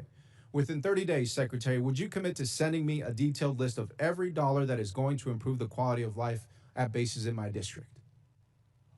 We will get you whatever we can, but that doesn't meet with what we've seen, which is running as fast as this department ever has on quality of life issues, because I've been in their shoes. I've seen those barracks, and I've seen them recently. And it may not have happened under this administration, but this administration is going to fix it. And ultimately, this budget reflects that kind of priority across Well, the board. thank you, Secretary. And I will just suggest that it needs to run faster. It needs to run at the speed of light. It needs to cross time travel. I don't care what it takes, but it's gone on for far too long. And so I appreciate your attention to this issue, but we have got to get it done, and we cannot be here again next year discussing the improvements that haven't been done despite what's in the budget today. And so let me be clear that these issues have persisted for years. Under both administrations on both sides of the aisle, the department has received billions of taxpayer dollars as this committee has continued to work in a bipartisan fashion to support our troops and their families. And at a time when cost of living is the top issue for families, including those who serve, the department is in the position to address these costs of housing, childcare, groceries, and other needs. I hope the department chooses to do that. Thank you, Chairman. I yield back. Gentleman yields back. Chair now recognizes the gentleman from Texas, Mr. Gooden. Thank you, Mr. Chairman, and thank you, Secretary, for being here and the work you're doing. Over the past decade, Bitcoin has evolved from a fringe asset into a matter of national security. Iran has demanded Bitcoin as a toll for transit through the Strait of Hormuz. North Korean cyber actors have leveraged it in ransomware campaigns, and China is believed to be stockpiling substantial holdings as part of a strategic reserve.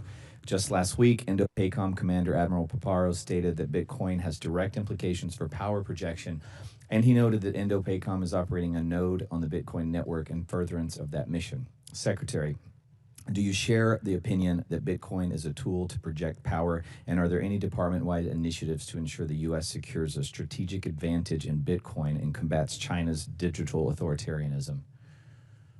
I guess my short answer would be yes and yes. Long an enthusiast of Bitcoin and crypto potential, and a lot of the things we're doing enabling it or defeating it are classified efforts that are ongoing inside our department, which do provide us a lot of leverage in a lot of different scenarios. I appreciate that, and I share your views.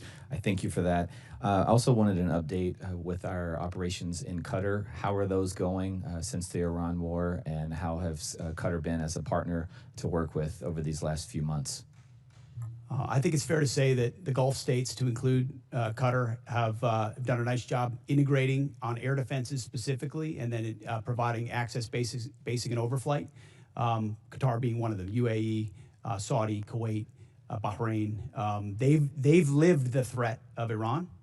There's some complicated aspects with Qatar, but ultimately they've provided support to what we need in the theater. I appreciate that. I also appreciate the job that our men and women are doing there at that base. I realize they're going through a lot. We really appreciate the work you do, and I'll yield back to you, Mr. Chairman.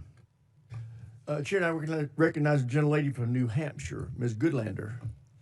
I want to thank our witnesses for being here today, and I want to begin by getting right to it, since my time is limited, on this $1.5 trillion budget request.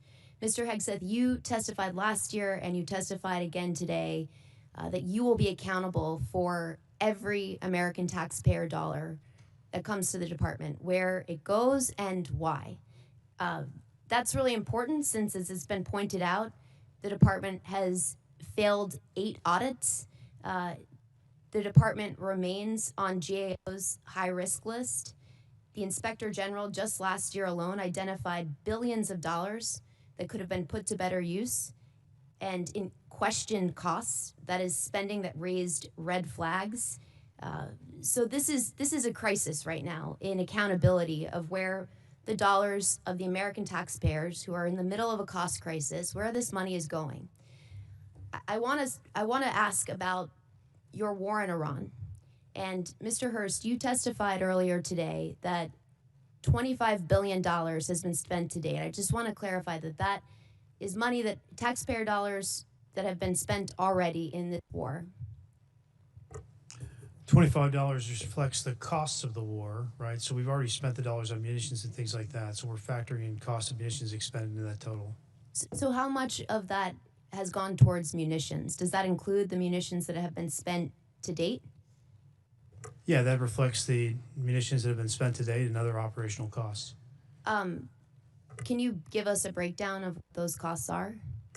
We'll work to get you guys a product that has a detailed breakdown of those costs. Yeah, my concern here is, Mr. Hegseth, you've testified repeatedly that you're going to be accountable for each and every American taxpayer dollar that you spend, that you're going to be accountable for the rationale. Here we are 60 days in to your war of choice in Iran, and you can't give us an answer on a breakdown of the basic breakdown of American taxpayer dollars that have been spent in your war of choice? That's a question for Mr. Hurst. You, right now, as you sit here now, you We're cannot... happy to give you a breakdown. We'll provide you a product after this hearing. Well, I would love for you to give us this breakdown now and explain to us, was this unbudgeted costs, or was this something the department planned for in advance, since you were appropriated $1 trillion last year? The department deals with contingency operations all the time within its normal budget. So this was not budgeted for. My point here is, you know, and General Caine, you've testified to this. We all understand, for you to do your jobs, you need Congress to pass budgets. For us to do our jobs, we need you to give us the details and to be accountable to American taxpayers. And so I gotta say, it's an extraordinary dereliction that as you sit here, you cannot account for billions of dollars that have already been spent. You're in this briefed war. on munitions every week. You and your entire staff have every, asking just so the American public know, it's not Mr. as if you Hegseth, don't have munitions levels. Mr. You do Hegseth. from us every single week. Mr. So you know Hegseth, exactly the numbers you're Mr. talking Hegseth, about. you have testified that American taxpayers need to know where their dollars are going. And as you sit here today, you can't provide us with a basic answer to the most simple question that you should be able to answer to each and every American You're taxpayer. asking a question to an answer with an answer you already have. No, I'm asking you for a breakdown where you said you will be accountable for every taxpayer dollar. You cannot tell us where any of $25 billion in taxpayer funds that have gone to fund your war of choice in Iran. And I look forward to getting details from our witnesses after this hearing, because the American taxpayers need to know. Mr. Hegseth, can I ask you, do you know what the average cost of a gallon of gas was in this country on February 28th? Well, it depends on where you live. If you live in California, it's $8. $2.83. Do you know what the average cost of a gallon of gas is today? Much higher in California. $4.23. I gotta say, Mr. Hegseth, you said you've got a crack economic team that's looking at the impacts of this war on the American taxpayer, and you can't answer this basic question. That should shock the conscience of every American. General Caine, I want to come back to something, a really important principle, and my time is limited. You testified to an important and bedrock principle of American law, that our service members follow lawful orders and lawful orders only. Is that right? Do you agree with the statement, quote, the military won't follow unlawful orders? I do. Mr. Hegseth, do you agree with that statement? I do, but understand what you're insinuating in a partisan point. I'm not. I'm actually quoting you directly, Mr. Hegseth, from April 12th, 2016. And I appreciate that on the record, you've clarified this important principle of American Gentlelady's time's expired. Here, and I recognize the gentleman from North Carolina, Mr. Harrigan. Well, thank you, Mr. Chairman, and thank you, Mr. Secretary and Chairman Caine. It's always a pleasure to have you here. I'm going to fall in line with the chairman's earlier statements that we can do whatever we want with our 5 minutes, and I'm going to give you all a break from the conflict here, and I'm going to tell you a story, and it's a story that's important to me. And I'm going to start with a proposed citation. And it's a rare point of personal privilege for me to do this, but I have an ask of you. But I'm going to start with a proposed citation for a Medal of Honor award upgrade from a Silver Star. Sergeant First Class Thomas J. Grasso distinguished himself by acts of gallantry and intrepidity above and beyond the call of duty between September 29th, 2015 and October 4th, 2015, while serving as a senior communications sergeant, Operational Detachment Alpha 3133, Advanced Operations Base North, Special Operations Task Force Afghanistan, in support of Operation Resolute Support. Sergeant First Class Grasso was part of a small Special Forces element that seized Kunduz, a provincial capital of over 300,000 civilians, from the Taliban. Outnumbered 60 to 1, the U.S. Special Forces element faced an overwhelming enemy force of 2,000 confirmed Taliban fighters. On September 29th, facing a Taliban advance on Kunduz airfield, Sergeant First Class Grasso established a sniper overwatch position in the air traffic control tower. With enemy fire converging from 3 directions, Sergeant First Class Grasso risked his life to engage a hostile anti-aircraft team. successfully clearing the way for air support. On September 30th, fighting through relentless ambushes on their subsequent movement into the city, Sergeant First Class Grasso repeatedly dismounted his vehicle while exposed to intense enemy fire to engage insurgents and shield the convoy. During one encounter, while under withering enemy fire, he disregarded his own safety, maneuvered into the kill zone of a complex near ambush, saving the lives of 5 trapped Special Forces teammates, 1 Romanian partner, and their interpreter. Sergeant First Class Grasso again came under heavy machine gun fire when he dismounted to direct the element to the city compound. To enable the remaining element to safely enter the compound, he effectively returned fire and suppressed the enemy positions. From October 1st through 4th, Sergeant First Class Grasso anchored the defense of the compound, absorbing the heaviest concentration of enemy fire. He repeatedly subjected himself to heavy machine gun and rocket-propelled grenade fire from distances as close as 15 meters, repelling dozens of enemy attacks. On October 1st, a rocket-propelled grenade directly hit his position, inflicting a traumatic brain injury. Bleeding, disoriented, and going 60 hours without sleep, he checked on his teammates before returning to his exposed post. From there, he single-handedly neutralized continuous waves of attackers, attempting to detonate vehicle-borne IEDs, forcing the enemy to request a temporary ceasefire. During a subsequent rocket-propelled grenade attack near his position, he eliminated a follow-on explosive-filled rickshaw, preventing a perimeter breach. As the fight wore on, the enemy began throwing hand grenades into the compound from an adjacent building. Sergeant First Class Grasso ran through the blast to hurl grenades back, then established a clear line of sight from an exposed staircase to enable his command to call in a danger-close F-16 strafing run, bullets hitting 15 meters from his position. When partner forces were decisively engaged, without sufficient ammunition outside the perimeter, he maneuvered, without regard for his own safety, under devastating fire to resupply their position, and employed accurate sniper fire, destroying another advance. On October 4th, he unhesitatingly stepped into the enemy's line of sight to destroy the fighter preparing to fire a rocket-propelled grenade at 2 trapped teammates. Throughout 130 hours of grueling, sleepless combat, Sergeant First Class Grasso's extraordinary heroism, unwavering dedication to his teammates, and complete disregard for his own life ensured the recapture of Kunduz with 0 friendly personnel killed in action. As these severe conditions took a toll on the element, his ability to fight through a traumatic brain injury with indomitable will and lethal precision inspired those around him. Sergeant First Class Thomas J. Grasso's heroism and selflessness are in keeping with the highest traditions of military service and reflect great credit upon himself, his unit, and the United States Army.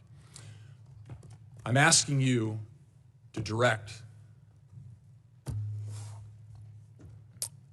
the board chair of HRC, Awards and Decorations Branch, to board Sergeant First Class Thomas J. Grasso's packet. I know these things to be true inside of this packet because I was there. And I'm here today only because I was one of those 5 that he rescued out of that near complex ambush. And I'm grateful for your service to our nation. Congressman, Thank you. We'll do it, and I'd love to meet the Sergeant First Class. Thank you. I think the gentleman yields. The chair now recognizes the gentlelady from Maryland, Ms. Elfrith. Thank you, Mr. Chair. I want to start by thanking SEAC ISOM and General Caine for inviting a number of us to the Pentagon last week to talk about the 1.8 million enlisted service members we have, the challenges and opportunities that we can work together. Every base that I go to internationally and every single major military base in Maryland over the last year, I insist on meeting with service members and hearing what we can all do better, Mr. Secretary. I want to assure you I insist on those meetings. There's a whole lot we could talk about today, war in Iran, and I too want to thank the families of the 14 service members we have lost in this war so far, both strikes in the Caribbean and the East Pacific, firing of a number of people we all respect on this dais on both sides, 61 days into this war. But I want to start with those quality of life issues, Mr. Secretary. A number of members of this committee met with survivors of sexual assault at Fort Hood, enlisted members and family members. You sat here last year and you said, quote, "I applaud Congress for the efforts that have been ongoing to address sexual assaults, which we do need to drive down to 0. That funding has not been reduced." I appreciate that, but the budget we have before us is level funded from last year, which you would agree is a realized cut year over year. So I want to give you the opportunity to talk about how you're still going to drive those sexual assault numbers down to 0 via flat funding. I'm told we've added 5%, so it's actually not flat, but we remain committed to that. And I think you've seen throughout the force reductions, not enough. We want more. We want to go to zero, but we remain committed to that. We're going to hold you accountable for that. Thank you. I want to move on to Ukraine. I don't normally agree with Mitch McConnell, but as you know, the department is withholding approximately $400 million in appropriated security assistance to Ukraine. Despite some public belittling, Ukraine has stepped up perhaps more than any other ally for us in the Middle East. They're harnessing the superiority that they have generated from a hard-fought war with Russia. They are intercepting Iranian drones that threaten U.S. and partner forces in the Middle East. But Mr. Secretary, I'm very concerned about that $400 million. Can you please let this committee know, folks watching at home, the Ukrainian people, when they can expect that $400 million in Ukraine support passed by Congress bipartisanly last year to be released and put on contract for its congressionally intended purpose, the defense of Ukraine? So the department recognizes that $400 million was allocated for European capacity building, and as of yesterday, it has been released. As it released, an under contract released as of yesterday. How would you describe it, Jay? Not under contract, but released to be put under contract. Let me ask you a different way, Mr. Hurst. When will it actually be on the ground in Ukraine? That depends on what they buy with the money. Okay. We're going to take the advice of the EUCOM commander as we employ those funds for best use. Okay, we're gonna keep on that because it's incredibly important, as we heard from everybody, including the King of England yesterday. I'm gonna stay on our allies here. It's clear that the president didn't account for the Strait of Hormuz being closed, global market, oil market disruption, gas prices skyrocketing. Mr. Secretary, gas in my district, Maryland, not California, $4.11. The president did not notify allies abroad or Congress before he went to war. He has repeatedly berated and belittled our NATO allies, and I am not interested in Twitter diplomacy. I'm interested in our actual exit strategy from this war. So I'm actually going to pose it to General Caine, if I could. Well, the president did understand the risks and had the courage to undertake the endeavor nonetheless, which the American people voted for, that kind of courage in taking on that Iranian nuclear threat. General Caine, have you, or what have you formally and specifically requested of our NATO allies and European partners for operations in the Strait? Can you tell me escort duties, air defense, peace enforcement, specific requests of our NATO allies? Both us and state have reached out through a variety of mechanisms to pulse our international partners, not just in Europe, but in the Pacific as well, to see what capabilities could be brought to bear down there, as this is largely this is largely a we don't move much trade through there. I'll defer to energy, commerce, and treasury. But we've been specific with our allies about what we need. We have. Okay. Can I ask you for specificity on another issue that's been brought up today? From a military perspective, not a policy perspective, what will it require of our service members to actually eradicate any Iranian nuclear threat? Can you help us understand that? There's such a wide range, ma'am, of options in there, all of which are classified. It would be out of my swim lane, but we always deliver the full range of options, the associated risks, and the advice to go do the things that we would be asked to do. There's many. I can't speak for everybody on this committee, but I know we The would like more gentlewoman's details. time has expired. The chair now recognizes Mr. Mesmer from Indiana for 5 minutes. Thank you, Chairman, and thank you, Secretary Hegseth, General Caine, and Comptroller Hurst for being here today. Congratulations to all of you for rolling out the $1.5 trillion defense budget. I'd like to offer special thanks to Mr. Hurst and his Comptroller team for the work that it takes to put this budget together. It's a monumental task and important for our nation and our well-being. Secretary Hegseth, as you know, the theme of this year's NDAA is expanding the defense industrial base, and one of the key bottlenecks to that expansion is our workforce size. We are not producing enough skilled young workers, and too many regions with strong manufacturing potential remain underutilized. Would you support Congress working across committees on a national defense strategy workforce strategy that promotes technical training, apprenticeships, and proven school-to-industry pipelines? Absolutely. I think you'll find our budget fully aligned with the theme of the NDAA. And when it comes to skilled workers, whether it's DODEA schools, whether it's the Patriot Pipeline or any form of trades, we're investing in that because we need those folks invested in our industrial base. Excellent. I look forward to working with my team To ensure those efforts align with the Department, Defense, and the industrial workforce priorities. So my office will be reaching out. Also, Secretary Hegseth, we are in a shipbuilding crisis as the Department implements President Trump's vision for a larger fleet. Should the Navy leverage a model of distributed modular shipbuilding that taps industrial strength outside of traditional shipyards, such as in the Midwest, in the Great Lakes and Ohio and Mississippi Valley regions, to help expand capacity, to ease pressure on overburdened shipyards, and cut down on maintenance backlogs? In short, yes, and including international options where we can work with partners who have specific capabilities that would speed up the timeline on shipyards that are behind in our own country. But you'll find $65 billion in this budget on shipbuilding, a lot of which builds on those types of capabilities. Excellent.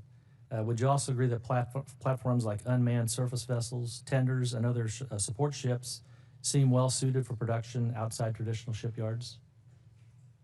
Absolutely. And in fact, some of those facilities were precisely the ones we visited on the Arsenal of Freedom tour, USVs, UUVs, where you don't need the same capabilities you would in a traditional shipyard, or you can invest in a new type of shipyard, specifically tailored to those more bespoke capabilities that can be scaled for the fight of the future, for sure. Perfect. Thank you.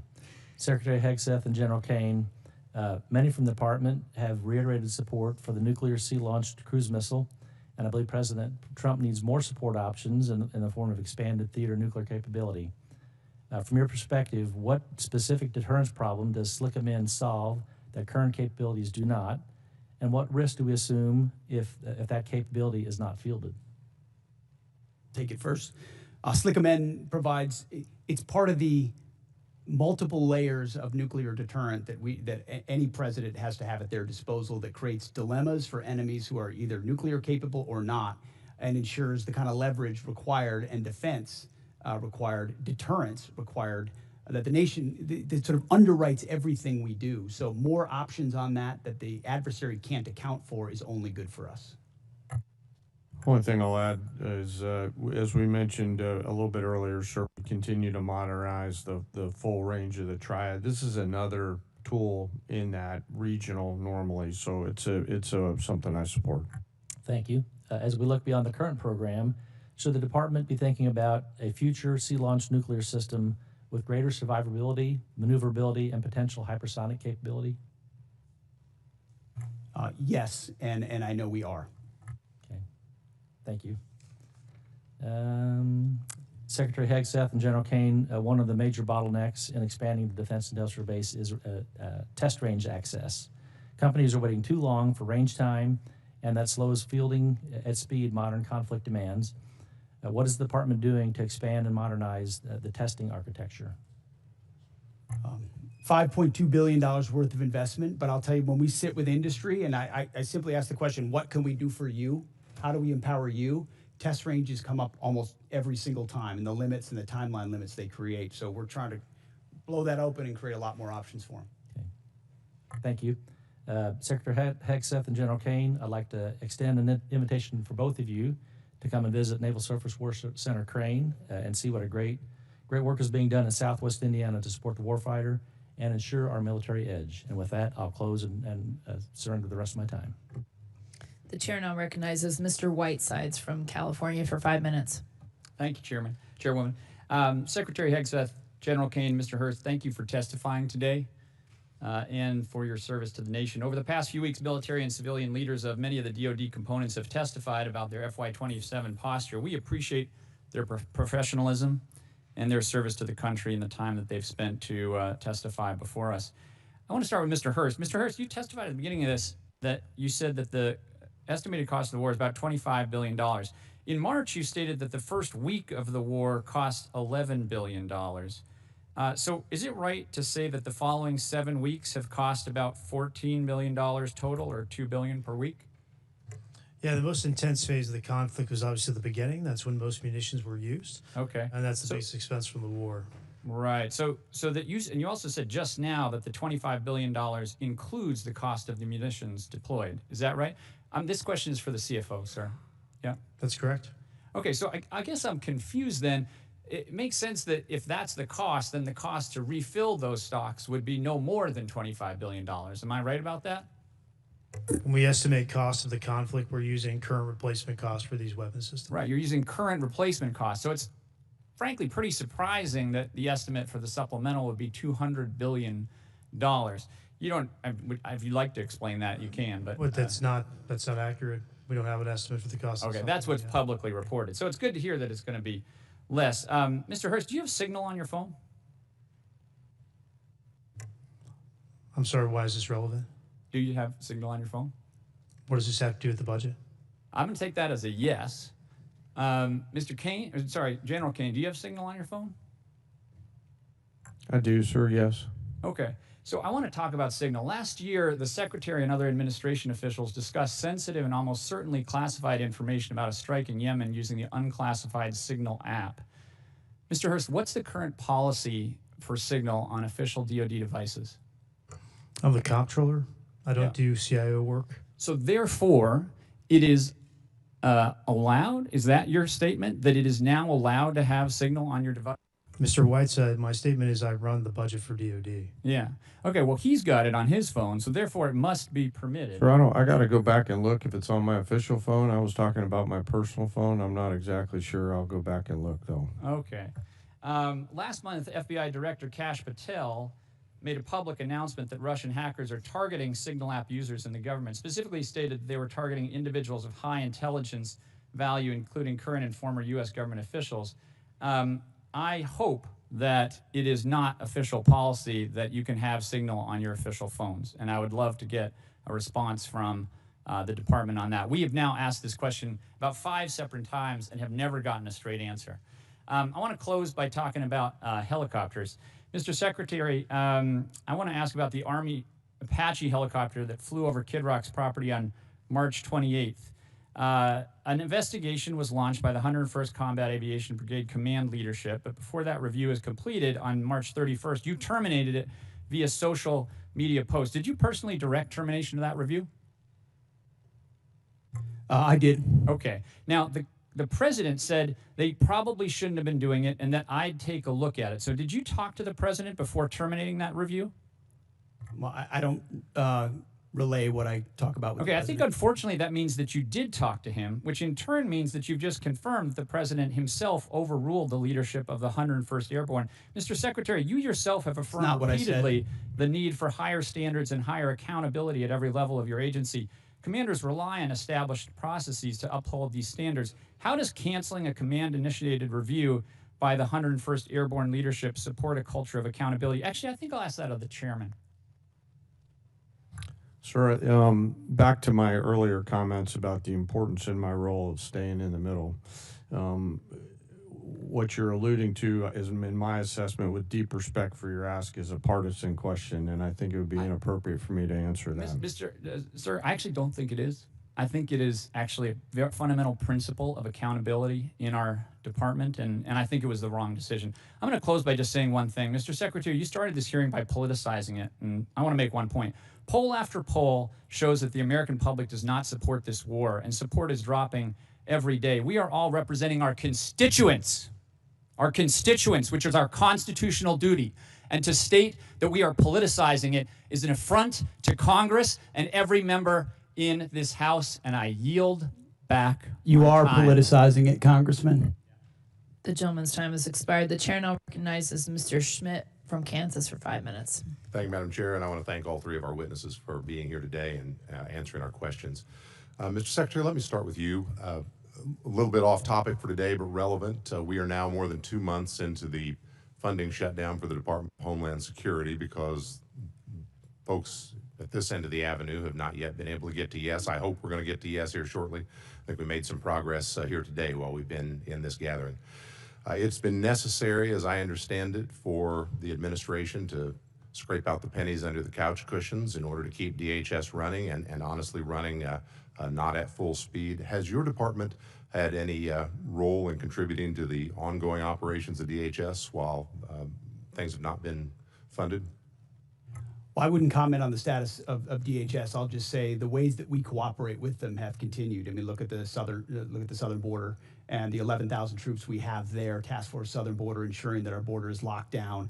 We've worked with law enforcement from day one on DHS to do that, just like we have with local law enforcement across the country. So obviously we welcome DHS funding, but in the meantime, we're going to protect the country, protect the homeland, and that's what we're doing with them. Do what is necessary. Very good. General, let me ask you, if it is more appropriate for the Secretary, we'll defer, but we've obviously been following with interest all of the developments and the publicly reported developments in Operation Epic Fury. There was some publicly reported activity a while back that I had reason to think might involve some Kansas service personnel. We didn't know from the public reporting. We have simply been trying to find out whether our folks were involved or not. We finally did get an answer. It took about 4 weeks, and when we got it, it was, for the most part, everything we read in the press, with one exception. It's a bit unsatisfactory when we're just trying to do our job and figure out whether our folks are implicated and whether we need to be doing something to help them, their families, or their folks back home. I know you take seriously the importance of providing that information, but can you just offer some reassurance that you do take those inquiries seriously and that was perhaps not? We do, sir. I'm not exactly sure the situation you're talking about, but I'll get the teams together and figure out what broke down there and fix it. Appreciate it very, very much. Mr. Secretary, let me come back to you. In talking with Kansans who either have been deployed or in support of folks who have been deployed, I am under the impression that there has been a particularly high, especially early in the operation prior to the ceasefire, particularly high amount of concussive activity, and that we might be well advised to be prepared when folks come home for concussive injuries, for combat-related PTSD, perhaps at levels we aren't expecting, at least those of us watching from the outside of the operation. Can you say anything either about that in particular or more generally about what types of health and post-combat related health issues we ought to be preparing for when folks come home from this operation in particular? Well, I know, Congressman, all of that is tracked very closely. As it pertains to this budget, there's $70 million for more research on that. But I would note that as it's tracked and identified, also 90% of those with injuries in this conflict have returned to duty. But that doesn't mean there couldn't still be a lingering effect, which is noted and will be continue to be tracked throughout. And can I follow on that? I appreciate that answer very much. With respect particularly to Guard personnel who have been deployed and when they come back, they return to their civilian roles. They may be in communities far from a military post. They may be in communities that don't have dedicated healthcare services, that may be particularly focused on concussive damage or post-traumatic stress damage. Is there particular thought on things we ought to be doing to prepare to serve that population when those men and women come home? I think the biggest one is identifying it up front, doing that testing up front to identify what has occurred, and then the ability to track those service members. I know as a frontline leader that became part of my responsibility as well, tracking those who may be more susceptible to it, whether they have a formal network to address it or not. So definitely something we care about. TRICARE, ensuring they have increased access in places where there aren't military facilities is an important part of it. Thank you, Mr. Secretary. We care as well. We want to be helpful in that front when our folks come home. Last question, particular to some folks in Kansas. When you were here last year, Mr. Secretary, I talked about cooperation between the Veterans Health Agency and DHA and some work we've been trying to do at Irwin Army Community Hospital at Fort Riley. This committee and the Congress and the President enacted into law a provision that causes some cooperation between the two to happen, and we are very excited to report they're looking very good out at Irwin. The reason I raise this with you today, some of the folks who made that happen were the commanding general at the 1st Infantry, General Roan, who's about to deploy to Europe, I believe in early June. His chief medical officer, who's about to leave for a different assignment. The gentleman's time has expired. Can we get those things signed before they leave? The chair now recognizes Mr. Tran from California for 5 minutes.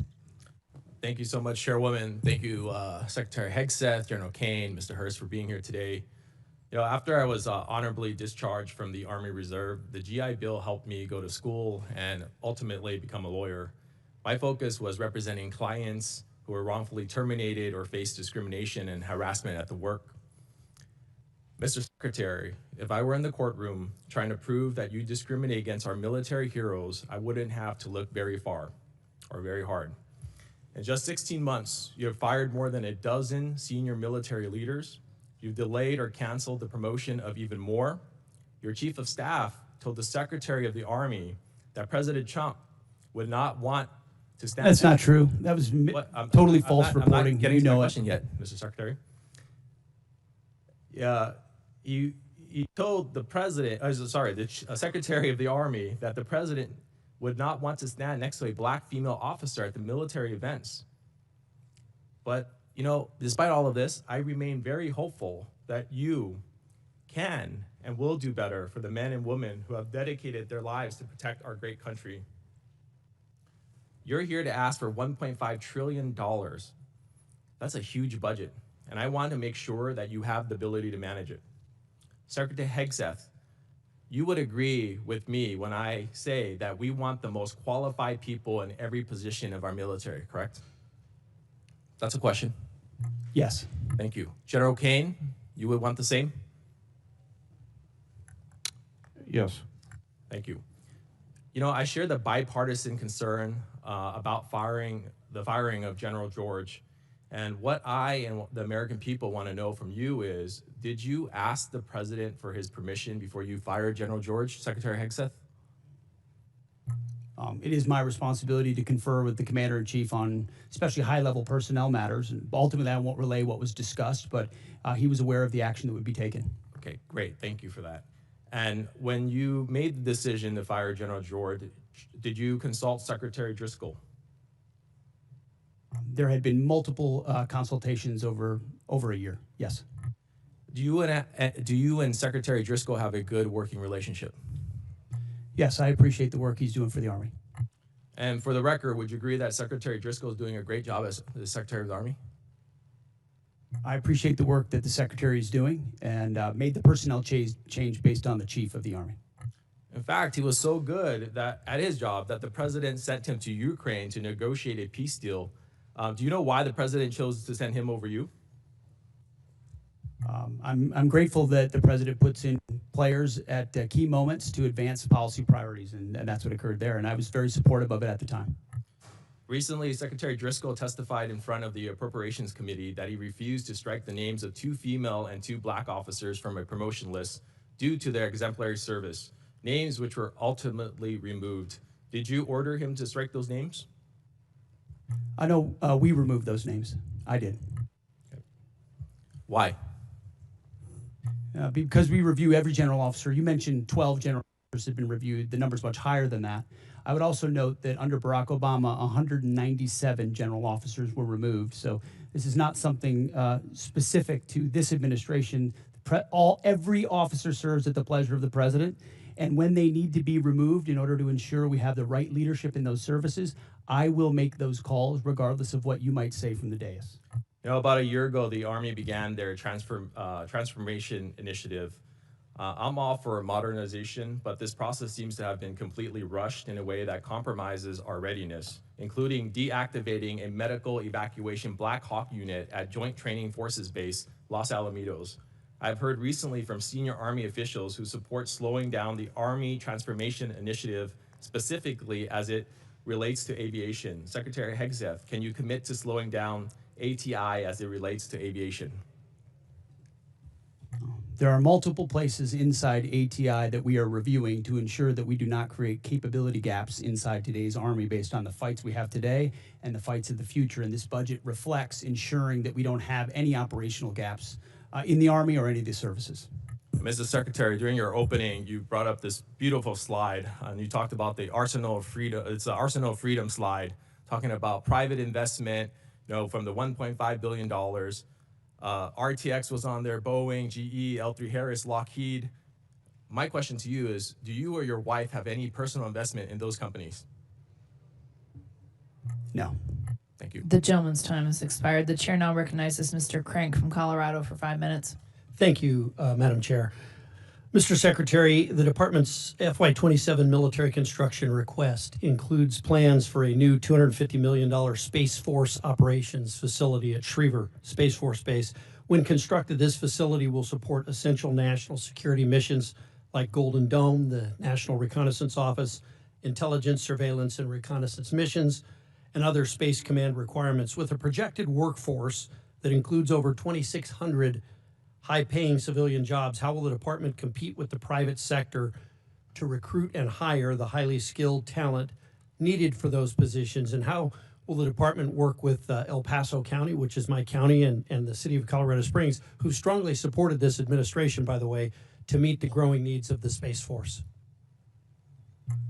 Well, first and foremost, and I mean this, I would welcome your input. That's usually what I say when I'm on the road and in the field with commanders is, okay, you ask me, we meet with battalion and brigade commanders all the time. They ask me a really detailed question, and the first thing I say is, what do you think? And usually they know the problem set much better than us, so we take that feedback back to HQ and we action it. So I would welcome how we can ensure that that workforce is properly cared for and competitive, considering how important the Space Force is, which is doubled in this budget in size. That domain of warfare we have to get right. Yes. Okay, Mr. Secretary, sometimes here in Congress and on these committees, sometimes we do oversight, but sometimes we just overact. And there's been a little bit of that today. There's been some overacting. I would hope that when I look back on my congressional career, I've only been here a little while, I do know that when President Biden did some military operations, I supported him. I wasn't here, but I supported those operations because it's important to support the men and women of the military, and it's important to support our commander-in-chief when he makes the decision to deploy those troops. And I'd hope that when I look back on my career years from now, I will say the same thing, that I didn't choose what to support based on who the party was in the White House, but based on whether it was the best thing for our national security. And I hope that some of my colleagues who don't seem to hold that same standard would introspectively look at what they do. But I want to give you a minute. There's been a lot said about Iran and about the mission in Iran. And I think there's been a lot of misinformation here, and I want to give you the opportunity to correct the record. Well, I appreciate that. We are fortunate to have a president who understands the nature of the threat we face from a nuclear-armed Iran. Full stop. We know what they say they would do. We know that they were pursuing, and we know that at their weakest moment, we had an opportunity to do something about it before they had a conventional shield of missiles and drones so large that they could never be contested. And then without inspections and from a bad deal, they could possibly race to a bomb. So the threat was right there in front of us. All it took was the courage to act, which no other president had done. And he gave us a clear set of objectives, which the chairman and I talked about from day one. In pursuit of ensuring that Iran never gets a nuclear weapon, you degrade their missile program, defeat their missile program, get at their conventional Navy, and ensure they don't have a defense industrial base so they can rebuild those capabilities. That's what we briefed from the podium. That's what we talked about. That's what we were focused on. And in service of that, had overwhelming military victories in pursuit of it. I mean, we've never seen an air campaign like what we did alongside the Israeli Air Force, not to mention the rescue of those two pilots and the professionalism of that joint force that went downtown twice, once in the day and once in the night, to leave no man behind. That is a call the commander-in-chief makes, and he had the guts to make it. And as a result, we're in a ceasefire in the middle of negotiations in a very strong place with a blockade that will ensure that when this is done, when the deal is set, it's a deal on the president's terms to ensure Iran never gets a nuclear weapon. That's a fight worth having. And if the American people remember 47 years, Americans remember 47 years of what the Iranians have done to us, targeting and killing Americans. If they had a nuclear weapon, they would use it. This president has unleashed his military to do something about it. We've had historic successes. And if we need to go at it again to ensure that success, we are prepared to, but we're hopeful over time that a deal will be compelled and compelled quickly. So this talk about endless wars or forever wars, and the president points out rightfully what this town tolerated in Iraq and Afghanistan and Vietnam, that is not this. This is a discrete mission to pursue U.S. objectives, and we're doing it in a historic fashion. I support this president's operation right now in Iran. I supported President Obama when he said he opposed a nuclear Iran and would do what was necessary to do that. And I supported President Clinton when he did the same. It's time to act, and I'm glad that this president did. Thank you. The chair now recognizes Mr. Vindman from Virginia for 5 minutes. Thank you. Earlier, Secretary Hegseth, you talked about flexible realism. So let's see if we can figure out how much of it is realistic and how much of it is just flexible. Secretary Hegseth, last year I asked you some questions about Indo-PACOM and threats in Europe. and you had a hard time answering those questions. I'm sure you prepped better this year, and I'm hoping you can answer some of these basic questions since now we are at war. Do you know what the price of oil is today? I don't know where it's gone as this Within a time few of this bucks. hearing, but roughly $100 a barrel. It's actually closer to 120, 117. Well, it depends on the index you're looking at. I'm looking at Brent. Do you know what the price was the day before of Brent, the day before we went to war? It was certainly lower. You understand you're taking some economic risk, but I would Yeah, note a lot lower. the energy Thank you for dominance answering this my president question. has Let me- unleashed let has me put us get in an to incredible my question. position. Thank you. So it's $72, and so now we have a 62% increase. By the way, the department obviously will be paying those extra fuel costs. That's going to be not insignificant, but so will the American people. Now, at its narrowest point, how wide is the Strait of Hormuz? I think it's about 12 miles, but I'd have to check. It's 24 miles, but 12 miles is actually the relevant number because that's the navigable channel. That's So the international water navigable channel point. And do you know how many barrels of oil transited the Strait of Hormuz each day before the war started? I don't know the exact number, but you're looking at over 100 oil tankers usually transited a day, or 120 a day would transport the strait. Yeah, and so 20 million barrels a day, and right now they're at an 81% reduction. So it sounds like you've done your homework. You're tracking pretty well what the strategic situation is. So a couple of questions. Were you aware that if we struck Iran, that they would most likely close the Strait of Hormuz? Of course, our department was prepared and planning for every possible contingency, being front and center as something they may do in a desperate state to attempt to, which is what they've facilitate done, some kind of control. and I appreciate that. And earlier you told Mr. Moulton that this department has looked at all aspects of the risk, and that the president got every possible perspective. And then recently you just said that the president did understand the risks and had the courage to undertake the endeavor nonetheless, and that's leadership, or words to that effect, pretty close. And so I just want to kind of give you the state of play right now. It's been 2 months of war. We have hopes for a resolution, but the war continues, really. Iran has closed the strait, and we've now gone in and blockaded their ports. 1/5 of the world's oil is unable to transit the strait, and the American people and the department are paying significantly more. And you also said that this is what the American people actually voted for. But actually, the American people voted for a promise not to get into Middle Eastern wars. And they voted for lower prices. And this is the exact opposite of what they got. So let me ask you this. The president ordered the strike, is that correct? The president's been saying for over 30 years that Iran can never have a nuclear weapon. So he's been got it. very clear as a We're position talking when about the American people voted for President Trump overwhelmingly. They voted for that I got position. that. But the president ordered the strike, is that correct? Which strike are you referring to? The strike on Iran, the war that we're in. Oh, of course. I mean, Okay. he's the commander in So chief. He's it made sounds like the calls. It sounds like you're blaming Daddy for the mess we're in, and I don't think he's going to be particularly happy with you. I see Let's what you're trying to transition- do. There's no daylight in this administration on this Mr. on this Secretary, I'm campaign, asking and I'm happy questions. You've been to admonished stand for shoulder to this shoulder before. with this administration. Reclaiming my time.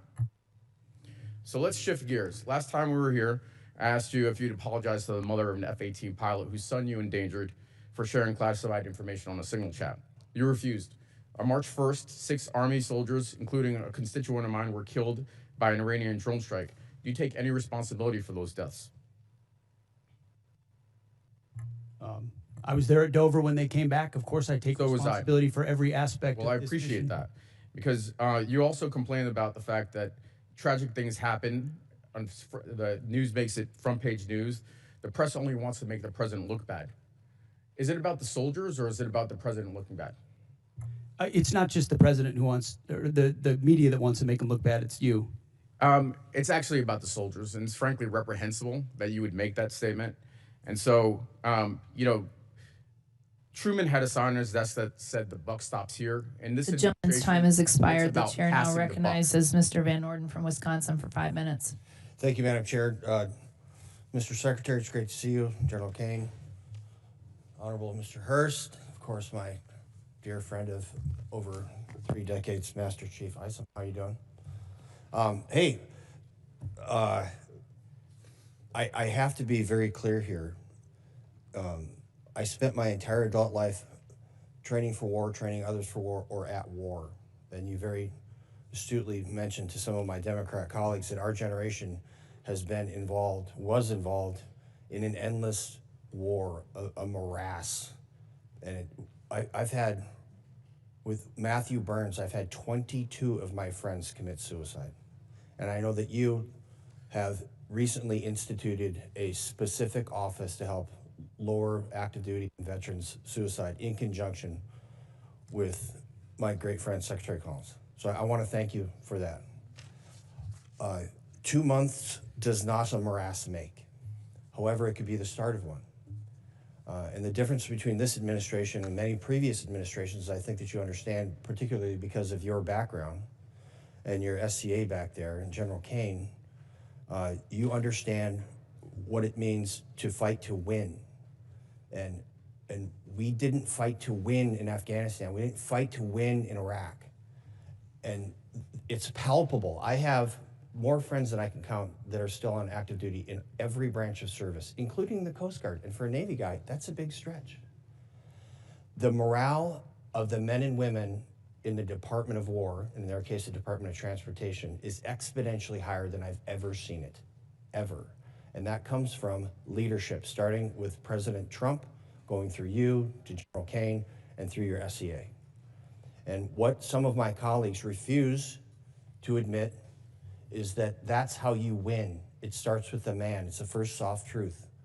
Humans are more important than hardware. And I want to thank you for setting that environment. I don't want to be at war, but Iran declared war on the United States of America 47 years ago. And those bastards are responsible for killing and maiming many of my friends. So this is not some esoteric political argument for me. This is a fact that President Trump, by using you as the Secretary of War and General Caine as CJCS and Master Chief Isom, what you're doing is you're going to end a war that was declared on us. And of all times when we should unite as Americans, especially in this puzzle palace up here, is when we're at war. And it is a war of choice by the mullahs. That is who chose to fight this war, and we're gonna end it. I don't really have a question for you. I trust your judgment. General Caine, I trust your judgment. Master Chief, I trust your judgment. And when you're coming here with a request for a tremendous amount of money, I understand that there's no fluff in there, that this is what's required to end this war that the mullahs chose to declare against us. And I'm telling you right now, we have your back. And there are a lot of my Democrat colleagues that do also. They're just afraid to say it out loud because they'll be crushed by the left of their party. And that is reprehensible. So with that, whatever you guys need, you just holler. Okay, Mr. Secretary? I couldn't say it any better. Thank you very much, Congressman. You're welcome, sir. With that, I yield back. Gentleman yields back. Chair, and I recognize the gentleman from Missouri, Mr. Bell. Thank you, Mr. Chair. Mr. Secretary, I don't trust your judgment. You made the comment to my colleague that there's no daylight between you and the president, which calls into question your role and, again, accountability. And so I got to ask, has there ever been any time that you disagree with the president on this war or anything in general?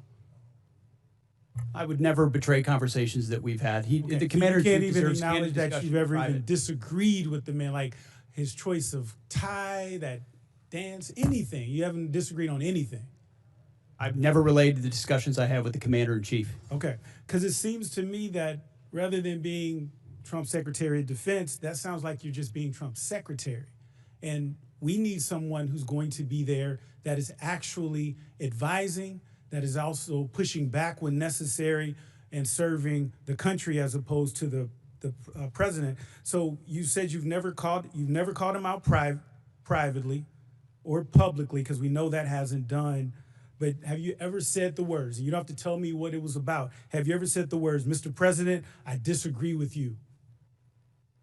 As I said, I don't relay the private conversations that a commander in chief You can't even acknowledge deserves. that, like if you've just said, Mr. President, you're wrong about this or you're wrong about that. You can't even acknowledge, you can't even admit that if that's happened.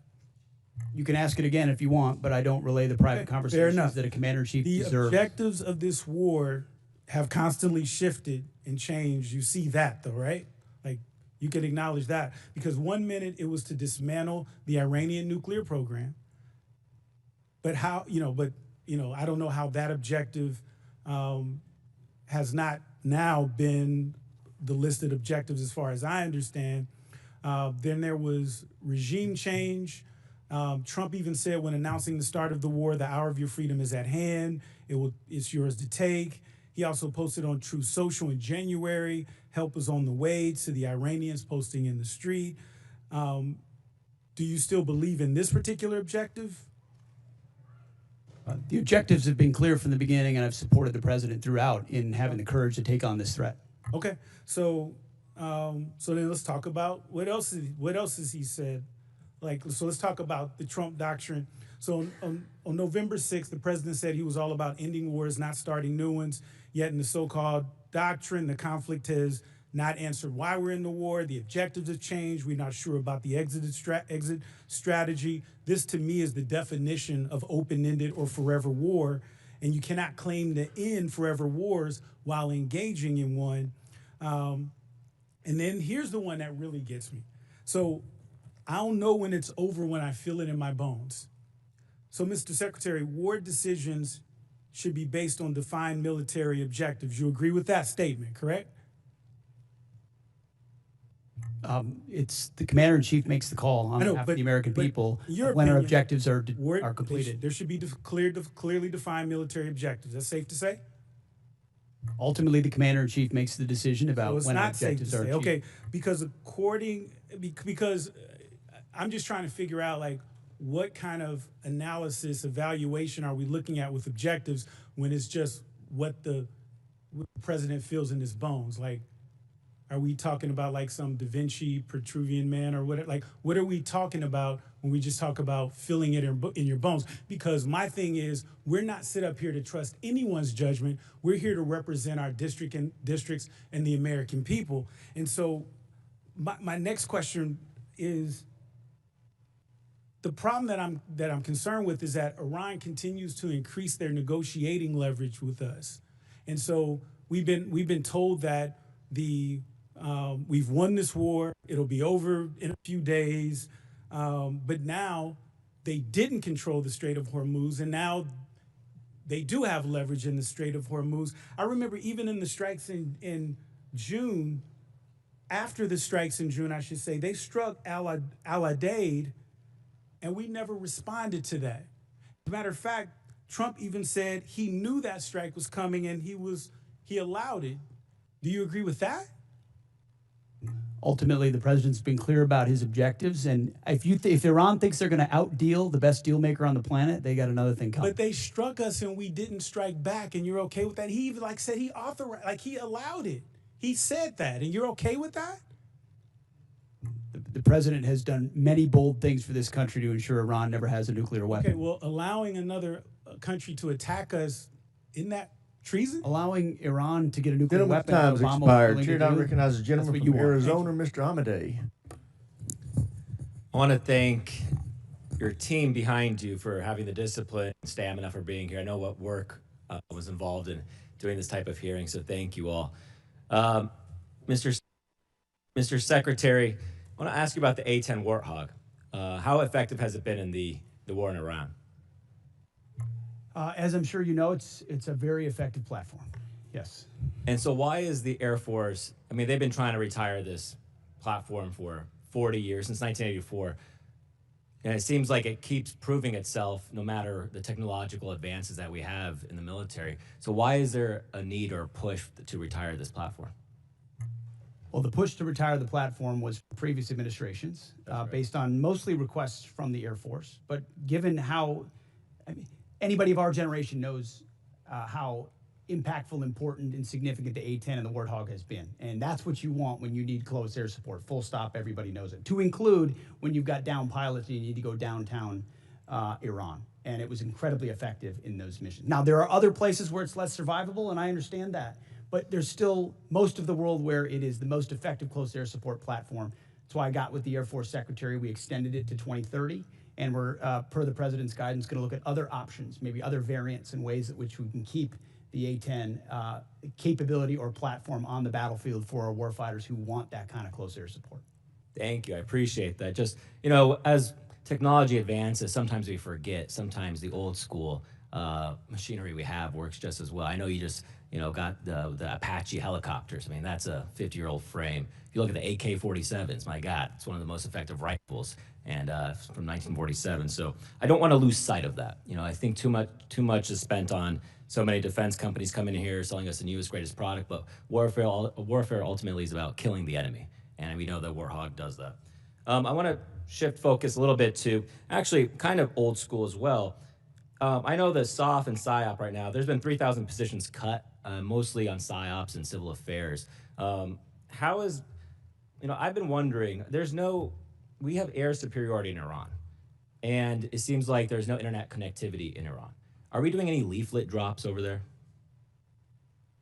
We've explored a variety of different actions, many of which are classified, but that could restore additional communications capability to the Iranian people. I would love for President Trump's Truth Social post to be leafleted all over Iran, to be honest with you. I think that would encourage them to actually take to the streets. Moving to Iraq, I think there's budgeted right now about $118 million to the government of Iraq for the counter-ISIS mission. We know the problems that the Iraq government are facing right now. And you have personally said that you're going to certify, you know, the spending on it. I mean, do you think that this is an effective use of our money to give it to this government that we know is aligned with Iran and seems like it's becoming more difficult to deal with? It's a very much an open question. We're paying very close attention to the new government there and the counterterrorism efforts, some of which have been successful over time and others of which have not in this conflict where Iraq has not stepped up in those efforts. And we're reviewing funding, basing every aspect accordingly, just like we did in Syria. The president directed that we leave Syria. We had 8 bases. We went down to 4, 2, and then 1, and now ultimately are in northern Iraq. And we'll review our posture throughout the region. Great. With that, I yield back, Mr. Chair. Chair now recognizes a gentleman from New Jersey, Dr. Conaway. Thank you, Mr. Chairman, and thank you and Ranking Member Smith for holding this hearing today. Thanks to the witnesses for presenting themselves to us to answer questions. At the outset, let me say that I'm proud of the work that our service members do every day to keep our nation safe, and I have profound respect for those who voluntarily put on the uniform to serve and protect our country. The Trump administration's reckless military actions are driving up costs for everyday Americans. This war, as you know, is not supported by a significant majority of the people in this country. The administration has increased military operations around the globe, including strikes in 8 countries, and the war in Iran is costing taxpayers billions of dollars. Estimates are by the time it's over, it could cost $1 trillion to the American people, a lot of that off budget. It's estimated that the first 6 days of the war cost around $12 billion alone, and we are now hitting 60 days of war fighting without a plan to exit this conflict. The administration has failed to transparently tell the Congress or the American people what the costs of the war are and why we are at war, and expects Americans to keep footing the bill. The comptroller has, and thank you for coming, sir, given us an incomplete number, and I understand we're in the midst of war and there's some, you do have some challenges in that regard.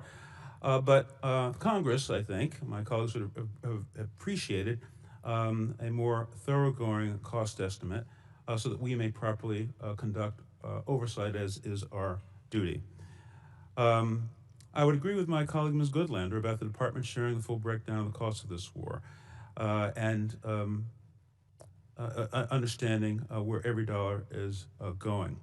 That number does not likely reflect the full costs of war, as you know.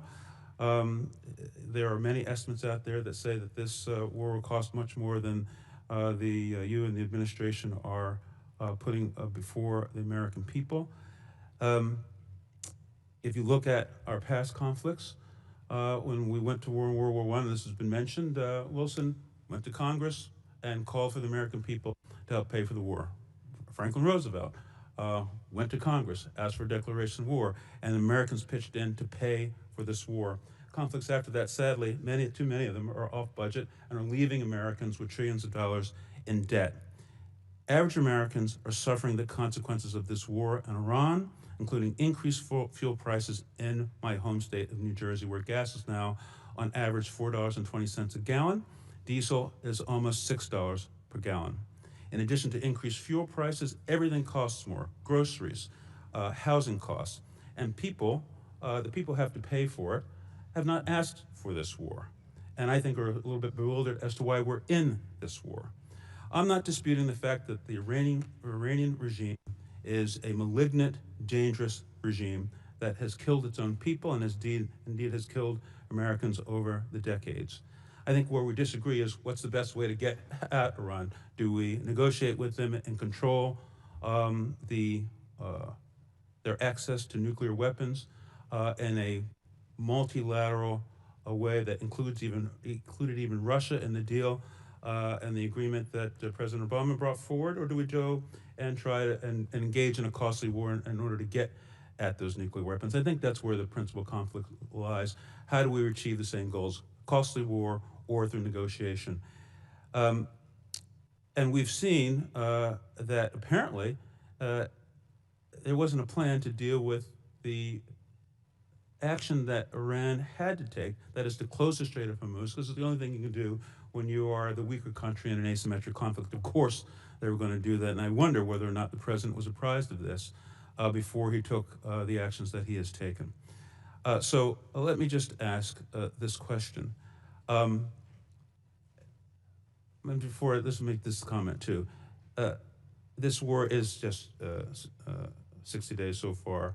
And this thought that Americans wish to bear the consequences of increased fuel prices, I don't think is borne out by the fact that, those costs impact people on a weekly basis, bi-weekly basis. Mortgages come and have to be paid. Groceries have to be bought on a weekly basis. And those gas prices are squeezing the American public. So can you tell us whether or not there was planning to deal with the closing of the Strait of Hormuz, given the likely impact on world fuel prices? That will have to be for the record, because the gentleman's time has expired. Chair now recognizes the ranking member for any closing comments he may have. Well, first of all, I want to thank the chairman for conducting this hearing. Obviously, there's a lot of passion on both sides, a lot of partisan stuff being thrown around. I think on this committee, we're all trying to serve the men and women who serve us as well as we possibly can. You handled it very well in a difficult time. I appreciate the fairness of that. And yes, we have a lot of issues, but at the end of the day, the Iran war is the biggest issue that we face. And I hope that you gentlemen, would take seriously the concerns we have about where it's going and how it's going to end. Yes, it has not yet lasted as long as Vietnam or World War II, but we're also told it was going to last 4 to 5 weeks when it started. We were given an idea of what the mission has been. It's clearly gone beyond that. We did not contemplate that we would have, the Strait of Hormuz shut down, or that we would have to implement a blockade. So how we get to the result is something we really are going to want to hear from all of you about on a regular basis, and what role the service members who are over there, some 50,000, are going to play in that. And we all agree, Mr. Secretary, that Iran should not have a nuclear weapon. Is this really getting us there? That's the connection we want to see. I mean, you can say, well, we had to start a war to stop the nuclear weapon. That in and of itself doesn't make it true. How is the war and the military action actually stopping that nuclear weapon? How does it put us into a better position? I think that's what we really need to hear, and what we'll have to continue to work on long after this hearing. But I thank our witnesses for coming before us. It is the democratic process. We're all part of a representative democracy. I have never met too many people at the Pentagon who loved coming over and talking to Congress. I get that, but I hope you understand how important and how necessary it is that the people's voices are heard, and we do have an opportunity to question and challenge the decisions that are made by our executive branches. We have a right to do under the Constitution, actually an obligation to do under the Constitution. So look forward to continuing the conversation. I thank the chairman again, and I yield back. I thank the ranking member, and I thank the witnesses. Thank you for your service to our country. Thank you for 6 hours of tough duty, and you've done a great job. I want to end this hearing the way I started it. This is a historic budget request by this administration. We are in unacceptably low levels of spending historically, and this president is meeting the moment with a budget request that meets the requirements that we have to meet if we want to remain at peace. This is about peace through strength. This budget will help us have peace through strength, and I urge my colleagues who are not in this chamber to pay attention to what we talked about today. This department, I think, is done an admirable job of defending the budget. And with that, thank you for being here. This hearing is adjourned.